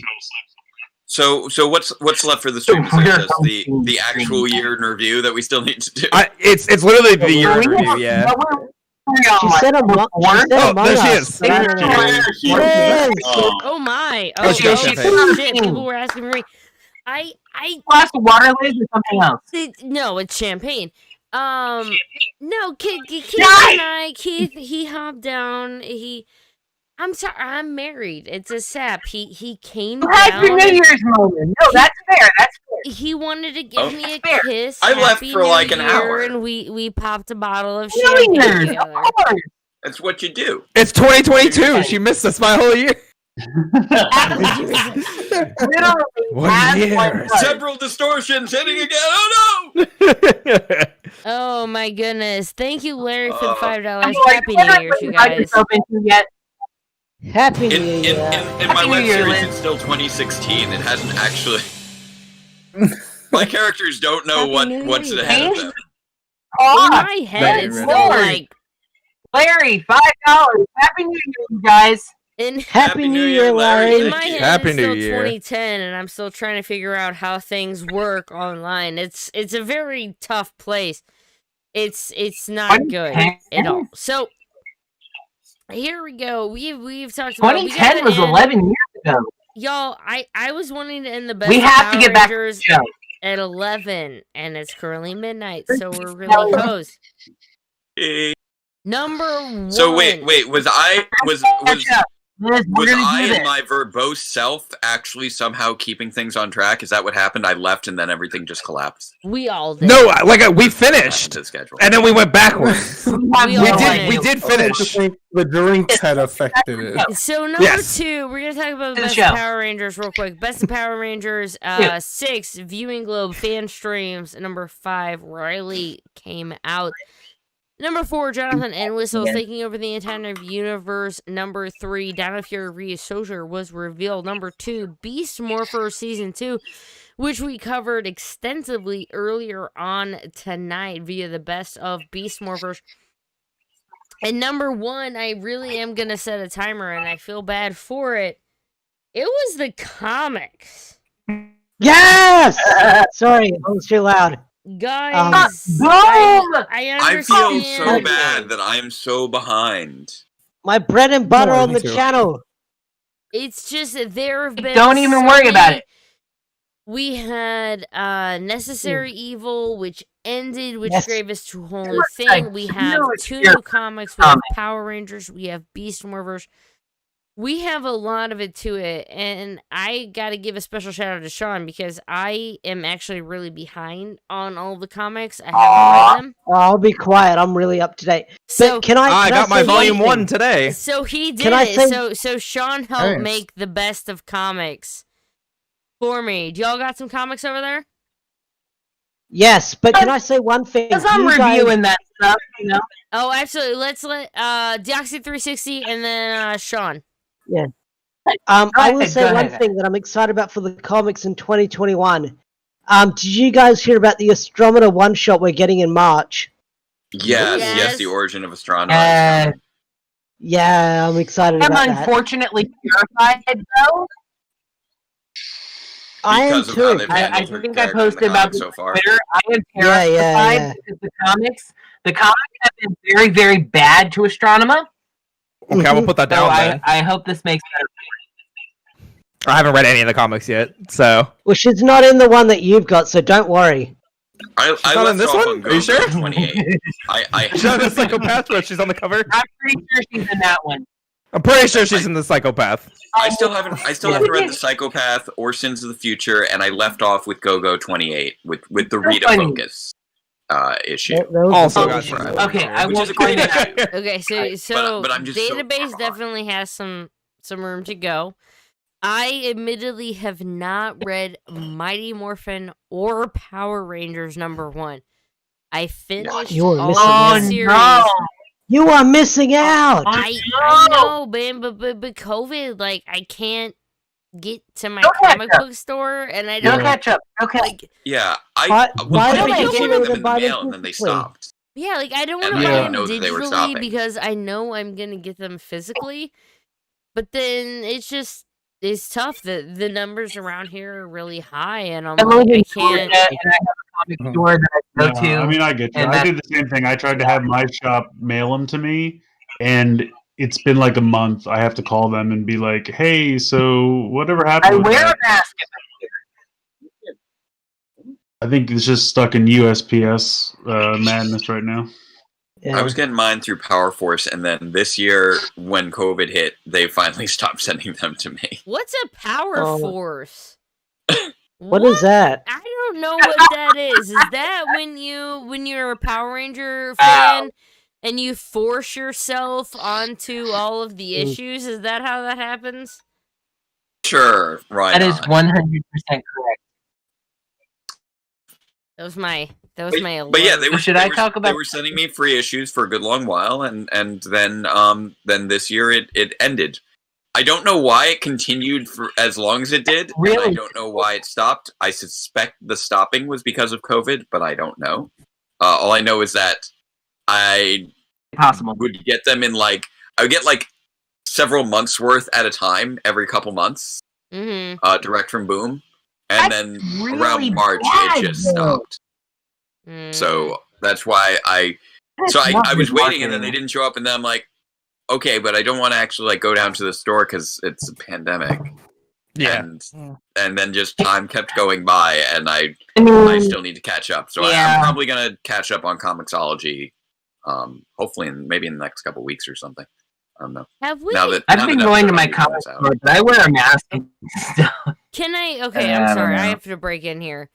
We're legitimately talking about Oh, comics. we're the host. Number one in the best of Power Rangers for 2020 was the comics. Yeah. So go ahead and talk about Comic it, guys, book. because the best, as voted by the fandom, it was a clear winner. It beat out everything in every poll. Was the comics, be it we had Rise of Draken, which gave us a ton of cool Ranger Slayer stories. We of course had I don't know, we just have a ton. We didn't have a Psycho one this year. I feel like we had another one this year, but we had a few things with Necessary Evil. I personally wouldn't have put comics #1. But the fans told me so excitedly, this was it. And so I have to follow it because I personally would have said Beast Morphers Season 2 was the best thing because overall it gave us, over the course of the year, a lot of great content. But what do you guys think? Yeah, kind of the last thing. It's the comics. If you read the comics, what was your favorite? Or a simple, why do you think the comics was the best thing in Power Rangers? Let's go. Campbell's just popping back up, so I'm gonna go ahead and tap. Do you want me I'm to in go the over those middle notes I now. made? I'm gonna go ahead. Let's talk about Deoxys 360. I Okay. mean, you're a huge Power Ranger fan. I don't know if you read the comics or not, but what did you think? Oh yeah, of I read the comics. Necessary Evil and the whole Omega Rangers and going off on their own? How did you I take loved that? it. So I'm gonna talk about Necessary Evil, but I Talk loved it. about Like Kaya. Kia was awesome. I made an entire video around her, and people need to watch it. Check it out. But Kia was a really awesome character, and how I don't want to spoil it, but Kia's personality, I'll say that, was very interesting. I do like the arc she has in the comics. I really love how the Omega Rangers in the comics, how in the TV show they were written out of the show due to pay disputes, but Ryan was able to make it its own thing where they were off being Rangers and doing their own thing on another planet, which was really cool. And apart from Necessary Evil, Draken New Dawn was really interesting as well because we got to see like a female Ecliptor and stuff like that. Slight spoilers, I don't know. But the comics for this year was really interesting. That's gonna happen in the video. Not only that, we got the Ninja Turtles comic as well, where the Ninja Turtles became Power Rangers. Oh, I did see And that. they morphed as well. That was really cool. So if you're a big 90s or 80s kid, you'll love that as well. But like the comics were like on point with whatever happened this year, because if you were only following Beast Morphers in the US, like, and you kept up with the comics, like the comics were really good. They I'll were, have to and, give and them a the read. comics gave us a lot of supplementation for Yeah. just the actual comics, because we had so many X's crossing Y and yada yada, but it was overall a very good view as to, and again, I haven't read Mighty Morphin or Power Rangers, but reading into them, like, I understand why each team is kind of doing why they do. And that makes it a very interesting split because, obviously the fandom, we argue over everything. But it's very interesting that we can have very different opinions as to something we see.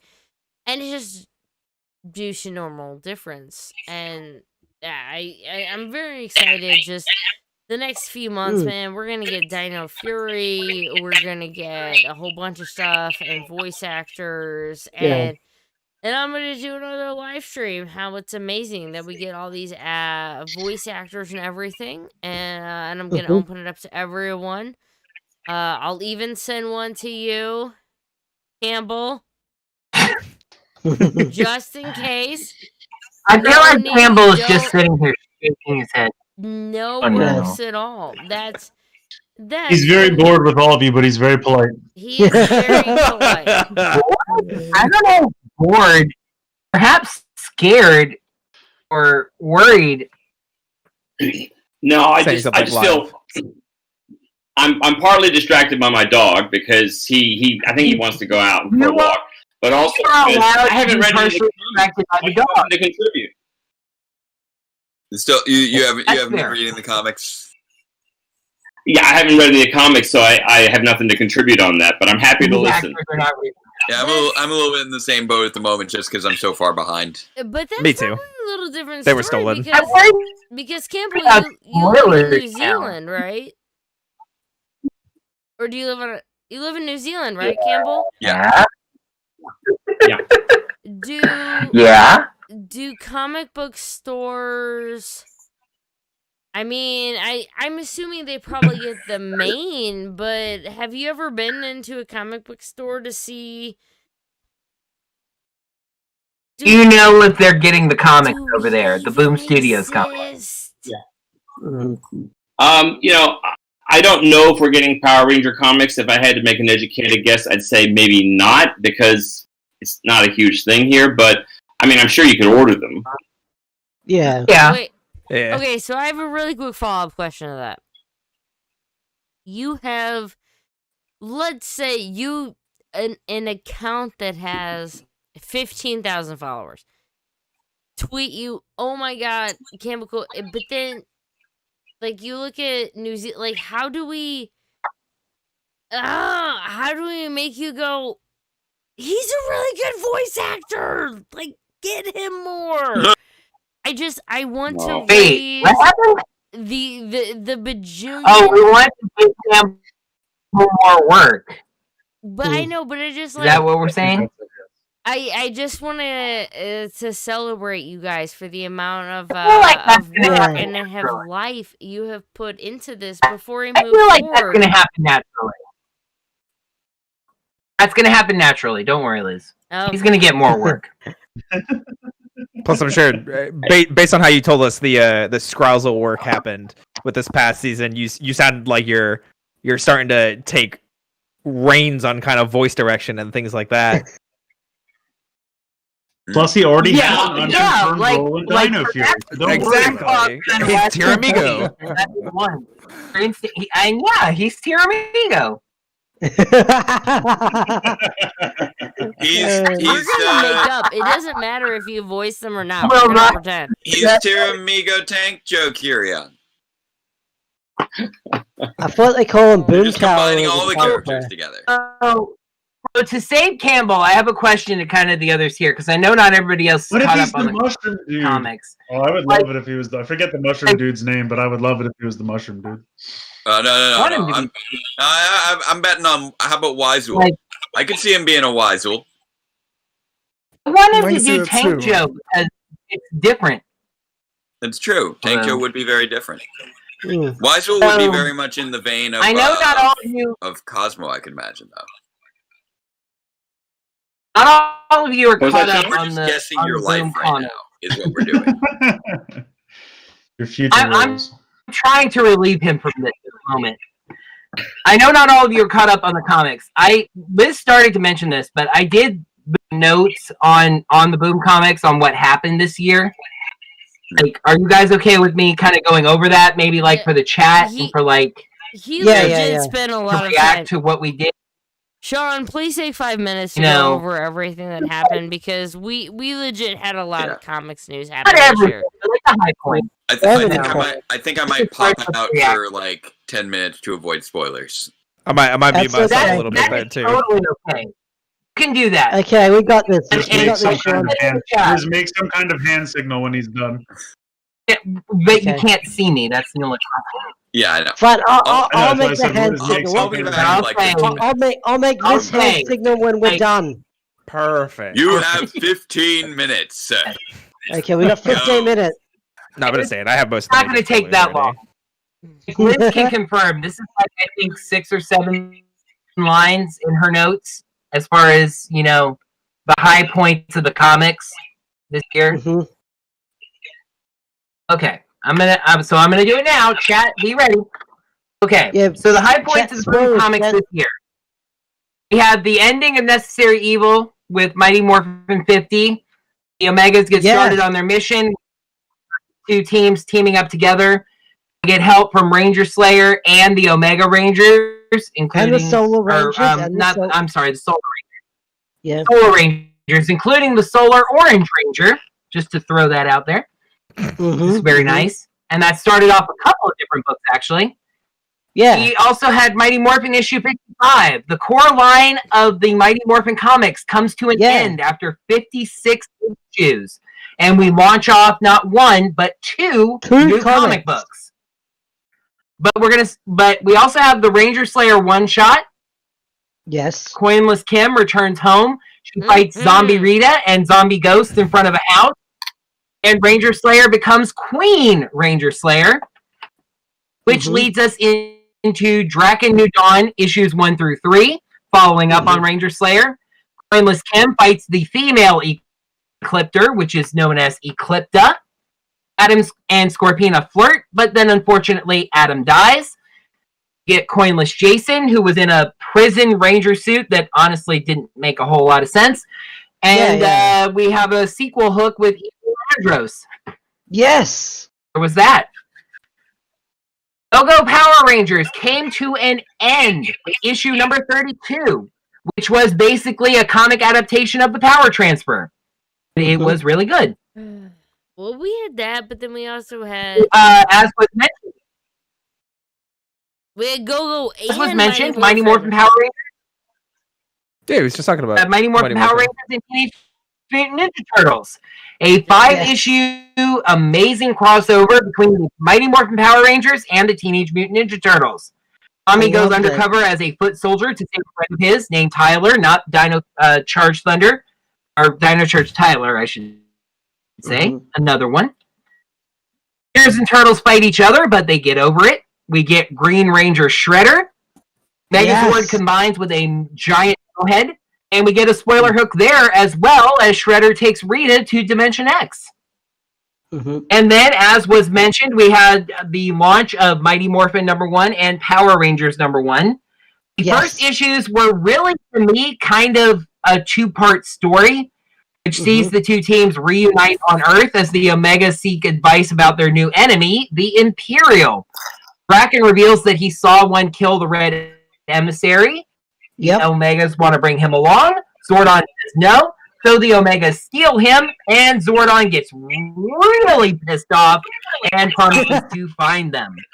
And that's about where we're at as far as the comics. Yep. So everybody else in the chat here, thoughts? Should I give the signal, or do you have words to say? Signal? Hey, you want to do like a little bird? Yeah, let's do the bird. To the birds. If we're Go birds. It depends. Reacting to what's going on. Is it the signal? Not time yet. Is it the signal I want to talk, or is it the signal of I've got to go, so I'll see y'all later? No, it's the signal that spoilers done are over. Yeah. for comics. That's the signal that spoilers are over. We got so we got a few. So we're talking about chat. We're in chat and everything. We are currently talking about Moira is joining in. I'm gonna talk about it in a second. We're talking Moira, welcome. The best of Power Rangers. We're talking about we've talked about Dino Fury. We're all hyped as shit for Dino Fury. I mean, let's just be honest. Beast Morphers season 2. We all really We're talking about the comics. And now we're talking about the comics. We've been talking about all of the different things that are coming up with the comics, and we are an hour and a half behind schedule, so we're really hosed. So I'm gonna go ahead and start talking about the Ranger year in review. Here we go. While it's really easy to say 2020 sucks, F it in the stream. Amen. I'm gonna try to be really helpful because I need to let it out. I need to let it go, like Elsa. Let it go. Moira, I know you need to just we talk all the time about wanting to rage quit and wanting to just we over here, we just taking some big words. We are gonna comics maybe, or just anything. We're gonna start with the very crazy thing. We're gonna start with the Ranger year in review. This year is a little bit different. I'm going to start with January, and I'm just going to kind of give y'all some topics. January, we saw the Dino Fury rumors of where is Chip Lynn. Also, we saw that Simon Bennett was taking over Power Rangers. So we saw that there's a very different dynamic. Now, of course, Chip Lynn has kind of overseen everything for a very long time. Simon Bennett came in during Beast Morphers season 2, but as you've seen with interviews, he's fallen in love with this. Like you can see in his interviews, and he's like, the style and the form of storytelling. I really do believe he's gonna do some amazing things with Power Rangers. So that was in January. We had Dino Fury, Chip Lynn. I was behind.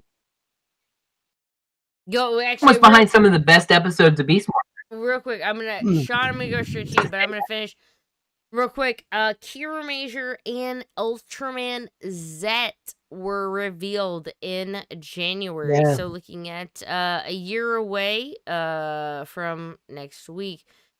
Yeah, Ultraman Z was revealed. Power Rangers All Stars game had quote unquote officially died a year ago. That was Power Rangers All Stars, if you remember any of that. And yeah, the biggest thing of January was, where is Chip Lynn? Is he the executive or producer? And you know, just what's up with that? Mhm. Sean, go ahead. Wait. Okay, so you mentioned, I know you mentioned Ultraman, which I don't know anything about. The best of January?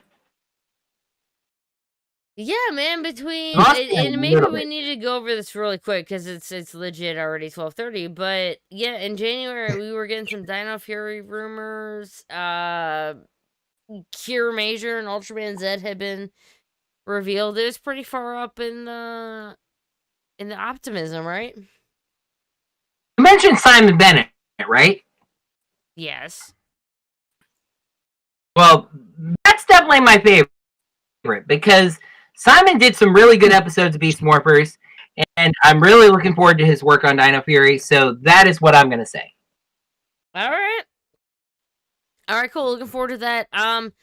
You know what we do? I'm admittedly I'm really tired. So we're gonna go ahead and move. So in January of this year, we were starting to hear the themes of Dino Fury rumors, which is really cool that it was a year away, and now we're still hearing Dino Fury thing. We had the big thing of where is Chip Lynn, and we realized over the course of everything that Simon Bennett was kind of taking over the brand, taking over all the streams and everything, and we had one place to go through for everything. Looking forward at February, which is Power Rangers 2020. In 2020, for February, Power Rangers Beast Morphers Season 2 finally showed up. Legend of the White Dragon returned for Kickstarter. We had Toy Fair with Hasbro's brand preview, which definitely showed off Ryu, Soja, any things that kind of stick in your mind from maybe Legend of the White Dragon, or anything about it. I'm gonna go straight Moira. down to Toku, Chris, and then Orange, and then Moira. Wait, is Tokyo Chris still in here? I don't know. Maybe Say is he Toku. in here? This is not I don't think he's in here. Moira. He's not. She's new in here, and let's ask Moira. Moira.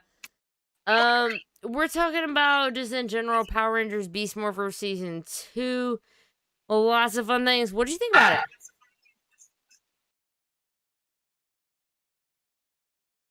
Oh, no, we I can't hear you. you. Their mic is muted. Nope. It doesn't look like it is. Hey, there you are. It might be. What? I was gonna say I heard you say that. No, I I can't. pushed I can't talk. hear her still. There you go. Can you hear now? I see. Yeah. Oh, Okay, yeah, I forgot I glowing. have push to talk. There you go. But I like season 2. That's like from the Among Us streams. No, for Yeah. real. The chat can't hear her at all. There's no We can hear it now. Well, we should be able to hear her now. Yeah. Can you hear it now? Yeah. No, Yeah, I I can't we can hear hear it. it now. Yeah. No, guys, I I'm can. telling you on my end, we can't hear her, meaning we Alright, can't hear it all in the chat. Okay. Her name is You glowing, can't- so she's Well, I mean, you couldn't hear her before. Wait, so shh. She's Laura. talking. Yes. Yeah, we can hear you. I forgot I have push to talk. That's okay. First off, welcome. It is So super thank you. awesome. If anybody who's in chat right now Moira has been a mod forever. She's pretty much the super sweetest lady you've ever met ever. And she also is a big fan of Lilo and Stitch.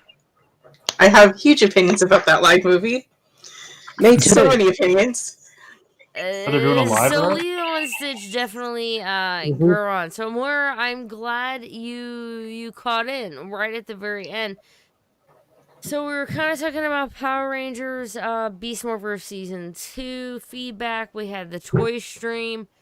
What did you think about when you saw Beast Morphers was coming for the first time? And you hadn't seen it, but you saw the little trailer. Like, how did you feel going into it? I felt really excited. And the thing that was surprising to me was how it tied into previous seasons. Mm-hmm. And I thought the biggest payoff was the finale, because I wasn't spoiled because I had muted it. So Good. everything that happened in the finale was a huge surprise, and I was like, wow, they went all out. This was really good writing. Yeah, it's surprised, right? All of us that even who've been following all of this stuff, when you saw the writing, have you ever seen RPM before? I saw Welcome to Cornith, and I don't think I saw the second episode, so I don't think I ever finished the first episode. Wait, so but you understood RPM was like a weird off thing. Yeah, I knew that it had a virus and that these people were like in a dome, so I could relate to it from the Simpsons movie because of that. Yeah. Yeah, Okay. absolutely. So we had that, and then talking upstream as I mean, I have all these people who are related. Database Rangers, the best of 2020, because we're getting ready to move. We're gonna do 2020 year in review. Should I even ask what was your personal favorite? And I'm gonna set a timer because no offense, but I know you. So I'm gonna set a timer for Yeah, I know. I can keep going. 1 minute. Best of Power Rangers. I mean, it honestly, for me personally, it was the uniting of the Ranger fandom for the live streams. Mm-hmm. That I thought was fantastic. That everyone was able to work together for that. It was also fantastic seeing the show finally acknowledge its continuity in really creative ways. I wish that I could have stayed up to date on the comics. I also enjoyed some of the Lightning Collection figures, which we have not talked about really throughout this stream. Specifically, getting Lord Zed and Rita as an anniversary gift was delightful. That was a great gift. That was a great 2-pack. But this was very much a year of the Ranger fandom having to find creative solutions to overcome some serious issues. Those issues ranging from simply COVID keeping us apart to Ranger alumni not living up to expectations, to dealing with leaks of spoilers from across the world. And I feel like as a fandom, although we did fall into our worst of list for the year, I felt we rose to the occasion in a lot of respects, and that's something for all of us to be proud of. Yeah, we really we stood up, and I mean, obviously we can all bring each other down on any given day, but I feel like bringing people up is a really great positive. Of ours, Jacob, as you said, is that you can kind of bring people up to be a little bit happier at the end of the day. What we strive for. We need some happiness this year. What, Sean? Happiness? What? And you know what? Being on the worst list says that despite all the rising to the occasion that we did, we're still self-critical enough to know that we can still improve. Hey, there you go. I don't think anybody. I feel like it's a positive thing. To be fair, I don't think anybody who's been on the best of has probably been the person who's my phone's like, it's time to move on. I'm like, go for it. It's all those. Hopefully, turn that alarm off. All those amazing things. Or we'll move on. Either way. So, guys, obviously it's 20 till 1. We've talked about January. It's 2020 rumors. February, we got some stuff about Beast Morphers Season 2. Also, Legend of the White Dragon. Yeah. That's interesting. We know anything about that going forward. That was a thing that sort of maybe existed at some point, perhaps. Oh no, it's existing. They're supposed to start filming soon. It was the worst time. Yeah. They just And that's actually why they were going to comic book stores. Right? Like their Kickstarter was supposed to start in like April. Right. No, it started late March by surprise, and then it kicked off in April. Probably impacted that. No. I will admit I am very skeptical of a lot of Kickstarter. Very skeptical. Considering how so many of them have gone in the past. A lot of times it does. No, I would that's be only fair. surprised if we were to see another Kickstarter for the same project again within like the year, where it's like, oh guys, we were so close to actually making this happen, but we weren't able to quite get there, so we need your help and raise another couple $100,000 or something like that. That's me being cynical, I will admit. But From my understanding, they've already started to roll out some of the stuff you get with certain tiers. I did the lowest tier you could get and do the digital. So that's up in the air because nobody knows when they're going to start filming because of COVID. Yeah, I really just hope they do start filming.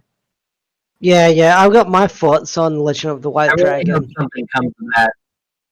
I just hope, like, it's one thing that Dino Fury is filming, but they're a big production. You know, they have people from all over, and I see that as a band production. It's gonna be tough for those people who just film random things. You know, you got local direct, like the local people who are trying to get their foot in the door, who are really trying to film.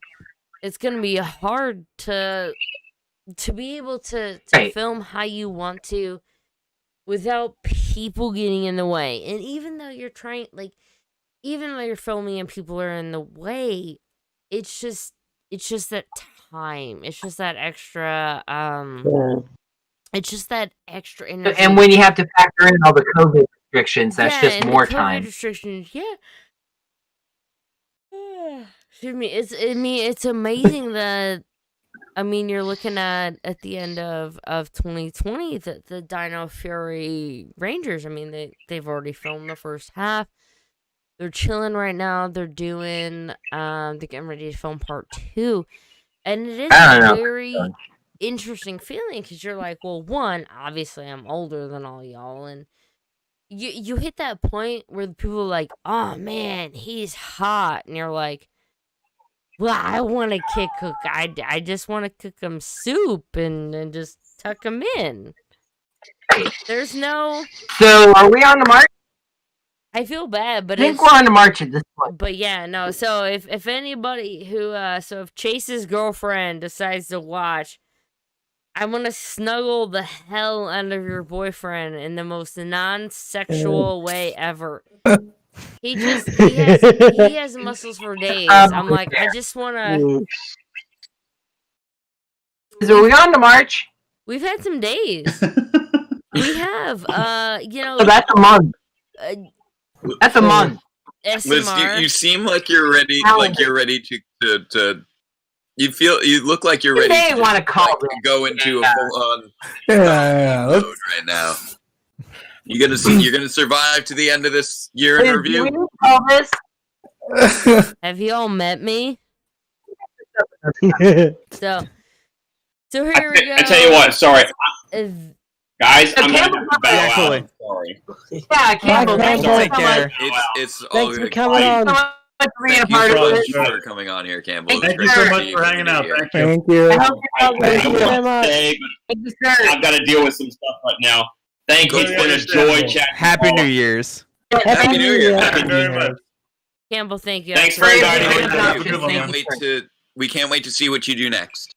Mm. And wait to see. Yes. Yeah, We wait look forward to to that see for you.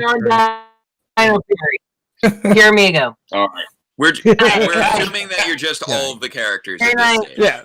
I'm down with that. Even the Rangers. We're just gonna assume. Especially All right, see you all later. There's the 5 Rangers, and then everyone else is just Campbell. Right. The main Thanks for everything, guys. I gotta go. See you later. Good night. Thank you. Have Have a good one. Happy New Year. Bye. Hey, Campbell. Thank you. Bye. That was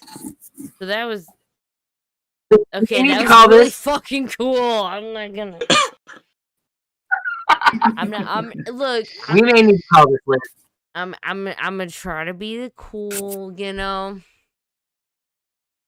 No, I Completely didn't feel you know on that one at least. that he You got to showed do up. Rosalind Preston for him. That was a highlight for 2020 for me. Honestly, Liz and I are covering the feeling like we're being really obnoxious flat right now. Okay.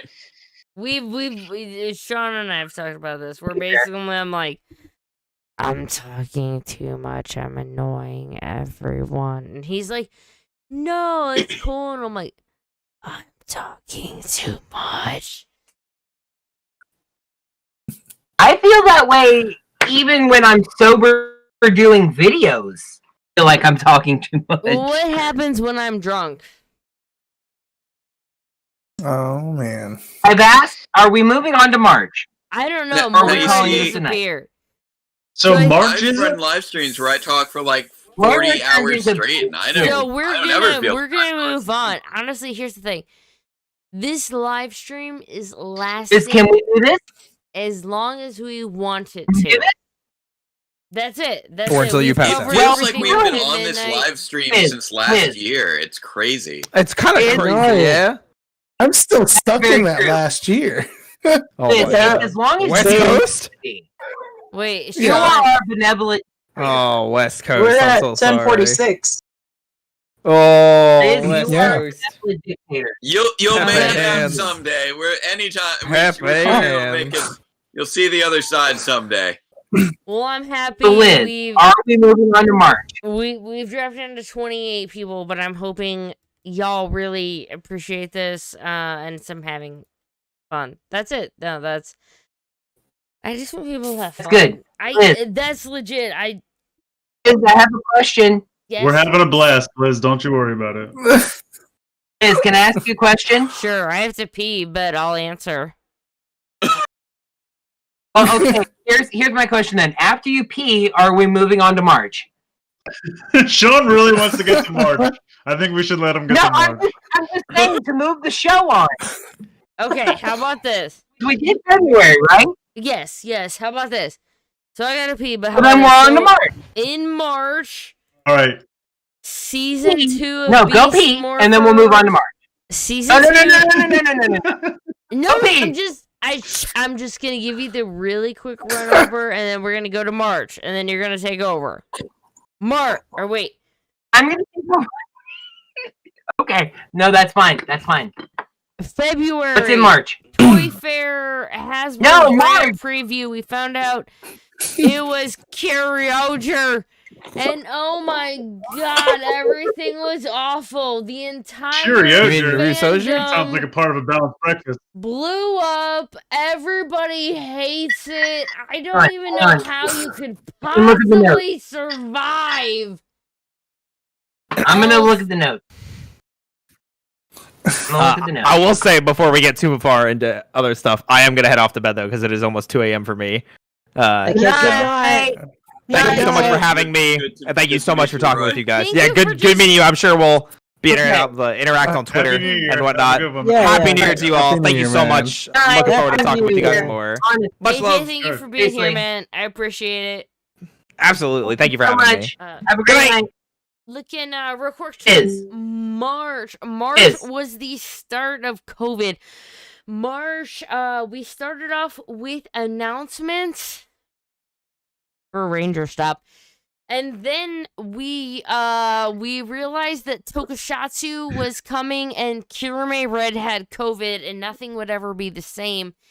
And I'll be back in one moment. But yeah, COVID hit and, Like, Talk fuck everything. Okay. I feel bad that I still haven't seen any episodes of Tokusatsu, but also it feels like that was so long ago. I can't. It's like weird to remember that was just March. I kind of wish I had been on Tokusatsu, but maybe like next season or something. I don't know. I'm friends with Squall, so but not that close friends. Yeah, No, go ahead. Because I don't really have anything. At the start of March, I was in Bali on holiday, and then I came back a week, and the world was in shambles, and there was no toilet paper at the store. Yeah, that's pretty much how it is. Yeah, that was a thing. Sounds about right. I came back from vacation. I will say, okay, so her notes, mention Kirame Red's actor getting COVID.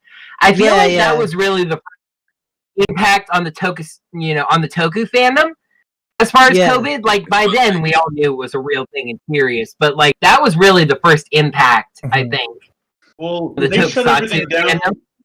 Yeah, they shut down the franchise for like the first time in like 50 years, which is Okay. like a month. Discussing because we had like special episodes of both Kamen Rider and Super. Well, did Kara Major get special COVID episodes? Yeah, just Kamen Rider. Yeah, they had clip episodes. I think they aired their episode 0 and whatnot. No, I know. Yeah, Zero they did that but I online wasn't sure episode about that they Kara aired, Major. I remember. I still need to was watch. I earlier need on to in check Kara out Major Kira 1. Major at some point. And I they don't showed know under what episode 0, circumstances yet. Because I don't know if I'm going to continue doing live reactions or not at this point. I'm still figuring things out. Really? Talk about that. Why is that a thing? Why am I not certain if I'm continuing live reactions? Wait, you have a kid. Your kid, right? Yeah. Your kid? Yeah, it's because we have a newborn, and so live streams that involve both of us are a little bit of a dicey thing. Might that be something that we might be able to arrange? Possibly, but we're not really banking on it right now. Which is one of the reasons I moved over to my weekly commentary tracks for Power Reviews instead for my live stream interactions. Because those are just me and they're only half an hour. So those have been working, I think, a little bit better as far as live stream content. Yeah. All right, April. So people we were kind of talking about how like Kirame Red getting COVID was like one of the first major impacts on the Toku fandom, and how we also had special episodes of both series dealing with production delays. We did. We ran into definitely some production delays that we've never had before. We've ran into New Year's delays or whatnot, but really with Toku, it's a pretty structured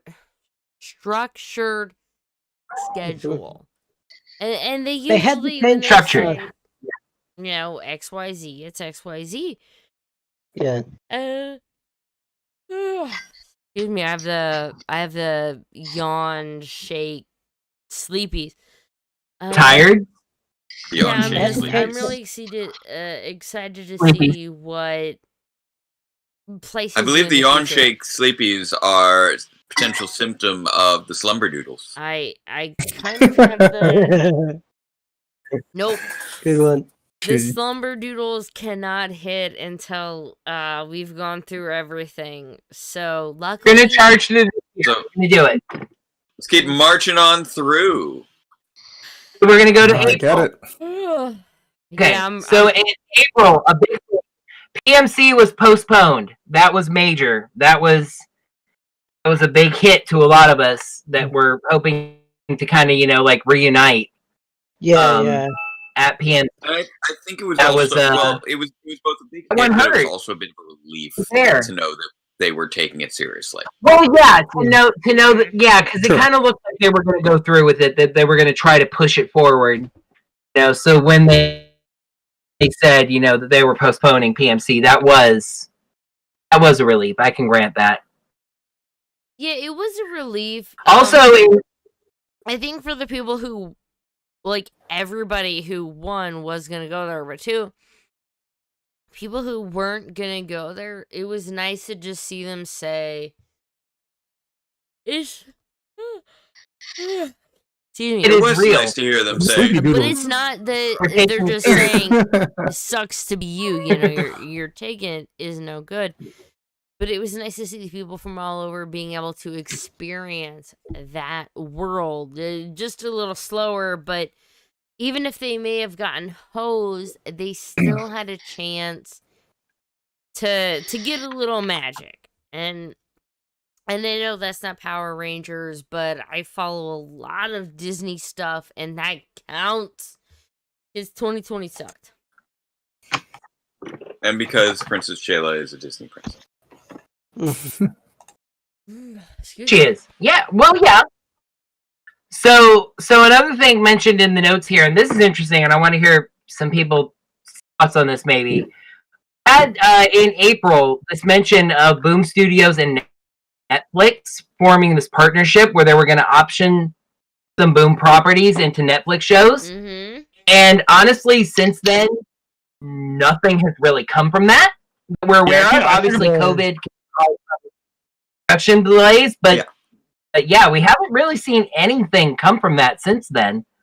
I even completely forgot that happened because things come from. Yeah, that's one of the forgotten headlines of the year. I mean, obviously, Power Rangers wasn't really a part of that, but yeah. Yeah, It's a point of intrigue. Yeah.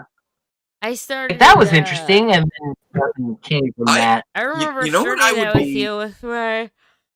One series that I've never read, but I've seen plenty of advertisements for that it would be interesting to see if it gets a Netflix series just because of pre-existing relationships. But Noelle Stevenson does Lumberjanes through Boom Studios. Yeah, and I was she just already thinking has the a same relationship. I Yeah, because feel she already did She-Ra. no.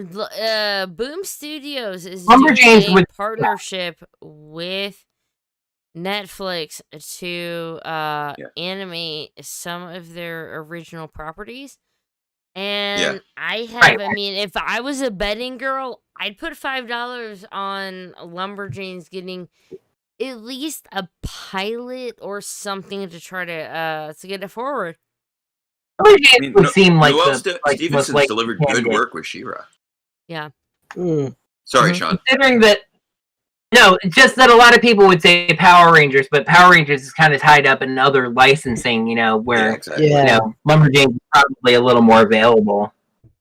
Yeah, I would expect any Boom adaptations to be of their original work, not of their license. Right. Yep. And then in other news from April. So in May. There was one thing from April that we skipped past. Wait. Yes. April? We skipped past the first thing on the April list, and we should acknowledge that. Okay, that is true. Okay, you know, I didn't necessarily want to bring down the mood too much, but it is fair. It is fair. Bruce Alpert, excuse me, passed away. Yeah, Master Fant. And that was a sad moment. Yeah. Yes, Master Fant.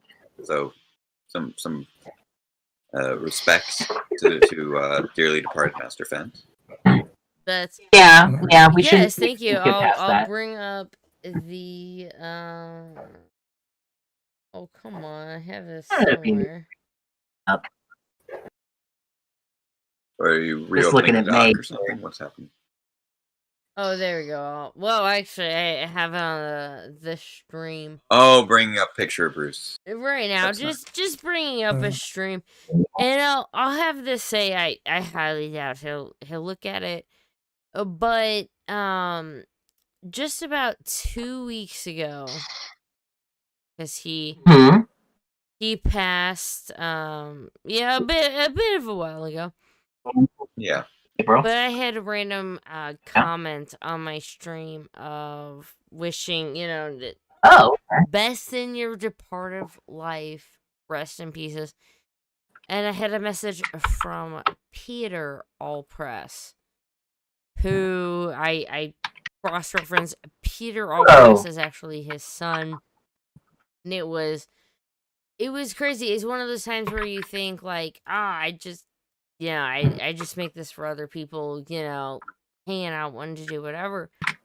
But it was a really interesting perspective to see the son of someone I was dedicating a memorial episode to coming through and saying thank you. That was something we don't normally really nice. Get to see. That's very nice. Yeah, it did. It really, it just kind of made the difference for me. All right, this is where I'm going. Yeah, and it's so. As an actor, he probably did a lot of other things, but to acknowledge that role in Power Rangers, that's very nice. Yeah. On that note, one contact. AJ probably is really, really tired, and we're just talking about Power Rangers, and he's probably like, I just want to go to bed. He's just really patiently waiting for all the riders. So how about this? No, we acknowledge what amazing work Team Rider has done. Thank you, AJ, for the amazing work Team Rider has done this year. Yes. It's definitely a best of 2020. July. We acknowledge the Team Rider. You can throw the chat, just cut it. I don't want to see anyone. And that's fine. I'm going to bring some live streams up of you because 2020 wouldn't have been the same without just the writer. I've been really impressed with the work Team Rider has done, bringing Kamen Rider to the West. Yeah. I will say, we've had these foibles Super Sentai where we were getting that adapted and then that kind of cut off. We feel like Kamen Rider is kind of filled in that as far as getting some adapted Toku to the West. So we really appreciate just all the work Team Rider has done. And we just really appreciate you guys. Thank you so much for all the work you've done and all the work we know that you're going to do in 2021 and beyond. Yeah, we're looking forward to seeing. Thank you guys. I think it's definitely all the fandom too that comes together. And you guys had mentioned also with the Power Rangers that the fandom came together within 2020 to do live streams on their own, to come together and do their own thing. And that's the same goes with the Rider fandom with Team Kamen Rider. It's putting people who love stuff, together and then appreciating it together. Mm-hmm. And I think that's something really important for 2020 is that even though we're so far apart, there's this little internet, that brings us closer together. No, 100%. And I mean, honestly, like you said, it's sharing a love of something. And I mean, Kamen Rider has become like my favorite Toku, and I love, I haven't seen every single one yet, but I'm working on it. And when you guys did the movie where it debuted on YouTube, and just everyone was in the chat, and it was just such a fun day. Like it just brought legitimate joy. Like that kind of stuff just makes me happy. And I just remember thinking that day, like, it was a happy day. And then the whole James Gunn thing, and that was a huge big thing, and so it was like one thing after another, and I just remember that being such a fun day, and I have you guys to thank. Yeah, I actually think part of it was like Toku Chris and Ranger and Liz both saying we should use hashtag Kamen Rider as the main thing, so that's what ended up trending. So thanks to Liz and Chris for putting that suggestion out there. Both I put my degree to use, and I was like, if we're gonna do this, we do this. And they were like, hey, we're gonna try to chat, and I'm like, no, this is what you're gonna do. You're gonna do XYZ, and you're gonna get this shit trending. And here's what we're gonna do. And it felt really good to be able to use. Yeah. Legit, I went to college for a degree in marketing. It felt so good to help out Team Rider, and I'm like, hey, here's marketing. Here's your free shit. My degree is in marketing. I just want to help you. Like, let's create. And the fact that we've loved what Team Rider's been doing this year, and we're really looking forward to it. It's been amazing. And I'm excited for 2021. PMs from people Yes. on random Wednesdays We know asking the me about, future is bright. asking me about you guys. Like, when are you gonna have people? And it's just it's such a profound thing where they're not only people who expect news every Friday. All of a sudden, they said they have guests. They expect good guests because I try not to shit around. So I'm gonna say this. We're gonna go ahead. Writers Move don't do on. fantastic work. I dropped my drink. Yeah. I've got shat You're absolutely looking everywhere. for. But I'll tell you who I'm not does gonna it. ask. It's Moira because she Future is bright. Moira No, the used future to is live on a bright. beautiful island, and now she lives on the island of Seattle. And we No, fight. I moved. I live in Everett. We fight those Seahawks every single Saturday.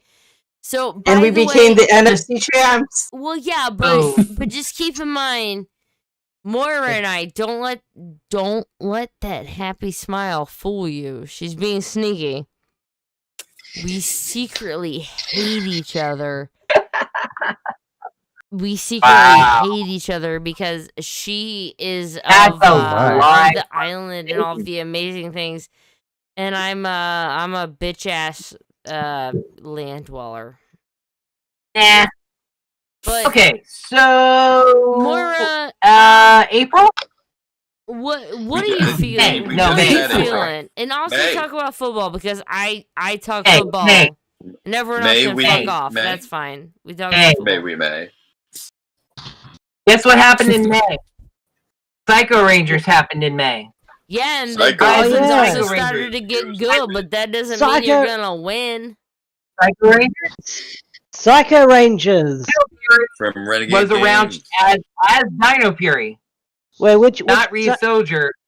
Power Rangers Dino Fury. All right. wait, we're talking about these Simon Psycho Bennett, Rangers, That's or when that happened.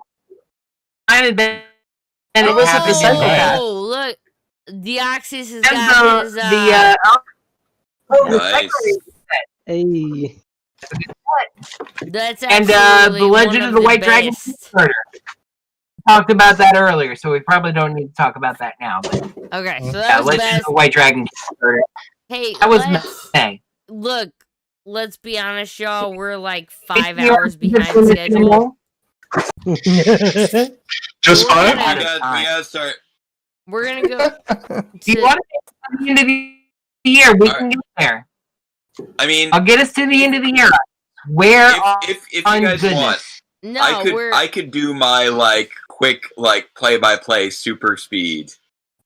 Get us there. Okay, well, so You want me here's to the just- thing. There. Here's the If that's thing. what you go. We have currently had one. I accidentally spilled my beer, and like all of my Really? electronics have now been saturated. So we're gonna. oh no, You know what? That's Oh, no. fine. It's the New Year's. We're gonna pretend this hasn't happened. Actually, I've gotten enough So hold on. wins- Let's just skip to the end. The year review. December. Liz spilled her beer on her keyboard. Okay, now we're caught up. December, Liz got to do her Scrozzle impression. Though no, I Right? gained enough. Yes. Thank you all. After Question list. after YouTube, it takes. Let me start this again. After YouTube takes its cut of the $23, I'll probably end up with about 32. But honestly, thank y'all so much for hanging out with my daughter. With just I think this is wrapping up. anybody This who is wrapping enjoys up. this. That's okay. All right. Would you like me to do? Would you like me to quickly run through what we have in the dock for the remainder of the year? I can do that motor mouth and be very I excited can about do that too. You know I- what? Maybe both like just, like you know, like the you stroller want play it- by play that I did for power Yeah. transfer. If you like. Okay. Hey, database, give me Hey, like let's do this straight off. database, give me like a I think Jake and I should trade off. 2-minute intro. 2-minute intro or 2-minute rundown. Of- I'm gonna give you of the about year. 2 Just go to minutes the to be ready for the rundown. Do you Go to the have? doc.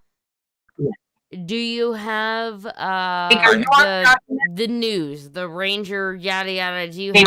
I have the document in front of me. Okay. Okay, do you want to trade off me and you? I have the document too. And I swear I can read it. Okay. So you take June, and we'll go from there. Okay, I'll take June. Okay. Okay. Well, we need to finish up May. July, and we'll go from there. Do you want to finish up May? And then I'll do June? Well, I want to finish off May. No, I finished off May. Oh, did you mention Simon Bennett and Legend of White Dragon? Yeah. Okay. He did. All right, sorry. I didn't quite catch it. Okay, so yeah, let's go ahead on to June. And I'll go from there. Moral of the story is from there. Database Ranger says have lots of excellent Let's start with June. points while being also attracted to someone who can also procreate. Have lots of alone time in 5 minutes. We will have a baby. For Liz, go with June, Jake. No, Liz means Liz has absolutely nothing other than quitty puns. Okay. Liz is having no children. Have to go with June. All right, so June. We're making this happen. June, we got the second half Beast Morphers in the UK thanks to Twitch. So did I. Also, Josh starred Lightning Storm and Ultraman Z premiered next month. Sean. Right, we're in July. With July, we had the era of unlimited power in the comics. Announced Power Rangers and Mighty Morphin splitting the comic series off. And OMG, Hasbro and Toei. The sky is falling. There's divorce. They're splitting. It's over. It's terrible. Database, tell us about August. Now you have to decide if you want to live with your mom or your dad. A lot of Lightning Collection. Oh, so many, including that lovely red Rita and Zed 2-pack actually released then. Plus, we got a bunch of announcements, and then there was Power Rangers Day, LOL, which didn't really have much by way of announcements, but we got to see a few more of those Lightning Collection figures. Now, Sean, go to September. I was gonna say Long's September, Toys. we had the viewing club. But Long's Toys talks about a lot of toys, and I wanted to see if he had anything to talk about with all of the new. What can you tell us about the Lightning Collection stuff from August, Long's Toys? Really quick, Chris Long, tell us about those at August. What came out in August? Refresh my memory. We're asking you to refresh ours. I don't have the document. I so. spilled a beer over all of my stuff, apparently. We're in September. I don't have All right, hold on. I'll just tell you real quick. You mentioned the Amazon or the read-ins. What, Sean? I think. I know. No, go ahead. Which wave included the second Goldar? Was that Wave 7? I think Wave 7 was announced via the First Friday during August. Bullshit. The entire fandom went. What the fuck? Like, the entire... It was horrible. Also, we got to see Trent's lovely face. And his not so lovely helmet, which was missing its black paint, which was later... It was a downside to see it. Dino Thunder White. Dino Thunder White and the Psycho 5-pack came out in Malaysia before Hasbro even announced them. Yes. Oh, and then it showed up in Malaysia, and it was just crazy. This is accurate. Then we moved into September. We had the Viewing Globe, the awesome replacement for Power Morphicon fan event with the streaming and everything. That was fantastic. We started getting rumors about the cast of Power Rangers Dino Fury. That was fantastic. We had the Lightning Collection villains and monsters that were announced, and then we found them, and then that information came out. We got a little more information on the split between Toei and Hasbro, and especially that earnings statement from Bandai Japan that no longer listed Power Rangers as part of Super Sentai's earnings.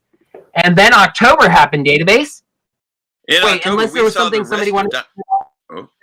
Well, September was also when I did my first charity live stream. Very true. It sounded like somebody wanted to chime in there. Does anybody want to chime in on September?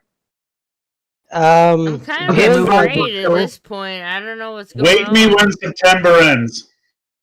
Oh, shut up, Billy Joe. If I recall correctly, I believe September also featured... October, tell us about it.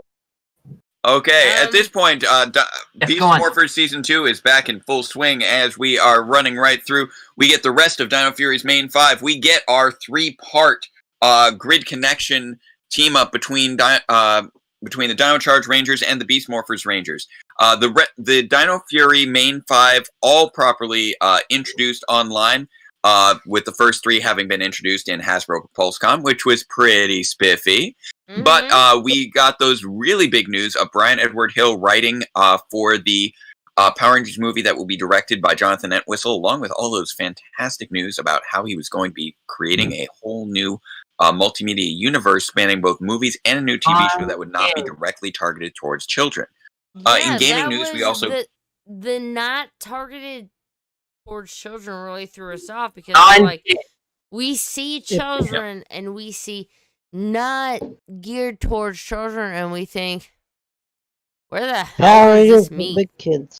Personally, that was also the October was also the month when I wrapped up Mighty Morphin in my big series of live streams raising money for voting rights. And in gaming news, we learned about the new deck builder game that's coming from Renegade Games. That's exciting.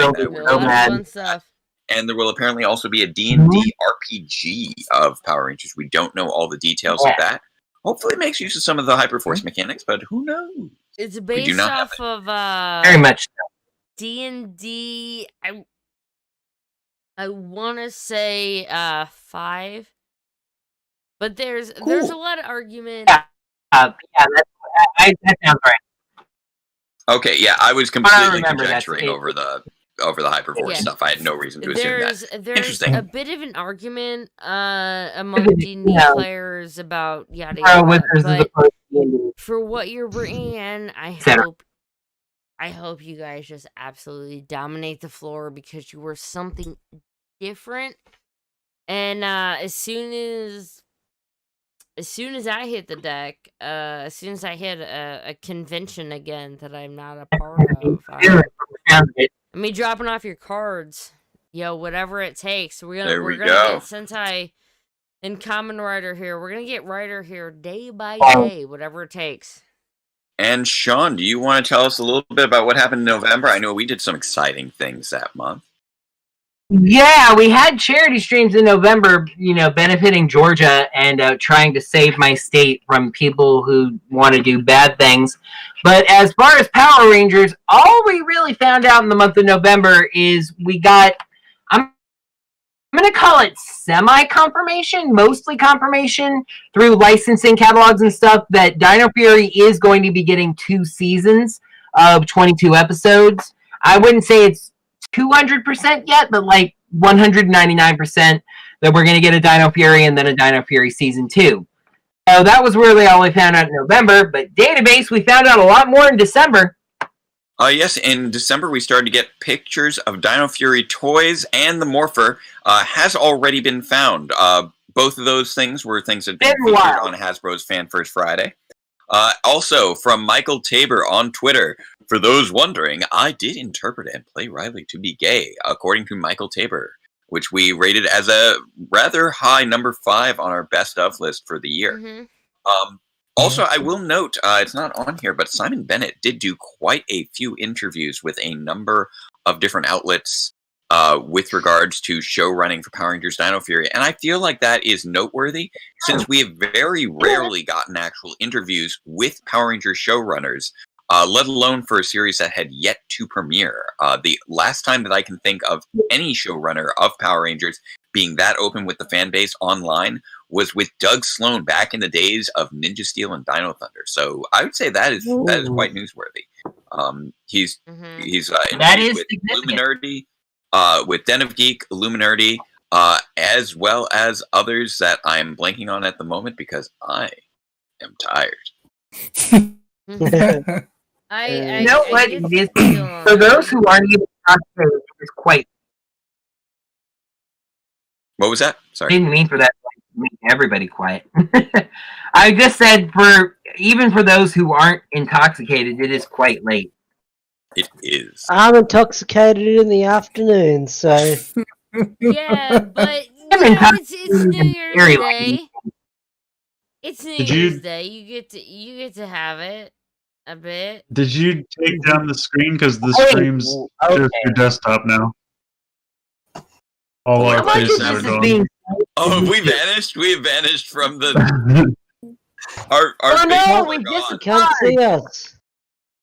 We're not Where there are anymore, we? Liz. I mean, What it's happened? okay though. Ooh. Keep this apart. Your OBS is still there, but just our faces are gone. I don't know if they can still hear. Can you guys still hear Just us? disappeared. That's great. Can you hear us, chat? You can't see me. Hello, can you hear us, chat? Can you hear? Papa, can you hear? What's out here, chat? You need Yes, to I can hear. hear. Yes, they can hear us. Yes, Still here? yes. Okay, cool. Okay, that's enough. Thank you, though. Okay. All right, so they can Yes, still we hear us. do. They just can't see us.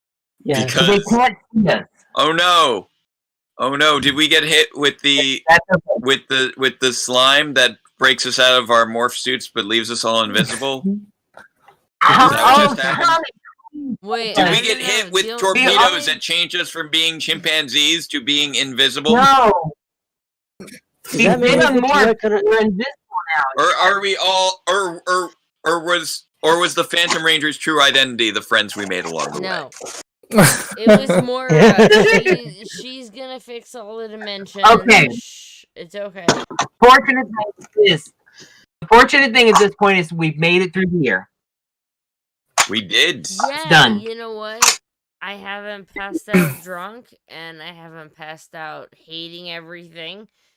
So obviously, it's in the big news. Yeah, it's good. It's definitely a plus. You haven't passed Can I out tell you drunk. I guys haven't something passed out really sober. We're doing pretty good. Can I tell you guys something really I unfortunate? still have 50 minutes of 2020. What? Oh yeah, you're on the West Coast or something. Yeah. We're on the West Coast. Sean has something here for us for 2020. I was just telling you something really unfortunate, which is disappointing, but I have to be at work in about like 7 hours. So that's I'm fun. supposed to be feeding a baby in like 3 hours. Yeah, but you go to sleep after. No, wait, The priorities are getting the best of after us. the You win. Liz, can I say your hair is killing it? You can. Even without the party popper. It currently looks like it might be killing you. It's eating your face slightly. I'll work with it. No, I just want people to be happy tonight. on the show. Like I don't care On how the show. shit I feel tomorrow. If it takes until 4 a.m. I am exactly the same way. But I'm gonna feel like crud tomorrow. But I hated this in the worst way. But no, Yeah, Jing. I don't. Who? I don't want to. I don't want to try to pronounce that. But yeah, you can't see us at this point. I don't think Liz can fix it. But that's okay. Yeah, I just You can still hear us. So what we've This is a learned is that I just Liz wanna Liz be on is still top. I going. just Liz is wanna still going. settle It's in. Discord that's passed out drunk right now. Yeah. Listen, Jing. Okay, so Jing is not like an offensive pronunciation of that. I don't want to like mess anything up. Wait, Jane? No, Jing. Jing, Jing in Xiang. the chat. I believe if He's I'm really correct, really it looks like the pronunciation would be Jing Xiang. No, I said I'm sorry. I thought I you were could be saying mistaken. I have Jean, a lot of and students from China in one of my old schools. I'm hoping that my pronunciation is okay. As far you know, like my voice is lagging because my internet connection sucks. But in general, Also, I think that there may be some voices lagging due to time zones and imbibement internet. of alcoholic beverages. Yeah. Besides the point at this point, it's 2021. My voice is probably still in 2020. Oh, I'm clam Sorry. the entire wad. I'm taking it all. Jin, not Jin, Jin. Okay. Jin. Be fair. Okay, Jin. Like Tekken. Cool. Wait, Sure. am I right like that? disappeared. Jin Share like stream Tekken? again. Wait, I think we just lost. We're back to share stream. We've lost. Is this Okay, stream listen. still going? Are we still in a live stream at this point? Yeah, we're still No, live. I was We're still live. Oh, it's pronounced like Common things up. Rider Jin. Okay. Well, I'm impressed that, that AJ is still here. Because he was all, well, I'm going to hang out for the first little bit, and then I'm going to go, and he's... I've gone so strong the whole way through, except that part where my computer. He was like, "Whoa, let me out." AJ, like... AJ's still here. No, like, AJ has been, like, the heart. Like, he's been here this entire time. Forking out all these line streams. So, major props to him for still being here. We're gonna end up. So let's talk about. I've got a beer. I don't think there's anything I've left. got Liz. shit everywhere. I think I covered the rest of Just Jake and I know about covering a script for a YouTube video. Yeah. Yeah. You guys have done wonderful. Thanks. I just keep trying. I just kept trying not to interrupt Liz when she was speaking, which was why I kept stopping. Well, but no, Jake, you did realize there was a point where we had to get through this. I know. Jen, we love you too. I'm looking at the chat. Jen, we love you too. You're awesome. I don't know how many people are left. We tried to make That's it 22. work, but I actually can. This is the. This is one of those like I. Can I say a Liz thing real quick? Liz, I want to say something really quick. Sure. Can I? Thank you. I want to talk about my sister for a moment. The woman that I call my sister, even though we are not related, we are like best friends. Her name? We met through this fandom and we came together. Your long and she lost has been sister with the bright colored hair. Yes, I admire that about her. Ever since we met, I think she is incredible. She is a force of monumental positivity in this fandom. She filled into a niche that I don't think really many people were filling into as far as providing the news of the Power Rangers fandom. Ever since I've gotten to know her, my life has been better, and I know she brings smiles to so many faces. And as we move into 2021, I just want to say she is my sister, and I love you, Liz, and we're going to move into this next year with even more positivity, and you're going to bring a lot of smiles to a lot more faces. And I have said my piece. Thank you. I hope, honestly, the only reason I did this was because I knew people were going to be alone on New Year's Eve and bored. Basically, and hitting the, oh yeah, it's midnight. Who gives a shit? You go to a game. I just wanted to make people happy.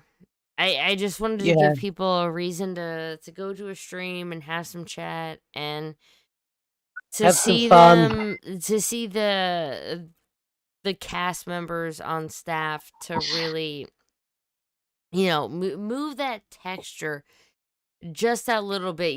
They understand the dimension of you need to have the mobile do exactly what you want it to be.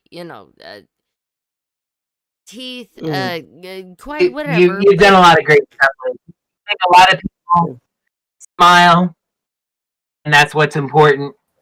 You start, whatever people are going through, in 2020, which was one of the worst years in the history of existence, which might be exaggeration, but don't worry about it. With the exception of, I think, maybe 547. I think the year 547 may have been worse, but I think that was the only one. Was it 548? There might have been around black. I don't know. There might have been the black. Whenever the Black Plague There might have been the black plague. But don't worry about it. We lost Whatever like a third happened, of the they population started of the world. 2021 up with a smile because of Ranger Liz. For that, we thank you. And if this is where the stream has to end, because you are really, really tired, we understand. If it goes on, it goes on. I want to piggyback off of Sean and say, between Sean and Liz, I've just had so much. I got through the whole quarantine thing a lot better. Each Friday, I had something to look forward to. Every time Sean came on with the review, I cracked up, and my mom would come into my room and think I was crying. So that's what I have to say. That is so... Okay, so I'm going to say, like, honestly, only within the past year to year and a half or so, I really embraced the idea of being funny. Like when I started doing reviews, it was really more of a serious thing, and I didn't think I was funny. It was only when people started responding to me and they're like, "You're really funny." And, like, I didn't realize like that I was making people laugh, making people happy in that way. And it's only in the past year or so that I really embraced it. So responses like that, really, thank you so much, and that just makes me really happy. That's going into 2021. I feel like my reviews went in the opposite direction, where like I was really funny and silly during the early episodes, and now like I'm regularly trying to make my audience cry. Yeah, like I know we're like a mutual admiration society at this point, but like Jake, I have taken a lot of inspiration from your storytelling. I have a story, honest to God, it's not half as good as yours. You know, I don't focus as much on the story that exists on my channel. You know, but it's an element that exists there, and basically anything I have is taken inspiration from like your channel, Blinkon, some other people, but you're definitely a part of that. So Ranger Liz, your comedy, that's great. I do take some pride that although although I know that I have one of the smaller audiences of our group here, I do take some pride that I feel like I've cultivated a very an audience with very good taste. Yes. In that honestly, I do appreciate that you and so many others have afforded me so much respect on the work that I've done. It does. So I almost mentioned this earlier. And I am going to mention this now because I almost mentioned it again. So 2 times. Don't worry about it. And Jake remembers this. I did kind of reference it a little bit earlier, but PMC, was that 2018, Jake? That was 2018. I know it feels longer ago, doesn't it? Very, very. Jake said that he couldn't socialize with anybody like during the convention. The last day of PMC, probably, I want to say it was like 1 o'clock in the morning. Yes. I wasn't even sure what I was doing, and I was sad that the convention was ending. And Jake was like, "Hey, you want to get together and talk?" And I was like, in the Hilton lobby. And God, we must have talked for like 2 hours just about making videos and where a story direction is going to go and just channel direction. And he just gave me a lot of really good advice that I've taken to heart. I really valued the crud out of that conversation. Thank you. I don't know if I told you that at the time, but I'm telling you now. So you did. I still appreciate that I was able to provide assistance on that front. Yeah.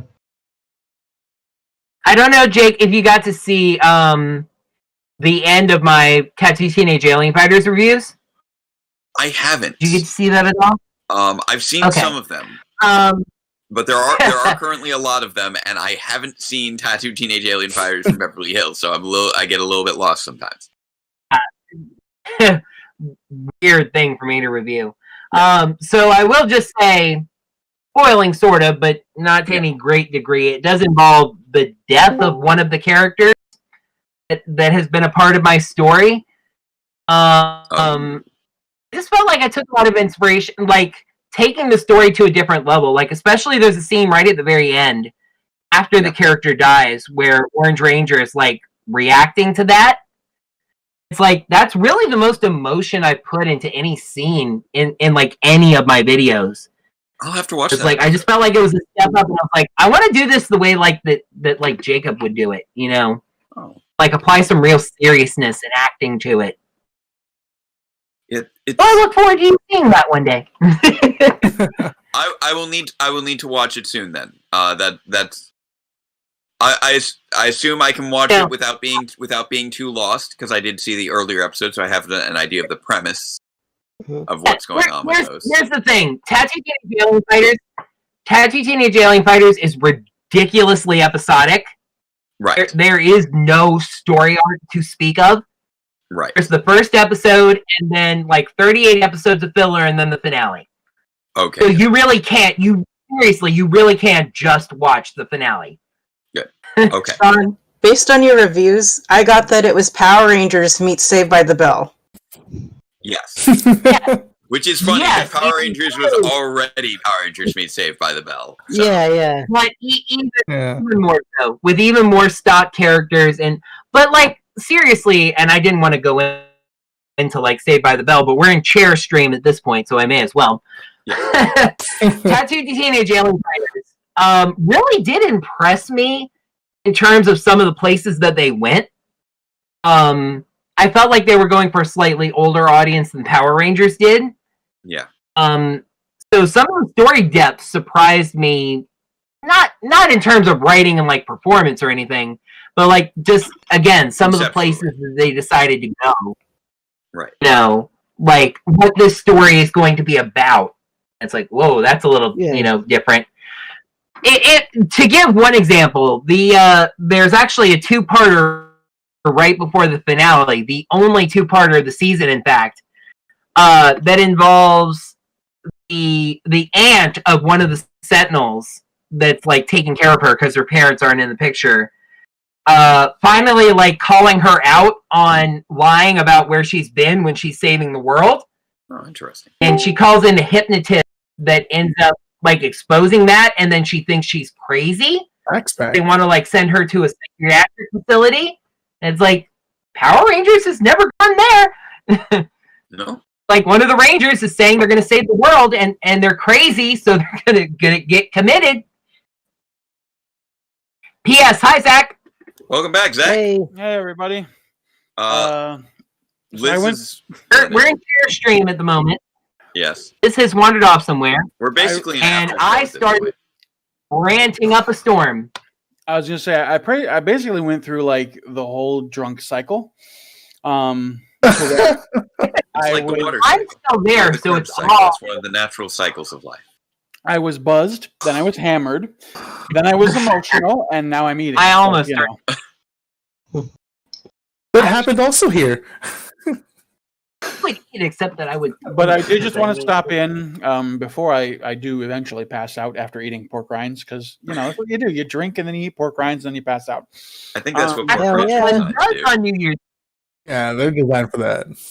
But I did want to say thank you, everyone, for a wonderful 2020, despite the absolutely horrendous surroundings. And I look forward to hanging out with you all more in 2021. Mm-hmm. Excellent. Okay. Conventions happen. New Year, man. Thanks, Zach. Happy New Year, everyone. Zach.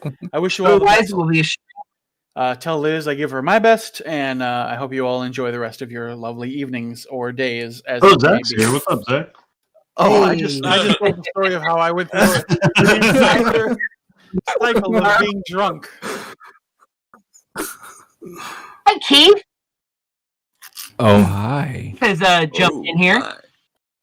He's just been he just slid into this chat. Those are very slide on into those DMs. Fun fact: if you're friends with me on Facebook, I guess I went live, so that's fun. Oh no! You hit the live button, and Keith, I will ask: is Keith coming back to the chair? No, I actually don't know where she is right now. What? Well then. Maybe should I go look for her? Maybe we should just like end this. Then. I will say that we're still like on the YouTube. They're not seeing any of us. They are not. Yeah, they are just. Yeah, they have not been. We've brought back radio. We've brought back radio. Yeah. We're not worried about it. Like an old. Well, you're still here, right? Yes. Yeah. Hi. There we go. Hey. How are you? Mm. I feel like Moira came in very late, so I feel like she should get the opportunity to talk about some of the stuff that we talked about earlier. Well, my opinions are pretty much the same. I really like season 2 of Beast Morphers. I will say that my biggest disappointment in Power Rangers this year was actually Fan First Fridays, because I see all the effort Hasbro puts into Mandalore Mondays and Transformer Tuesdays, and it's just kind of like a slap in the face to get like something. But we already knew it was coming. I found a Liz. She'll I be mean, back in a minute. it is difficult to surprise us. I will confess. We do tend to do our research pretty well on a lot of things. You guys are super meticulous. So I'll toss this one out there because I'm apparently the one who has to handle the negative and critical slat tonight. Yeah.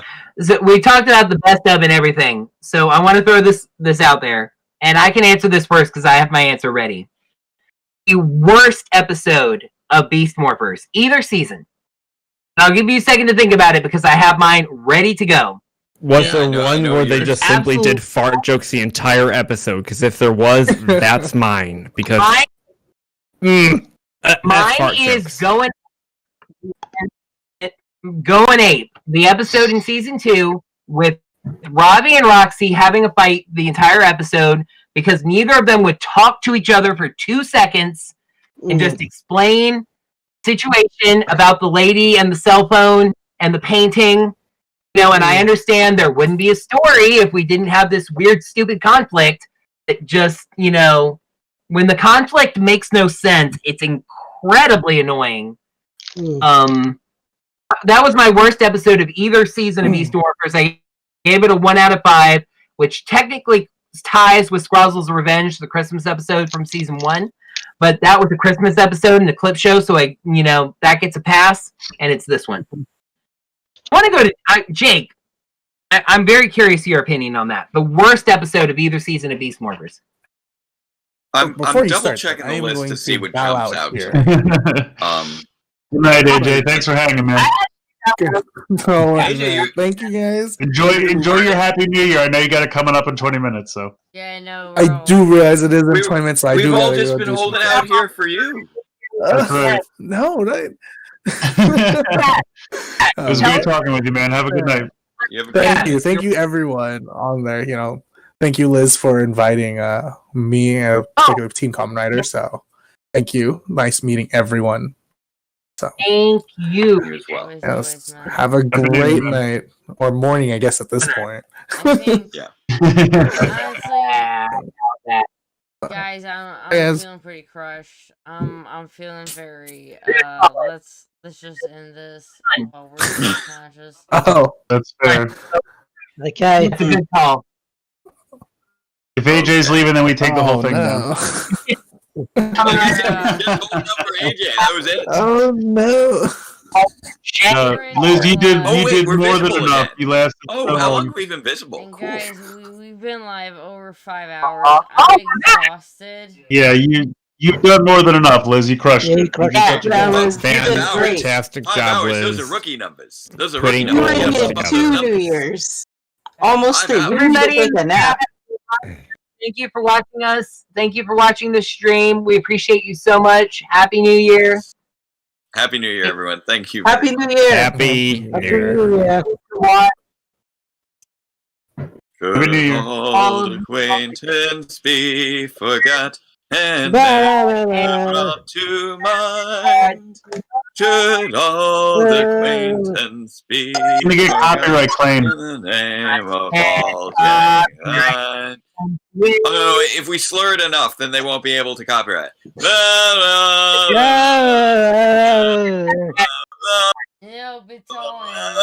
in the chat, everybody who can hear these words, subscribe to Ranger Liz, Ranger_Liz, YouTube, Ranger Week in Review. Does a fantastic Ranger and Tokusatsu news show every week about the world of Power Rangers and Tokusatsu. You should watch that. Also, subscribe to Database Ranger. And I'm trying Toku or Chris, who's still here? Long's Toys. Excellent toy review. And subscribe to Orange Ranger videos. Who? Nobody cares about that butthole. No, yeah. Subscribe to Orange Ranger reviews if you want to hear somebody talk too much about Power Rangers. I suppose that's fine. Please, everyone, please do it. We all are. If you want to hear people talk too much about Power Rangers, subscribe to all the people here. Yes. We all Subscribe talk anyone. way too much about Power Rangers. Alright, we're all crashing. I'm going to bed. I love you all. Good night. Good night. Happy New Year. Happy New Year. Happy New Year. Happy New Year. 2021. Bye-bye.